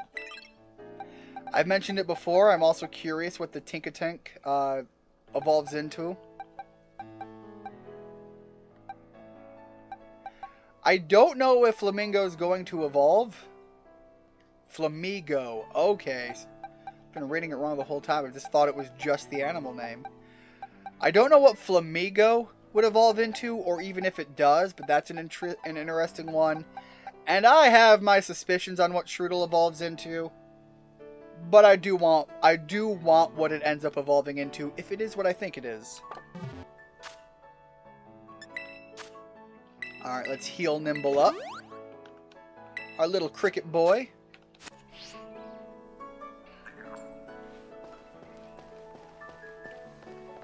Grab a few items.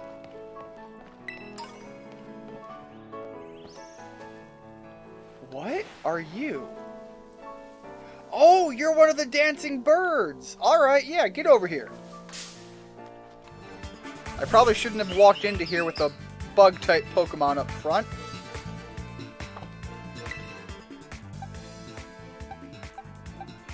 It's Birdo, so let's swap into Ash. Ash can definitely handle that. Especially since I want to catch it in the first place.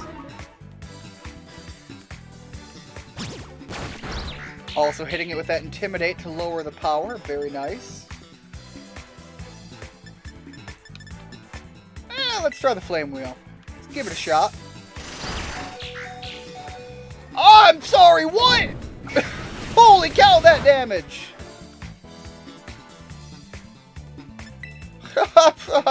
Oh boy! Alright, we'll send out Wet Bones. Okay.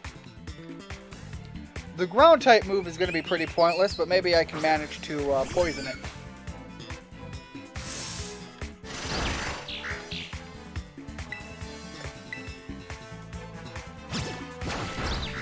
Man, this Orichalcoo is not playing around.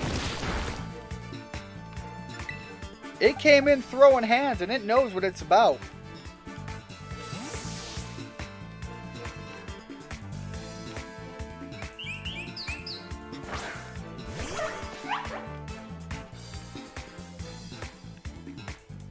Alright, well the Baton Pass is a basically tossed out turn, and I'm okay with that. Really gives me some breathing room. I know I could knock it out probably with the Thunder Shot, but I want to catch it, so gotta play it slow and steady. Also, level 17, that's pretty high. I didn't realize I traversed into such a stronger area that fast. Let's put you in a Pokeball.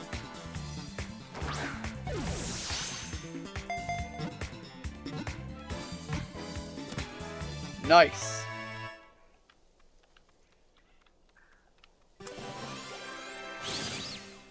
Man, that experience flying up everywhere. This Pokemon is incredibly popular, possibly because its passionate dancing is a great match with the temperament of the Paldean people. Absolutely. Kind of really like that. I forgot that they have their own elemental typing, and I forgot it's part fire. I was focused more solely on the flying aspect when I hit it with the flame wheel. Alright, Nimble's still doing good, so Nimble can come up here and deal with some of these guys. Yeah, get in there, big hoppy hoppy.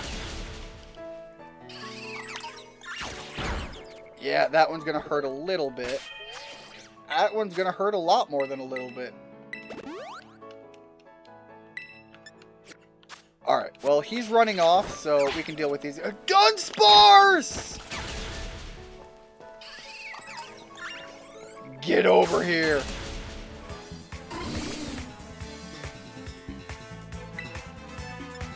Alright. Dunsparce, if I recall, is traditionally pretty weak. But I think it's kind of tanky for what it is.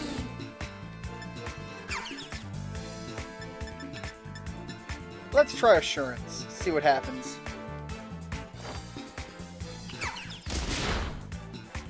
Alright.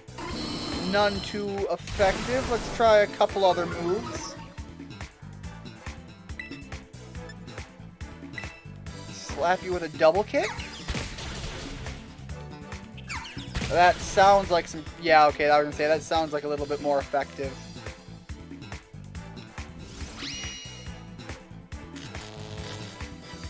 Dunsparce just looked at me and paralyzed my Nimble boy. Was Nimble a boy or a girl? I didn't pay attention.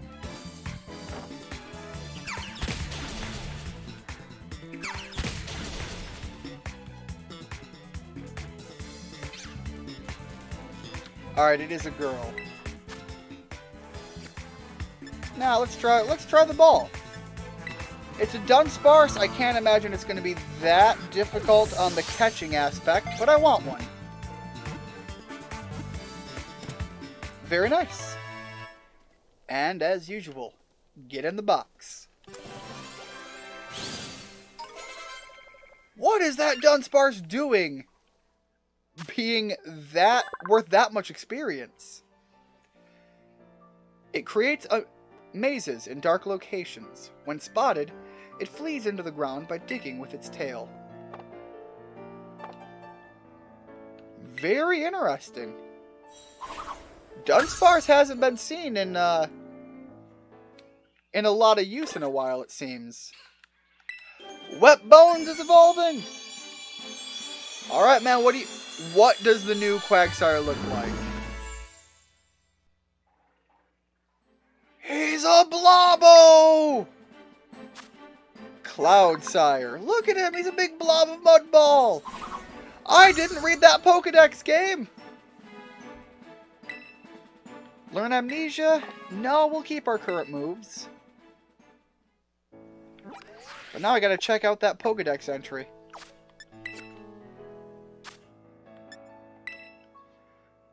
Look at that picture! Alright, let's take a look. When attacked, this Pokemon will retaliate. Also, it's an entirely new Pokemon. It's not just the regional. It's its own thing. It's not a Quagsire. When attacked, this Pokemon will retaliate by sticking thick spines out from its body. It's like it's like those little blob slime guys from Elden Ring.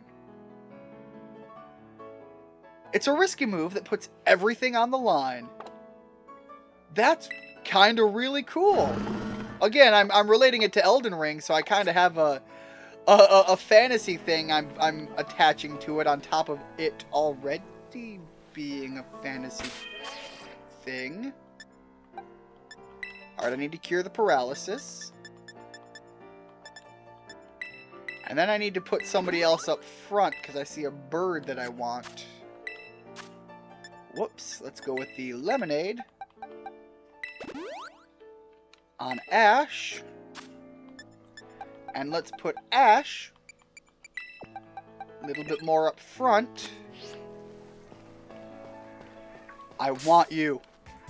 Again, I like regional birds. Get in the... You might even go in the party. Squawkabilly!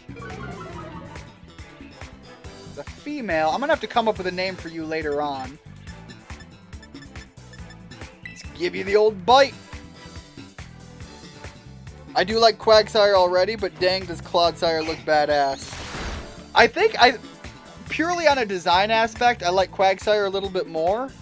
But I like the distinction, the difference, the fact that it focuses so much more on how the Wooper in this area is already so vastly different, and it shows that shift in focus in its evolution. And I do like it. It's a fun design. But I'm just picturing like seeing that thing like in some swamplands. I like it. I do like it.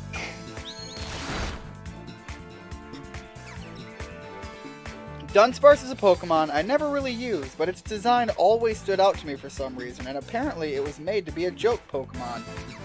I didn't know it was made to be a joke Pokemon. There was a lot of rumors around the time of Generation 2 that supposedly there were plans for Dunsparce that never came out in the development. And as such, Dunsparce was put out as kind of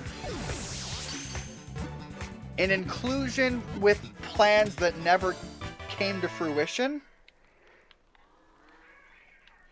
And then there were rumors that Dunsparce was eventually going to get an evolutionary line in later releases as well, but that it didn't get them again because of now it becoming such a running joke.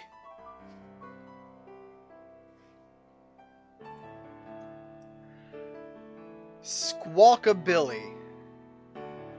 Blue plumage. Alright, I know it's not a grass-type Pokemon, but Squawkabilly, Rockabilly, blue plumage, the music theme, I was almost thinking of naming it Bluegrass. But maybe the little hair thing going on, maybe we'll go with Elvis. The largest of their flocks can contain more than 50 individuals. They fly around towns and forests searching for food and making a racket. You know what? Elvis was a man that did enjoy his food times. And I hear the man was known for making quite a racket. We're gonna go with Elvis. Whoops. No! Add to my party, yes. I hit B one too many times and it just punished me for that. Alright, he is the flying type. We're going to replace Wet Bones with him.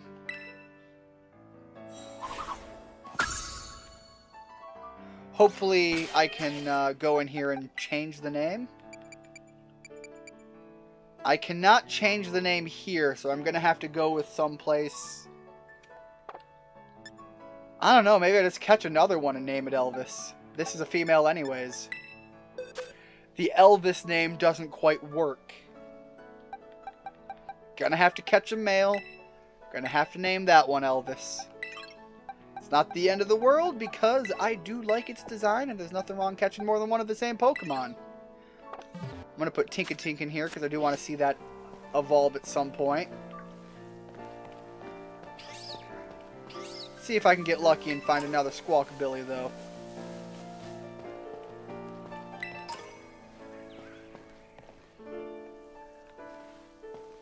Got some more of you guys running around down there. You're such good experience. I could just go fight some of you. Is that one green?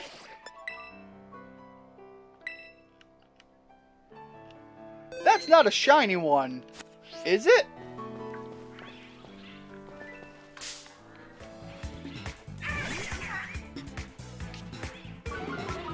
Is it?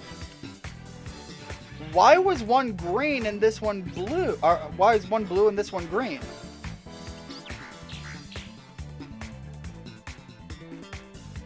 Are there a bunch of different colors of these?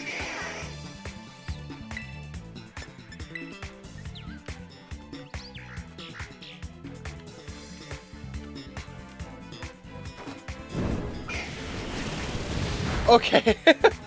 Thank you, Richard. Squawkabilly comes in 4 different colors. Well, now that I know that this one's a different color, I want this one too. Although we still haven't found one worthy of the Elvis moniker. I guess I'm not catching this one. Wow, that second hit was way stronger. Hash coming in here like, yo, you don't just survive that. Oh, got a couple more Cyclizars down there.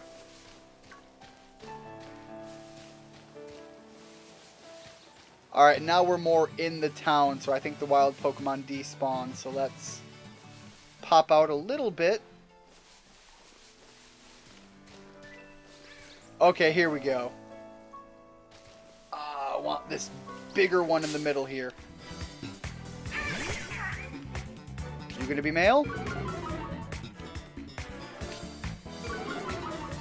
Alright, now we found the Elvis. I can make use of this one.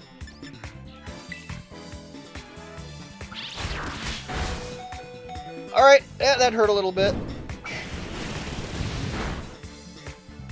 That hurt it a lot a bit more. Alright, get in the ball. Join the party.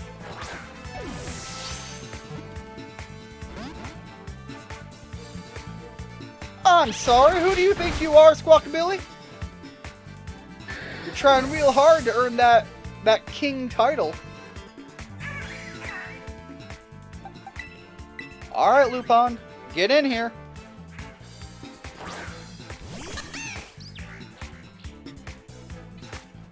Alright, let's try that again, because frankly, I don't think I could hit you without ending you. That's right. Although that Pokeball is way flying right now.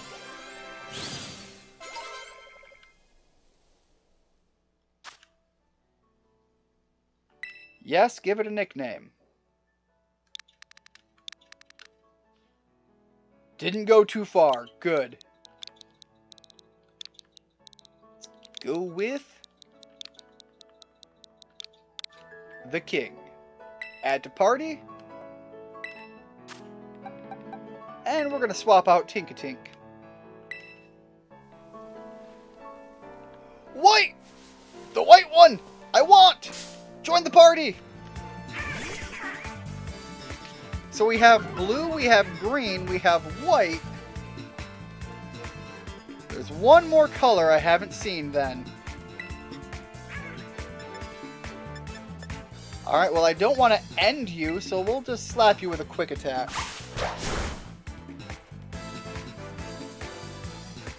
And clearly I need to still catch a green, because I blew that last time.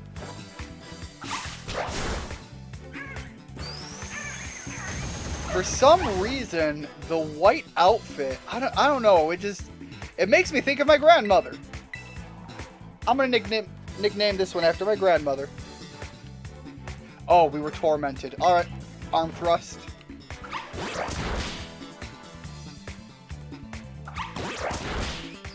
Okay, slow down.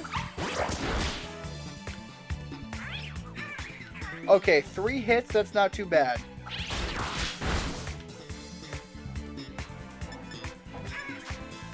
Throw that Pokeball. Yellow is the 4th color. Thank you for that, Arcane.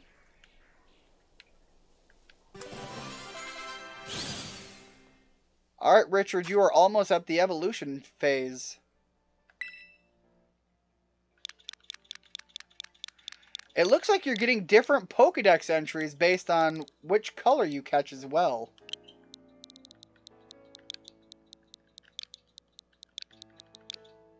Naming it after my grandmother. This Pokemon dislikes being alone. It has a strong sense of community and survives by cooperating with allies. So yeah, that's a completely different Pokedex entry. And let me do some healing up here.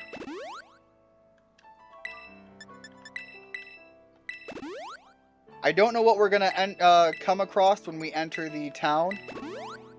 I don't know if we're going to be forced into a battle, so I want to have a little bit of healing done. That should at least be good enough to set us on a decent path. Set us on a decent path going into town.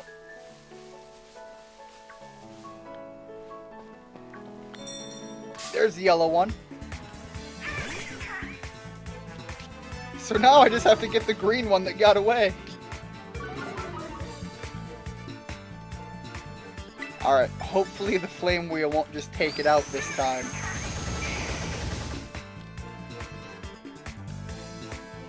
Yeah, that's gonna... Okay, we're good, we're good. We were tormented, I can't do that. We were tormented, I can't do that. I'm slapping the A button a little too rigorously. Oh, Barb's your mom's name as well. Go figure. Little fun in between. Alright, hopefully this flame wheel doesn't take it out. Alright, but now we're burned. Could be bad. Okay, not enough. Good. Let's throw that Pokeball.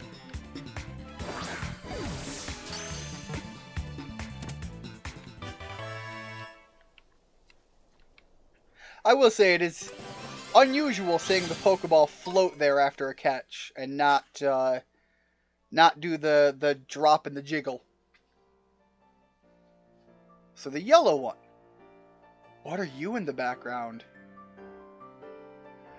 These Squawkabilly are hot-headed, and their fighting style is vicious. They'll leap within reach of their foes to engage in close combat. That's really cool that they get different Pokedex entries based on, and seemingly different personalities based on the color. What are these little mousies? The Tandem Moss!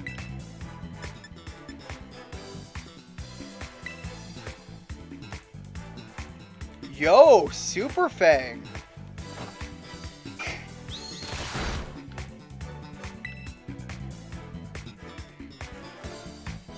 Little cautious on the bite, but I'm gonna try it again anyways.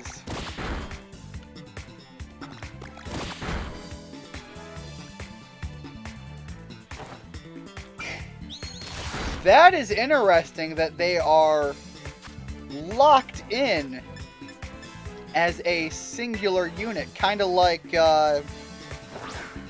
Phalanx was. Despite having other Pokemon that will do something similar like Plusle and Minun, but are two separate Pokemon.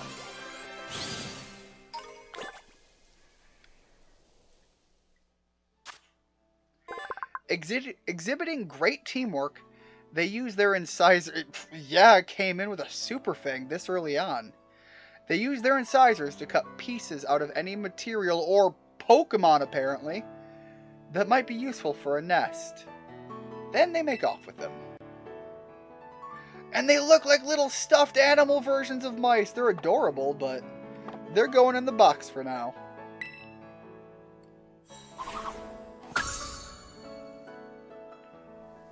Also, it looks like either there's another Pokemon next to it that doesn't evolve, or they themselves will evolve. I don't need to pop that when I can instead do a fresh water. Actually, I'm probably better off using the fresh water here and still super potioning on Ash. Alright, I'm going to look for a green one of these guys because I got to see what his Pokedex entry says now. Now I'm intrigued on what the last of the flock color will look like. And frankly, it's a pretty easy thing for me to cycle the Pokemon in and out. Because I can just kind of run over here, trigger the town area, and then come on back.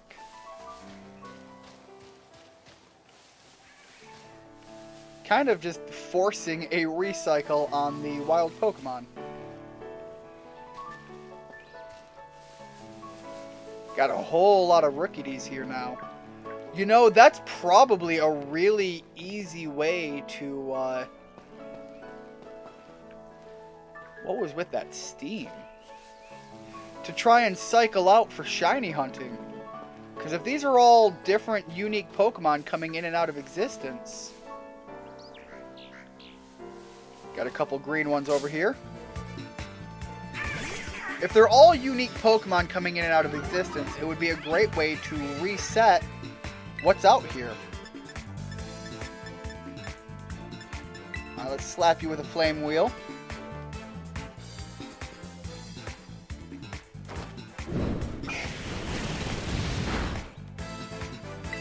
Now we'll try following that up with a Bite instead.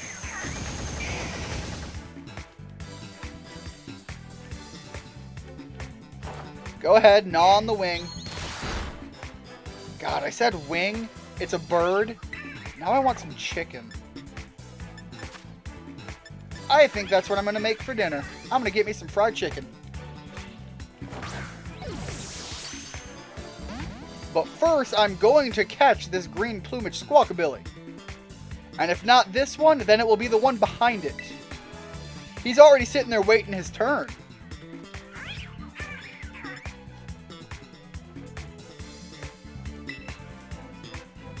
If you go down, you go down. If you don't go down, we'll catch you.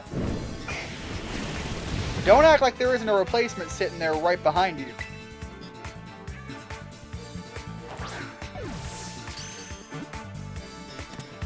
Alright, Gods of Fate has spoken. You get to stay.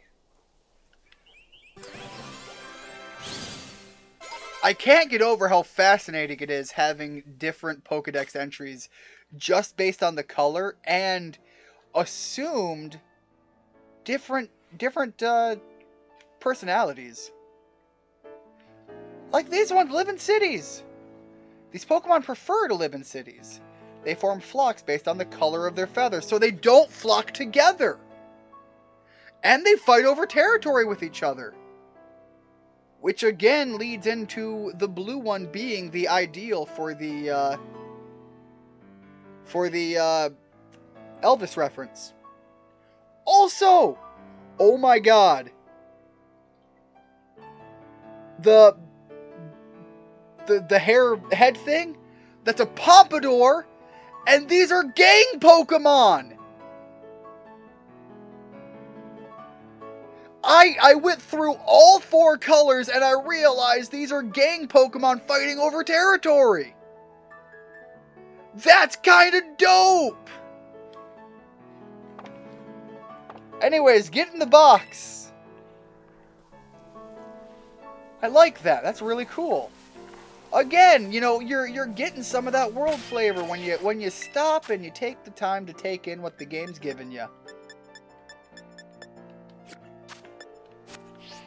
Alright, let's get into town, though. I need to stock up on some more potions, and I need to heal up a little bit. That completely went over my head up until that final Pokedex entry.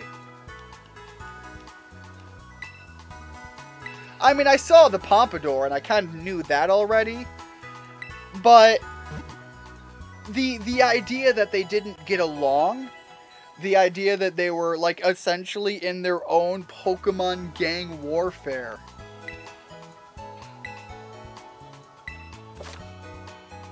You may sometimes see Pokemon icons on your map. When you do, it means you may be able to find those Pokemon in the area. So it doesn't necessarily mean that they're doing a mass outbreak. It just means that you're more likely to find a Pokemon listed in the picture in the area. Which is also why, just because I saw them doesn't mean I was going to see them there. It just meant they were a possibility. That is a nice distinction to understand. Terra Orb is charged. Let's see what we have in here. Buy a couple of potions. Of this, we have to use our cash. I only feel like I need 5. At least right now. And I also think I have a few things that are worth selling. Frankly, I could sell most of these. However, again, given my brilliant Diamond Shining Pearl Nuzlocke run, I have learned the value of those items a lot more than I did before. Forgot I had some experience candies too. Not selling any of those. Alright, here we go. Sell the Stardust for some cash. And the Rare Bone. Nice bit of money to restock my supply going into town. However, I will go into town next time. I think I'm going to wrap up the stream here. I've already gone an hour further than I originally intended, and I'm starting to feel a little hungry. Haven't had lunch at all, so... I know I mentioned at the start of the stream I had some oatmeal, but that was technically my breakfast. I woke up late. Anyways, thank you so much for stopping in, everyone.